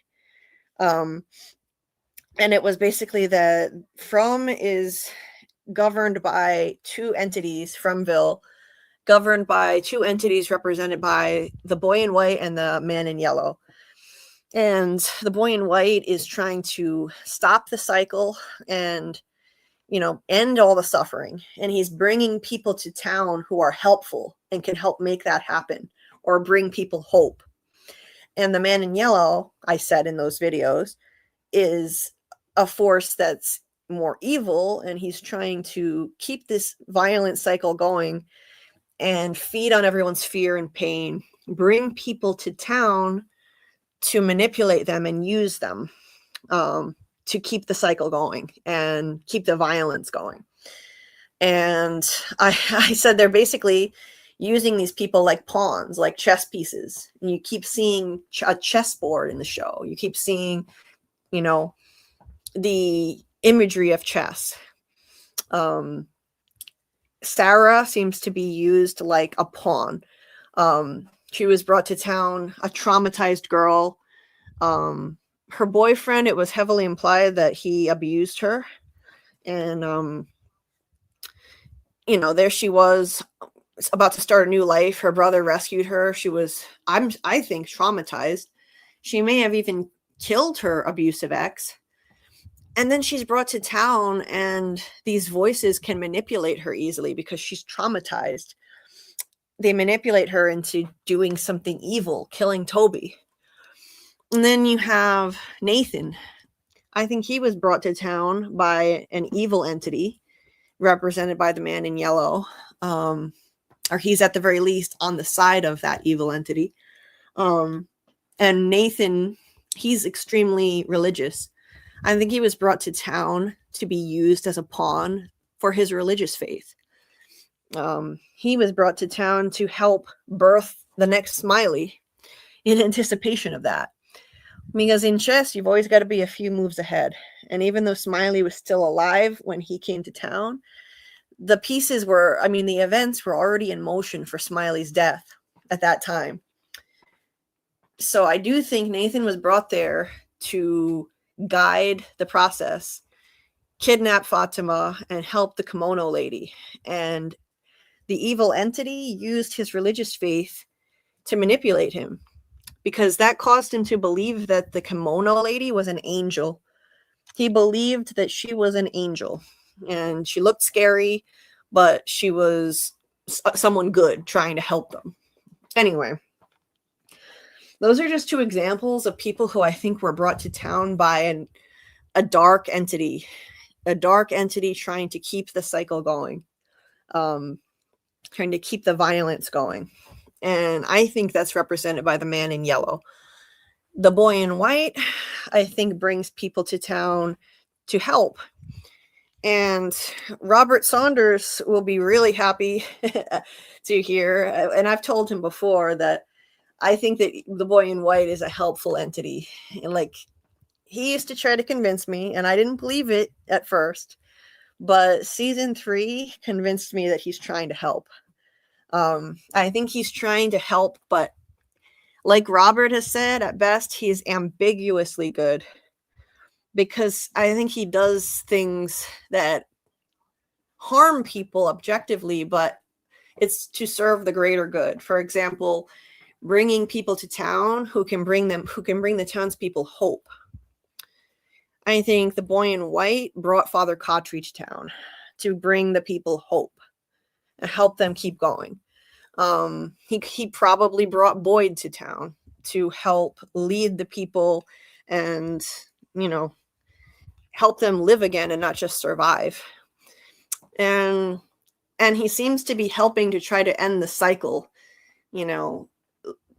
pushing Tabitha out of the lighthouse, which led her on a quest to get answers. Ultimately, she met Henry, her husband in a past life. So, you know, the boy in white seems like he's trying to make the cycle stop and gradually lead people toward the answers.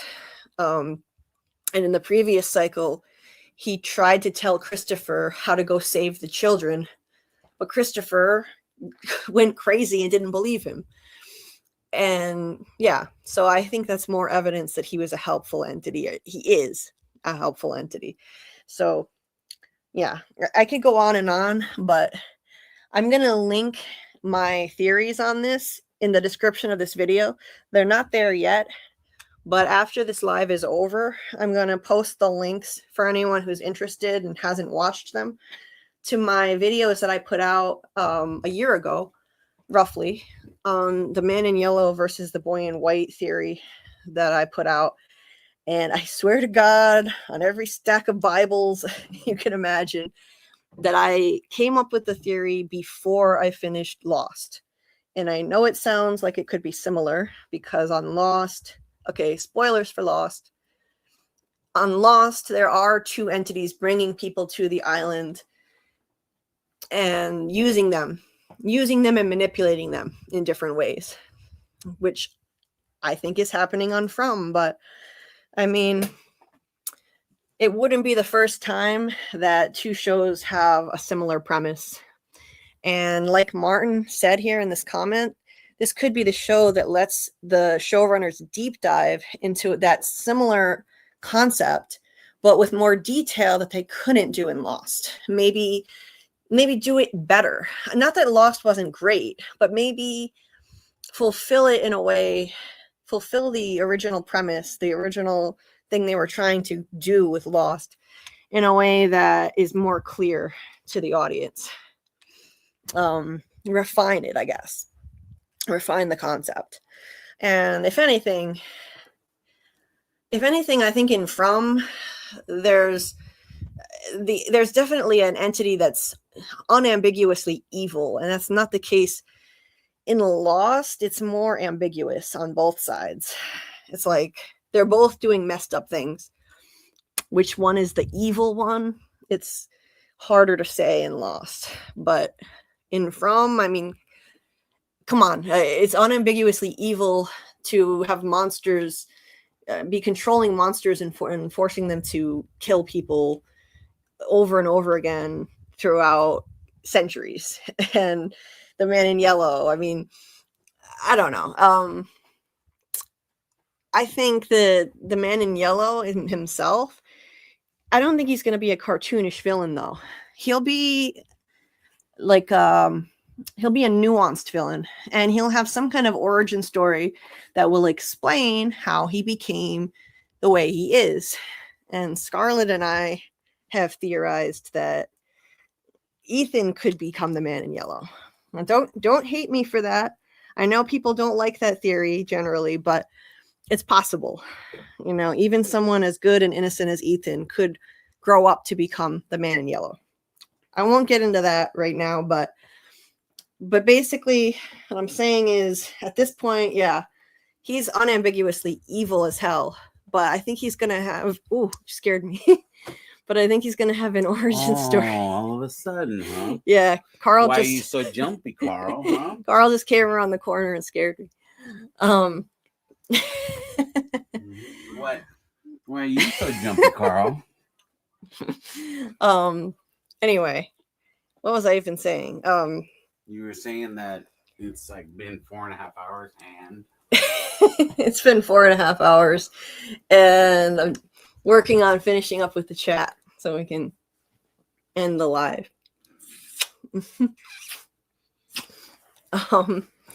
So anyway, anyway, just I won't go on anymore about that, but I do think the man in yellow will be nuanced, and he wasn't. No one is. Could be old Ethan. He could be. What happened to that police detective? I think the Man in Yellow is someone who wasn't born evil at the very least, and we'll find out eventually his origin story and how he turned into this, how he became this way. Monsters are not born, they are made, as Mary Shelley once said. And I think that's going to be true of this. Okay, now let me try and catch up with the chat. Martin said, if that is a four-way tree on the road, I will be taking all credit. I know that much. Scarlett said, I'm going to bed soon. My connection sucks, and I didn't think you could hear me at all. Yeah, I stopped being able to hear Scarlett. So if you can hear me now, I'm sorry about that. But yeah, I couldn't hear you. Scarlett said, I would love the finale to be a Grateful Dead LSD trip. David said, the calm before the flood. Yeah, it could be the flood. Could be the flood at the end of the season. Bill, episode 9, the calm before. Maybe a flood or attack from the monsters is coming. Yes. Tutorial slave. Maybe Boyd is like a sliver, variant, or even the son of the Man in Yellow. They're trying to break him, thereby snapping him out of his delusion of humanity. Interesting. Wow, I really like that creative thinking.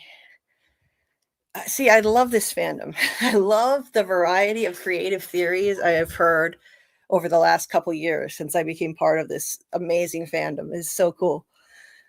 Interesting. I mean, you never know. He could be anyone.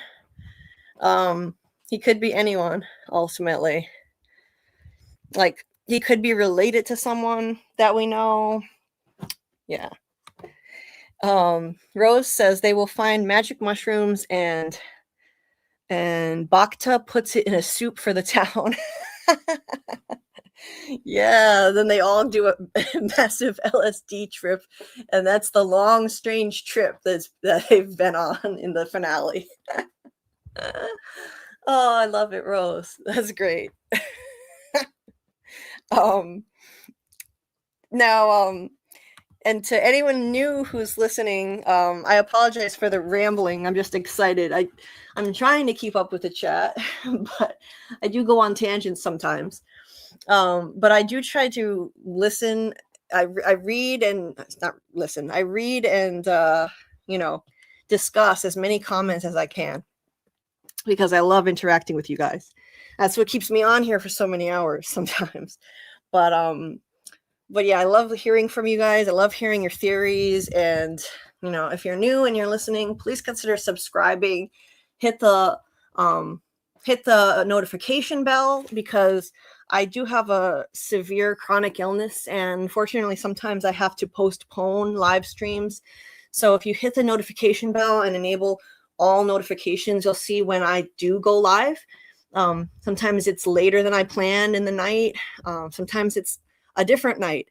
But yeah, you can enable all notifications. You can join the Discord. I'm going to post the link to the Discord in the description of this video as soon as the live ends. Right now, I think I forgot to add it. Let me see. Is it there?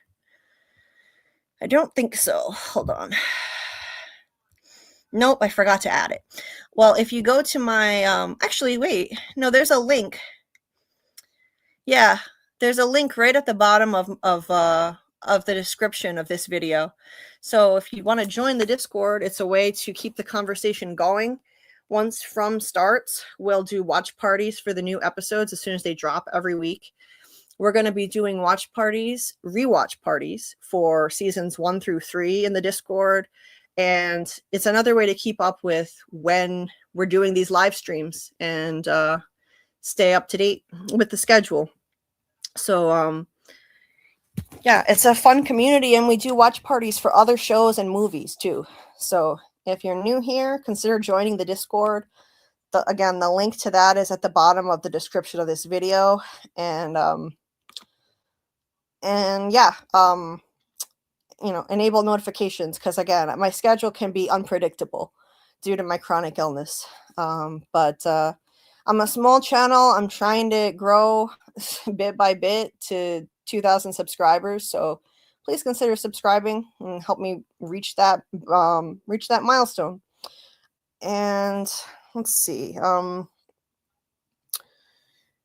did I leave off? Scarlett said, I always thought Boyd might get his boat and sail out of Fromville. You never know. I mean, it could be a Chekhov's gun. Boyd's favorite song, If I Had a Boat. Maybe he'll get his boat and sail out of Fromville in the end. That would be great. I would love that for him, but I don't know. I don't know if he'll get such a happy ending. Maybe that'll be part of the flood, though, when we get it. Boyd sails away. Scarlett said maybe Boyd gets out, but his family is still there. Oh, that would be wild.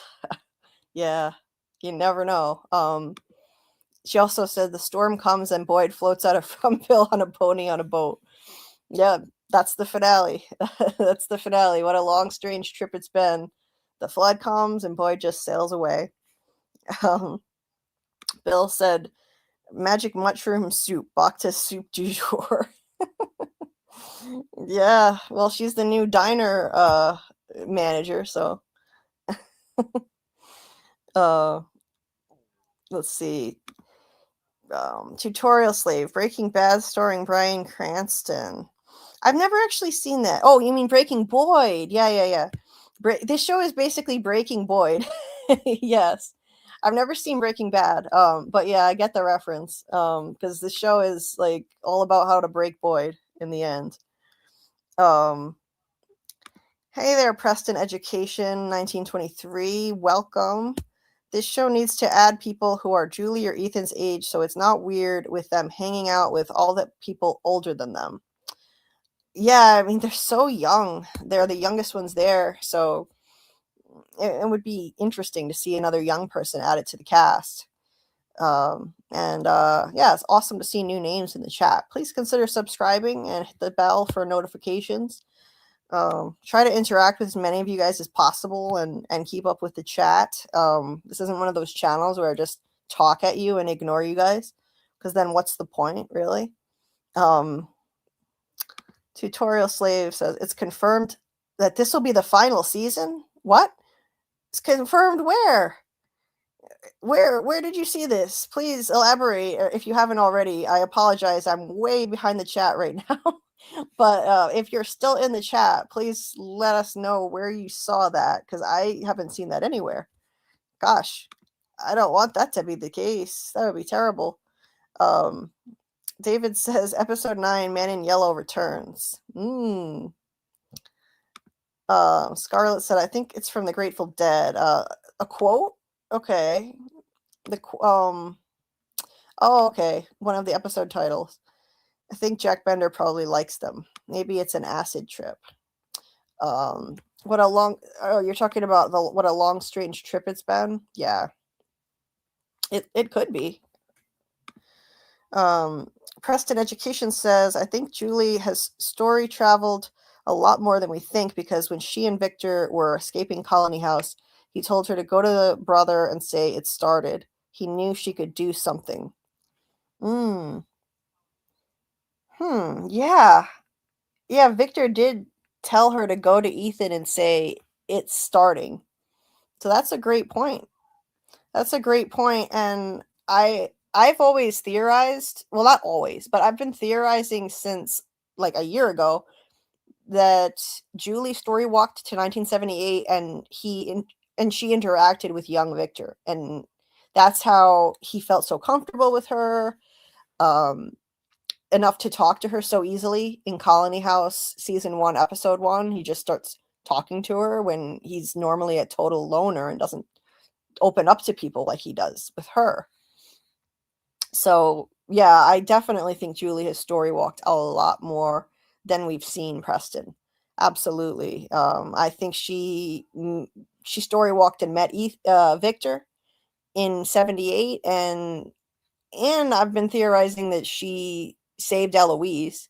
But yeah, back like a year ago, we started doing a rewatch, and that's when I had that idea. So we'll see. That would be really cool.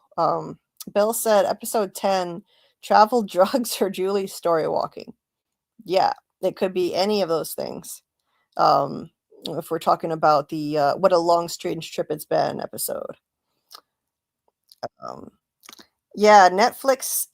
Michael said, Netflix is trying to buy Warner Brothers. Okay, not MGM.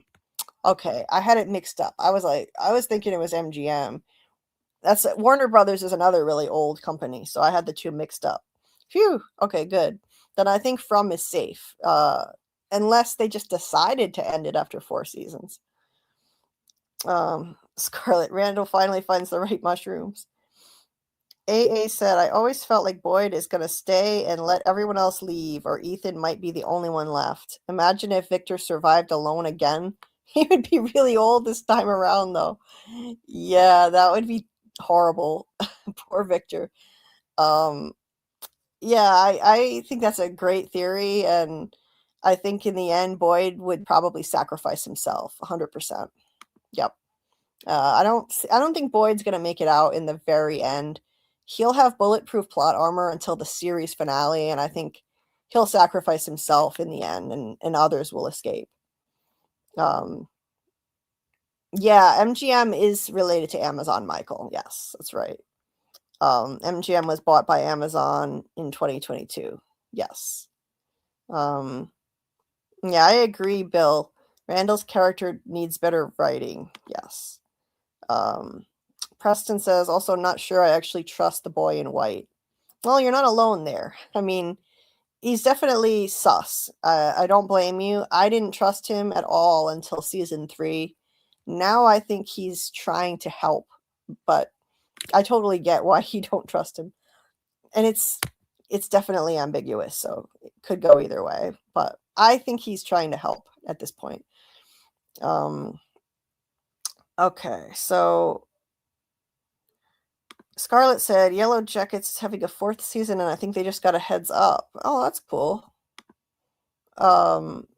Yeah, or they just want to end it their own way. Yeah, I like when they get a heads up about it.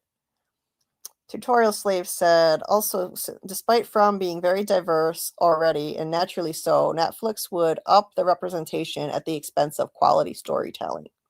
They totally would, yeah. So, I'm glad Netflix is not buying MGM. I had it mixed up earlier. David said, I actually wouldn't hate it if it's all on an LSD trip, but still related to a real traumatic event. Okay, fair. Martin said, what a long, strange trip, sounds like story walking. Yes. And I think I read that one already. Okay. Earlier, that is. David said, sounds like we're going to get a lot of answers and witness some heavy choices for the characters. I think so too. This is going to be a heavy season. We're going to get a lot more answers, and yeah, it's going to be rough. I think there are going to be more deaths too. Michael said, recreating the accidental vision quest Miranda had under the tree with Henry. Yeah, if they do the acid trip with Tabitha and Jade, like you're theorizing. Yeah. Michael said, not to end the show, but to progress the story. Right. Bill said, this whole show was Miranda's hallucination, which is why Victor survives. Eloise is okay because she never came to From. Oh, man. Let's hope not. I really, really hope not. I want it to be real. Okay. Michael, still holding out for my theory about Randall's joke to Julie being foreshadowing. Sounds to me like they finally trip balls and reconnect with their past lives, but who knows? Could be. AA said, I think the arrival might be about the Puritans. Yeah, could be. Let me put, while I'm talking about this, while I'm highlighting these comments, let me put this back up on the screen in case it's unclear what we're talking about at this moment to anyone joining late. Let me see if I can. Okay, yeah, so those are the episode titles. Yeah, it could be about the Puritans, the very first arrival in this place and the origin. Michael said, we know that they're adding a puritanical female ghost this season. cast late in filming, so I feel like we're starting to get into lore, and there will be more after season 4, hopefully. Okay. I didn't know that, Michael. Interesting stuff. I definitely think I'm not surprised about that because I do think we're going to get into a lot more lore through Julie's story walking to the past and seeing some of the origins. JT Moore said episode 10 is a Grateful Dead song title from 1978. Okay, what a long, strange trip it's been. Gotcha. AA said, who do we think Kenny is going to side with, Boyd or Acosta? For some reason, I feel like he's going to side with Acosta first. Yeah. I think initially he'll side with Boyd, actually. He'll be more loyal to Boyd, but when he finds out that Boyd is still lying to him and keeping secrets, Boyd didn't tell Kenny that Fatima killed Tilly, remember?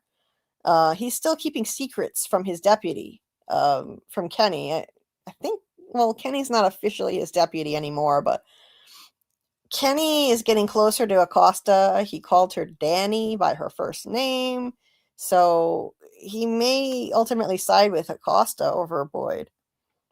And Bill said the town might think that Sarah killed Jim with no one other than Julie present. Oh no, they're going to get the pitchforks and torches for her if that happens.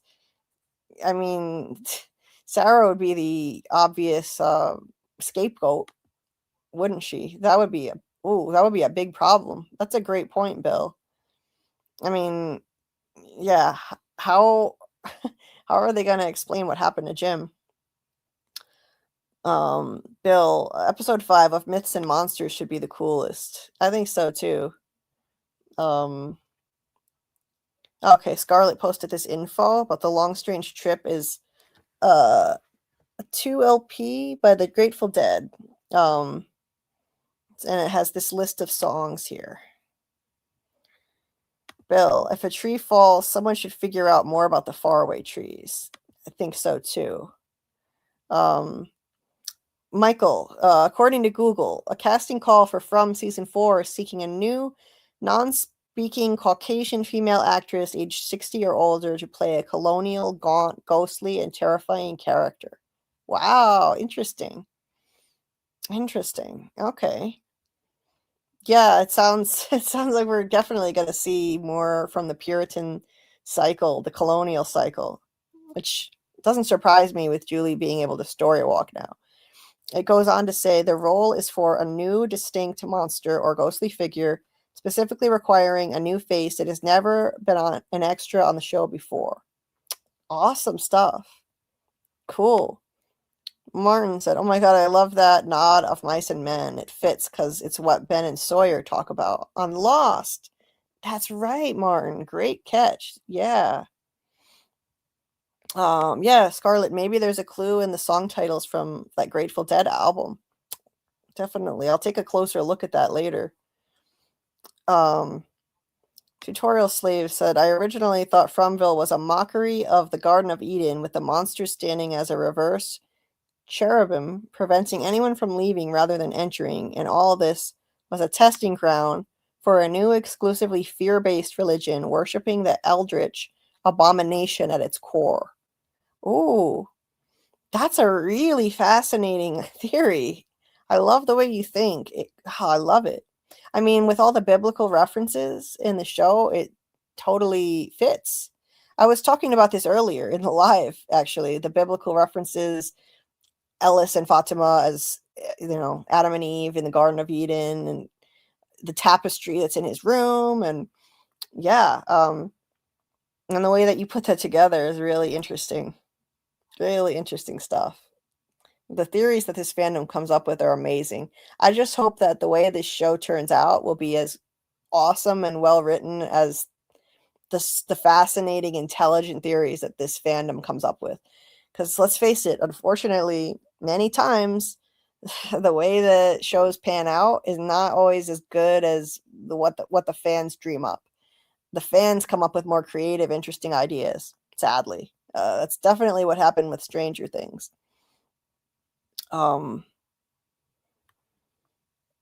Let's see. Michael said, I think if they chop down the the bottle faraway tree, the reincarnation cycle ends, which puts a final clock on completing the quest this cycle, because no more reincarnations. If they fail, they lose the kids forever. Great theory. I love it. That could explain why the boy in white told Victor, don't chop down that tree. Interesting. Love it. Love it. I do think that's essential. That tree is essential to this, to all of this, you know, to finding an answer, finding an end to the cycle. Let's see.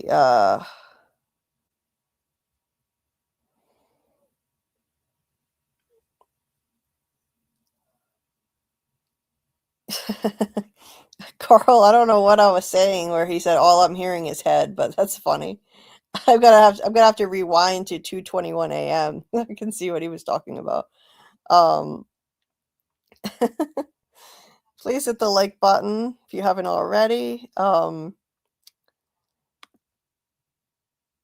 Michael said, well, didn't they say they wanted to explore certain ideas earlier? Yes, yes. So that could be why they moved up Tabitha's exodus from the town to the end of season 2.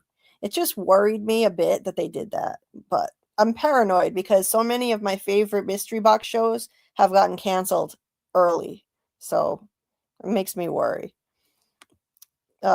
Scarlett here is covering the Paramount Plus drama comedy sci-fi show School Spirits on the Sci-Fi Vision YouTube channel. There is the link that she put in the chat, so check that out.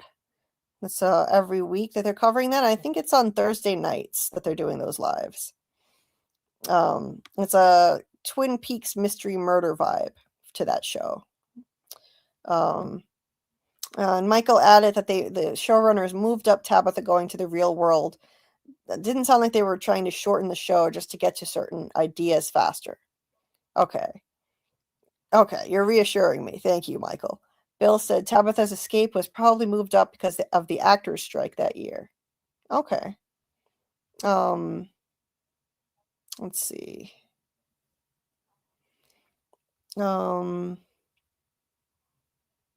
Michael said that Randall joked about foraging for mushrooms on the way to the ruins where he and Julie were actually going, and he thinks it's foreshadowing. Yes, absolutely.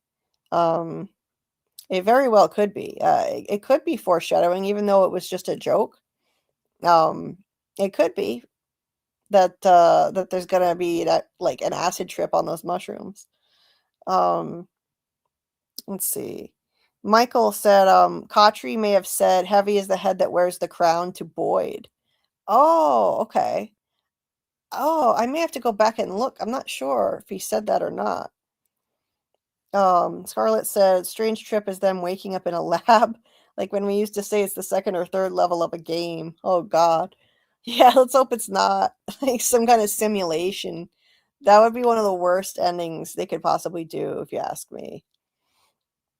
Bill said the Book 74 theory was Kotri believes the town is a manifestation of a 74th book of the Bible, suggesting that the residents are living through a divine, chaotic narrative where they are being tested. Yeah, that's a really interesting theory. It could be. I don't know. I don't think it's likely because I think the show's going to try to appeal to a broader audience and not just go with a fully Christian explanation for things. Scarlett, yeah, I definitely want to have a Lost celebration party live when I finally finish the show and we can discuss the parallels to From. Absolutely. And that can be soon because I'm definitely going to finish Lost soon. So I want to fit it in somewhere, even in between all our From rewatches and From theory crafting lives and our story time with Doug lives. Because for those of you who don't know, we do lives with Doug Hughes, who plays the man in yellow on From. We've done regular lives with him for a little over a year now.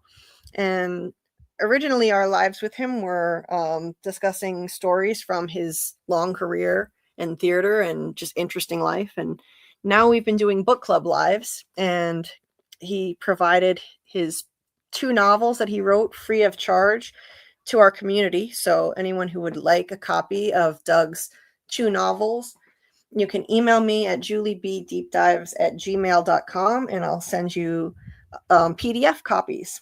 And we discuss his books with him during live streams. The next one will be Thursday night at 9:30 p.m. Eastern this week. Anyway, Bill said the choice to torture Elgin. In a critical vision, Khatri warns Boyd that his decision to torture Elgin for information on a missing person is a point of no return. He tells Boyd that he will become the person he chooses to be at that moment, implying that taking this dark step would break him morally. Right. So breaking Boyd is not just about him falling apart, emotionally having a mental breakdown. It's also about his moral breakdown of his character. And so, Boyd is definitely being broken more and more. And broken people, like Bill quoted Khatri here, broken people don't survive here. Or was it? No, it was Kenny. Kenny said broken people don't survive here in like season 1, I think. And Khatri often warned that weakness and emotional breakage are fatal in the town. So yeah, the episode Fray could be deadly. We can't have division and, emotional breakdown in the town because that just makes them more vulnerable. So Scarlett, Scarlett headed to bed and said if anyone wants to help out, click on that live Sci-Fi Vision link, or better yet, watch School Spirits. It's amazing and has some Yellow Jackets connections. Plus, it's funny. So yeah, check out School Spirits. I'm going to check it out. Sounds like a great show. And check out the Sci-Fi Vision YouTube channel, which she posted in the chat. And I'll share the link to the Sci-Fi Vision channel in the description of the video. If anyone is interested, you can find it in there later. I'll add it after the live is over. Bill Chill said the reality of the hallucinations. Following his death, Khatri appears to Boyd in the church basement and other locations. These visions are interpreted either as manifestations of Boyd's subconscious or as the town itself using a trusted forum to manipulate him. I've always thought Ghost Khatri is basically he's an instrument of the big bad. He is a vision sent to Boyd to manipulate him, in my opinion. I don't think it's his conscience. I don't trust him. I don't trust Father Khatri. He's super sus. But that's me. Martin, awesome, Julie. You think it ends there? You will be rewatching it again straight away. Yeah, I'll be rewatching Lost, I'm sure, right away. I'll want to start it right over from the beginning. It's an amazing show. So, yes, I'm finally going to finish that and can't wait. And good night, belated good night to Scarlett. And no one ruined Dark for her yet. The series Dark. That's good. Let's see. Michael, yep, sounds about right, as the avatar of the tree. So he's talking about the boy in white here. The avatar of the bottle faraway tree, which was made by the kids, and so he's trying to help the parents finish the quest to save them. I think that makes total sense. That theory you have, that the bottle tree, that he's like the avatar of the faraway bottle tree.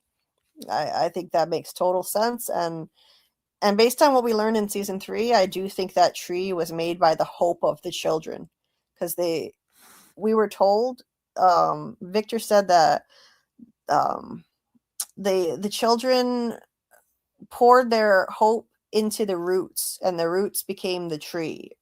Isn't that what Victor said? I think. Yeah. Victor had that that memory that came back, and the boy in white. The boy in white.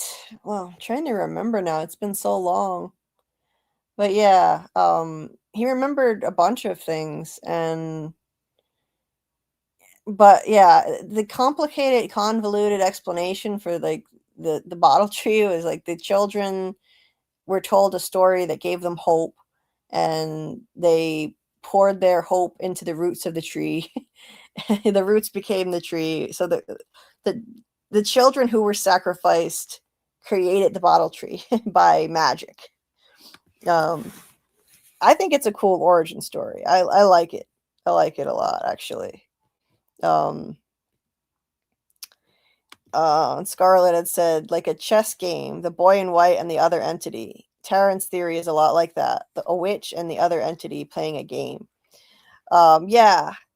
I think Taryn thinks they're doing it for entertainment, though. I don't think this is like some kind of entertainment kind of thing. I just think they're doing it for their own agendas, but it does play out like a game of chess, because I think they're using the man in yellow and the boy in white are using people in the town for their own purposes. One wants to end the cycle, the other wants the cycle to continue. Like a chess game. Yeah. That's been my theory for a while.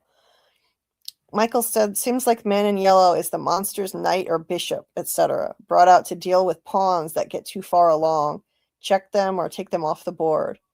Yeah, like a high-ranking member. Yeah, that could very well be that the man in yellow is not the top entity playing or moving the pieces around, but that he's a higher level piece than the monsters. That could be, Michael. Maybe not the final big bad, but certainly a more powerful piece on the board. Yeah, could be. Same with the boy in white. Maybe he's not the final avatar for good, and there's something above him, but I tend to think it's going to be boy in white versus man in yellow. I mean, look at the way that they're named. The boy in white, versus the man in yellow. It seems like they're named in a perfect way to make them opposing entities. They're both referred to ambiguously with no name. Boy versus man, white versus yellow. I think those are our two entities, our two opposing forces here. But that's me. Scarlett said, poor Sarah, what happens to her? Do those core people like Donna, Kenny, Boyd, and Sarah keep the torture and murder of Tilly by Fatima a secret? What happens to Elgin? Does he tell people or keep quiet? Yeah, I mean, all great questions. I don't know. Sarah has just been used and abused by this place. I do feel sorry for her now. I think she's been exploited. She never wanted to hurt anybody, but she's mentally ill and she was exploited. Yeah, so many questions. Yeah, until tomorrow when we watch the trailer frame by frame. Yeah, we sure will be doing that, Scarlett. Over to the left. Yes. AA said the boy in white is evil in my opinion. I don't think that any of the entities are good. Some of the people are that's the balance. Okay, fair. That's fair. Randall, you'd be on Randall's side then. Randall said that I don't think anything here is good. I believe he's the one who said that. He said like nothing here is trying to help or something like that. Wasn't that Randall? Yeah. And yeah, he said I don't think anything here is trying to help. But I think Ethan is right, because in season 1, when they were putting questions up on the wall, Ethan said, who here is trying to help? And I trust Ethan. I trust Ethan's judgment. And if Ethan thinks that someone could be trying to help, I think maybe he's right. Ethan seems to be our guide on the show, our plot device to show us how things work, in my opinion. Let's see. AA said, like I think everything the boy in white does to help anyone in town also helps the bigger bad in some way. Okay.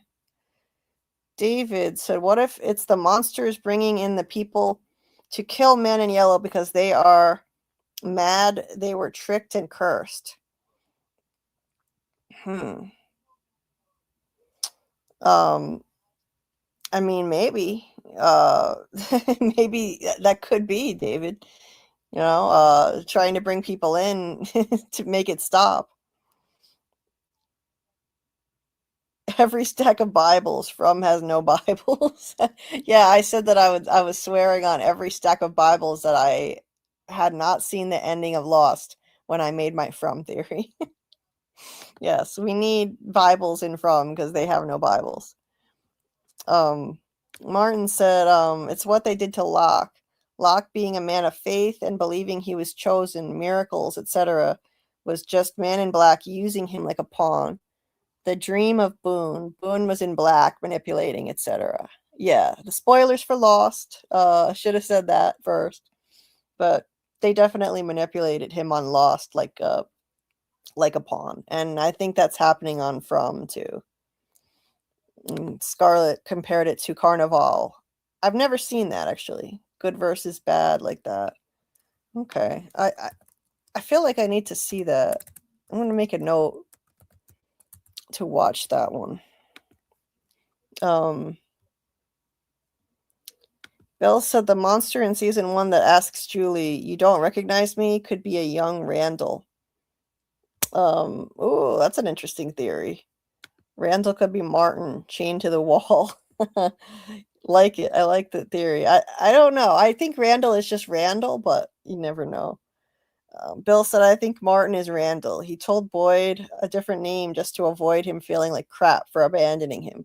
Because even though we saw their initial interaction in seasons before. Hey, you never know. Rose said, I think Ethan becomes the Man in Yellow as well. Oh, somebody actually agrees with me. And Scarlett. I mean, I know a lot of people don't like that theory, but I do lean in that direction that Ethan becomes the Man in Yellow. But we'll see. We'll see. Bill said it was really taking place after he abandoned Randall in town. When Julie, him, and Marielle were chained, he was in the middle.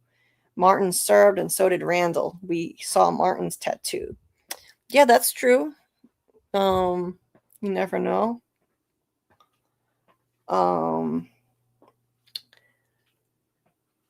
Let's see. There's weird time bubbles that multiple people have gone through. Michael said, why would young Randall know Julie if Randall doesn't arrive or meet Julie until he's present Randall? Yeah, because Martin knew Julie. So, I think Randall is just Randall.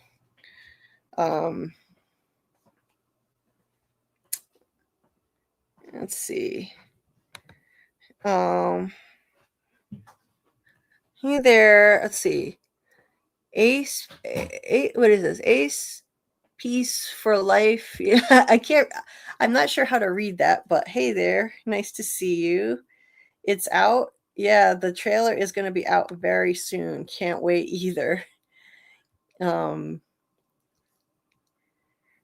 Okay. Yeah, Michael said, I think Martin knowing about Boyd and Julie is just because the entity behind the cicada curse knows about goings on in town, and so Martin knows via the entity or something. Yeah, I think Martin, that's what I think. I think Martin is just conjured up by the big bad, and he's not even alive anymore when we see him. I think he's just a vision being used. A past resident of the town who died, and they're using his image. That's what I think. And yeah, like Michael said, the monsters know all your names, so Martin would know Julie and whatnot. He's just another form of monster, if you will. Rose, yeah, I do need to wrap this up, so I am gonna have to start skipping to the bottom of the chat so I can finish this in a minute or two. Rose said, whenever you have to postpone because of pain, it's fine. We didn't want you to deep dive while injured. Thank you, Rose, for that reminder that I do need to wrap it up now. It's the 5-hour mark, and I need to, scroll to the bottom as quickly as I can and just and finish up for the night because it's going to be a busy day tomorrow. And I do have a really bad pain condition. It's flaring up now. So I deep dove a little bit too far, but I got excited. What can I say? I'm a fromaholic, so I can't help myself. Michael said, and Victor won't have the peaches this time if he was the last survivor again. That would be the worst ending ever for Victor. No more peaches. Martin, yeah, Victor was the one that said it's not good to ask questions. Sits over Julie and asks, what do you think it all means? Yeah, exactly. I think he knew Julie. I think she story walked and met him. Okay. AA said, wait, I just noticed there's only 9 episodes. Why do shows keep giving us short seasons? That's not what I'm seeing. I see 10 episodes. There's on TV Time app, it shows 10 episodes. So I wouldn't worry about that. We should be getting 10 as usual. And there's somewhere that showed the dates, including the season premiere starting April 19th. I can't remember where I saw it, but I'll find it for the next live. At least I'll try to, because I know I saw the dates listed somewhere. It showed the dates of all of the episodes. Okay. Let's see. All right, almost done here. Bill said Kenny may die this season. I think they're just going to milk all the suffering they can out of him and keep him alive until the bitter end. Poor Kenny. He's too ripe for the exploitation.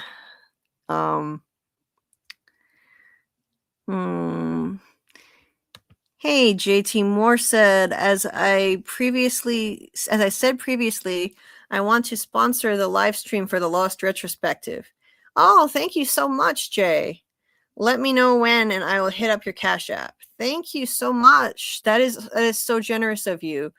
I'm definitely going to be doing it. I am 2 episodes away from finishing Lost, which is going to happen within the next couple days, and then I'm going to schedule a live probably next week, I'm thinking. So yeah, Jay, I'll definitely announce it in the Discord and through a YouTube community post when I'm going to do the Lost live. And thank you so much. That's really kind of you. And for those who want to support, I do have Cash App and Venmo. You can see them scrolling at the bottom of this video, the little red bar scrolling by. There's the Cash App, there's the Venmo, and the info will also be in the description of this video once it's over. I'm going to add it after. Any amount helps and is greatly appreciated. It's very expensive running a channel, and I'm not monetized, so YouTube isn't paying me anything to do this.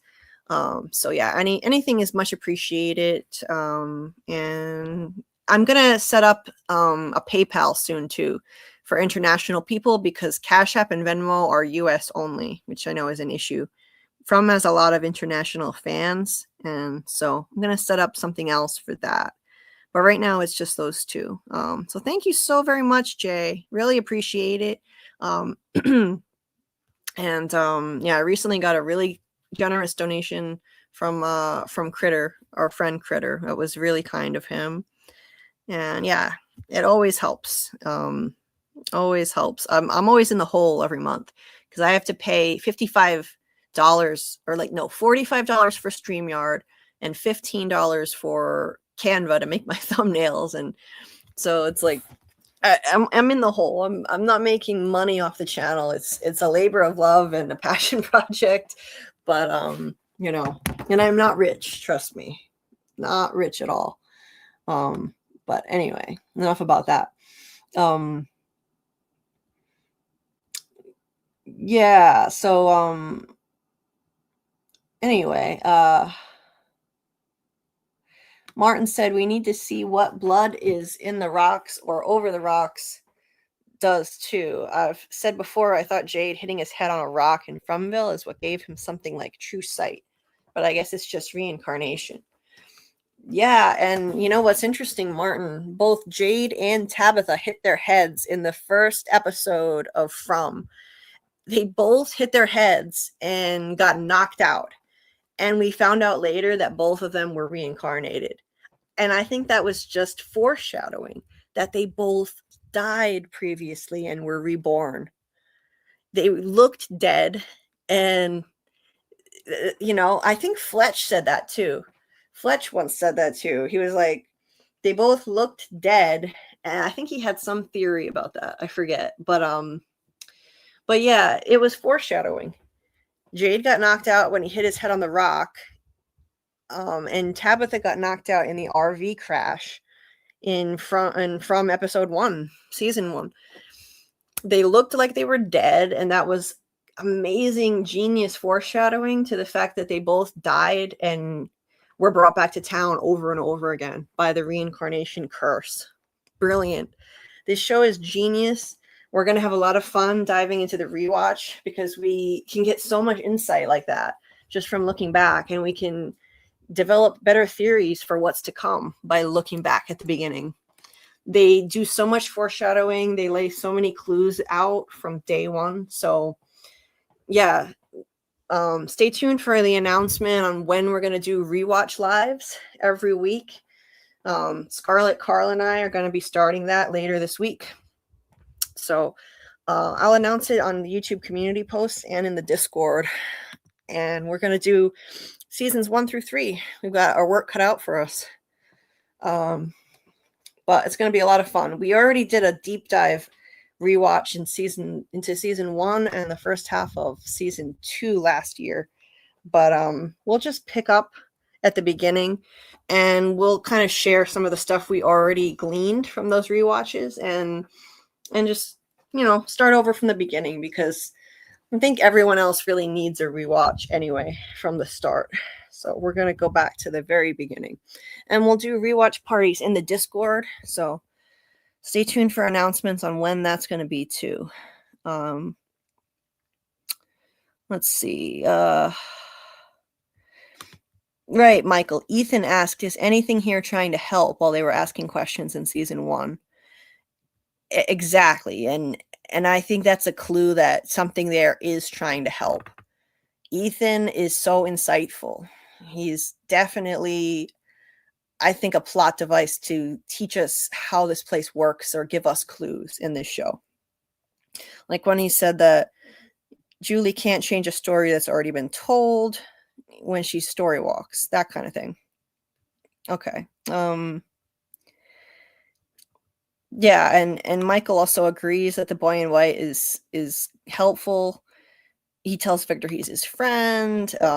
It seems like he's trying to help at pretty much every juncture, telling Sarah Fromville is mad at them, but they'll be safe in the tree, advising Victor not to cut down the tree, etc. I agree. But I do think his intentions are good in most of the actions he's done in the show. Yes, I agree.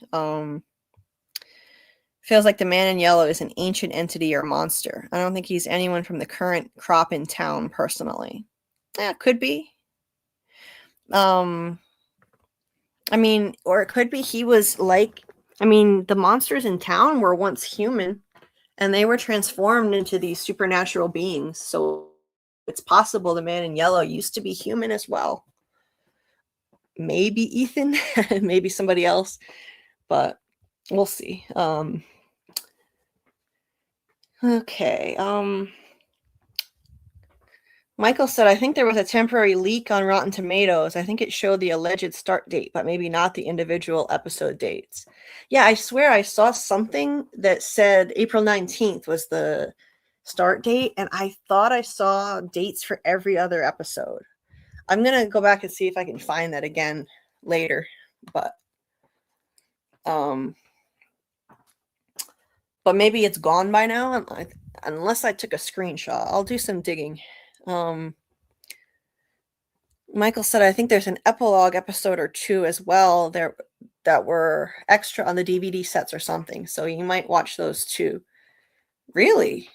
I didn't, if that's true, Michael, I didn't know that. Just a couple shorts. Maybe they're on YouTube somewhere. Or hey, I'll definitely look into that. Are you talking about Lost or From? Wait a minute. I'm not sure. Anyway, Michael said, still want to know about what Khatri's stone meditation circle and the circle of red painted rocks are. Hopefully they give some backstory. Yeah, that was interesting for sure. Lost. Okay, I was gonna say there can't be extra things about From, or I would have known about it. Extra scenes, I mean. Okay, thanks for the heads up, Michael. I will look into that because yeah, I want to see everything to do with Lost.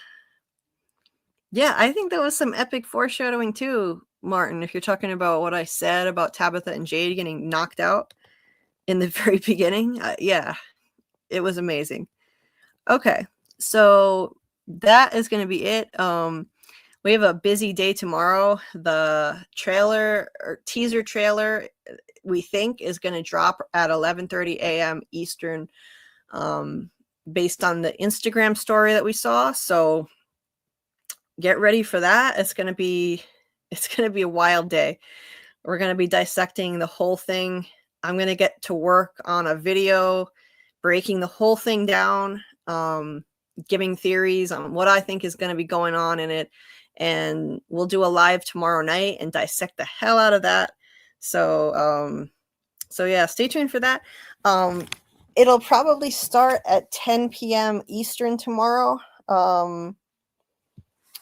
It won't be, that's not like a firm time, but because of my pain situation, if my pain is out of control, I might be slightly late, but I'm going to try and start at 10 p.m. Eastern tomorrow. And it'll be after, either way, it'll be after Tony Teflon's live. I'm going to check out his live tomorrow on the teaser trailer and call into it. So, yeah, because he and Phil said they're going to do a live tomorrow night as well. And I'll call in and give my input there. And then we'll do a live here after that's over. And do what we do and deep dive the hell out of that thing. So thank you guys for the awesome conversation. This was so much fun to dive back into From. I've missed it. Thank you to the Rewatch gang and everybody just listening who can't chat. Appreciate you all. And yeah, I've been behind the chat a lot trying to catch up and read as many comments as possible. So yeah. Oh, there's one more thing. Before I forget. Oh, I would have felt bad if I forgot this. Robert sent me something. Hold on. Robert sent me something that I got to show.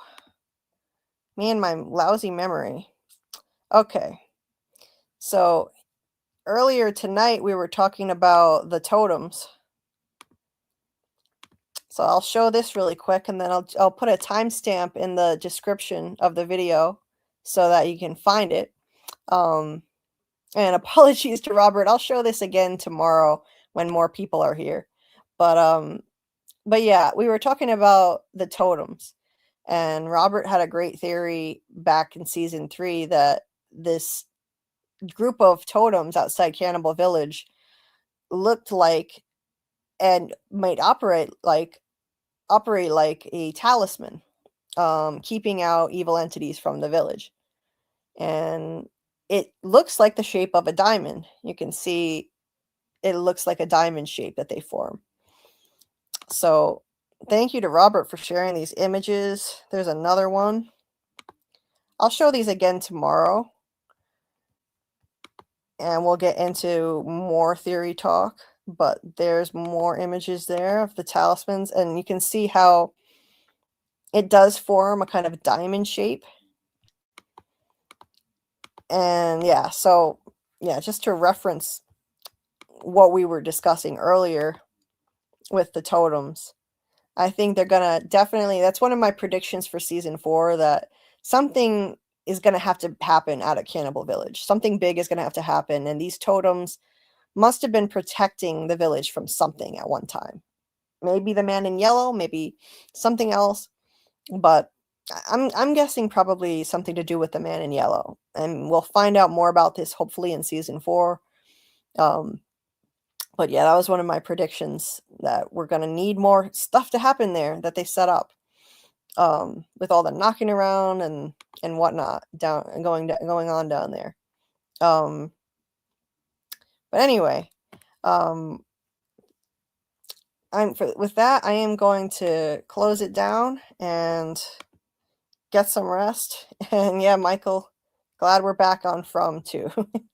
Good times indeed. Thank you as always for your awesome contributions to the discussion, and everybody else in the chat. Appreciate you guys, and looking forward to an awesome few months diving back into Fromville. It's going to be a wild ride. So yeah, we'll see you tomorrow night, hopefully, and have a good day or a good night wherever you are, and see you next time. Yeah. That's a theory creaking open, baby. Yo, welcome to the screen where the plot gets bent. Julie B deep dives, not just for content. She don't react, she dissects those threads from the lens, catching clues y'all missed when the credits end. What you know about freeze framing frames and while you blinking, she building an evidence drum. Got a notebook bigger than the lore itself, and a chat full of nerds with a mental health shelf. Yeah, she sees the glitch, peep the double cross. You just watching TV, she talk to the boss. Every theory and thesis, no throwaway guess. While y'all on season 1, she in season X. Said rewind and slow it, zoom in, enhance. Julie B caught the symbol in the window glance. While you tweeting what just happened like a clown, she already made a flow chart, color-coded breakdown. They don't die like us, they don't vibe like us. They binge and they bounce, we revive that trust. They skip intros, we every frame. You watch shows, we decode the game. They don't die like us, nah, they don't die like us. She cracked Severance before y'all knew it was deep. Predicted the last of us, deaths in her sleep. When the camera pans, she ain't blinking once. Catch a ghost in the glass, call it theory punch. Watch parties lit like apocalypse nights. Call-ins while they bringing alien rights. Hey, Julie, I think the trees are spies. Well, I have a spreadsheet that confirms that, guys. Zoom in, boom in, she moving through clues. Spinning Discord in the courtrooms, Lord of views. Got mods with receipts. Time stands with heat. Every rewatch turns into a Reddit elite. You stuck on the surface, we beneath with maps. Cross-referencing lore with the rector's caps. If your fave show got secrets, don't be dumb. Julie got the chalkboard out From's where it's from. They don't dive like us, they don't vibe like us. They skim the edge, we inside that crust. They zone out, we zone in the pain. You say plot twist, we say nope, chain. They don't dive like us, nah, they don't dive like us. What's that? That ain't a blooper, that's a plot thread. You thought it was a shadow? She thought it was a coded message from season 3. And she's probably right. Step this way if your mind's unbent. Step that way if your theories pay rent. Say Julie B, deep dive queen. Now zoom, scroll, theorize, pull. Ain't no rabbit hole safe once she got the cloud.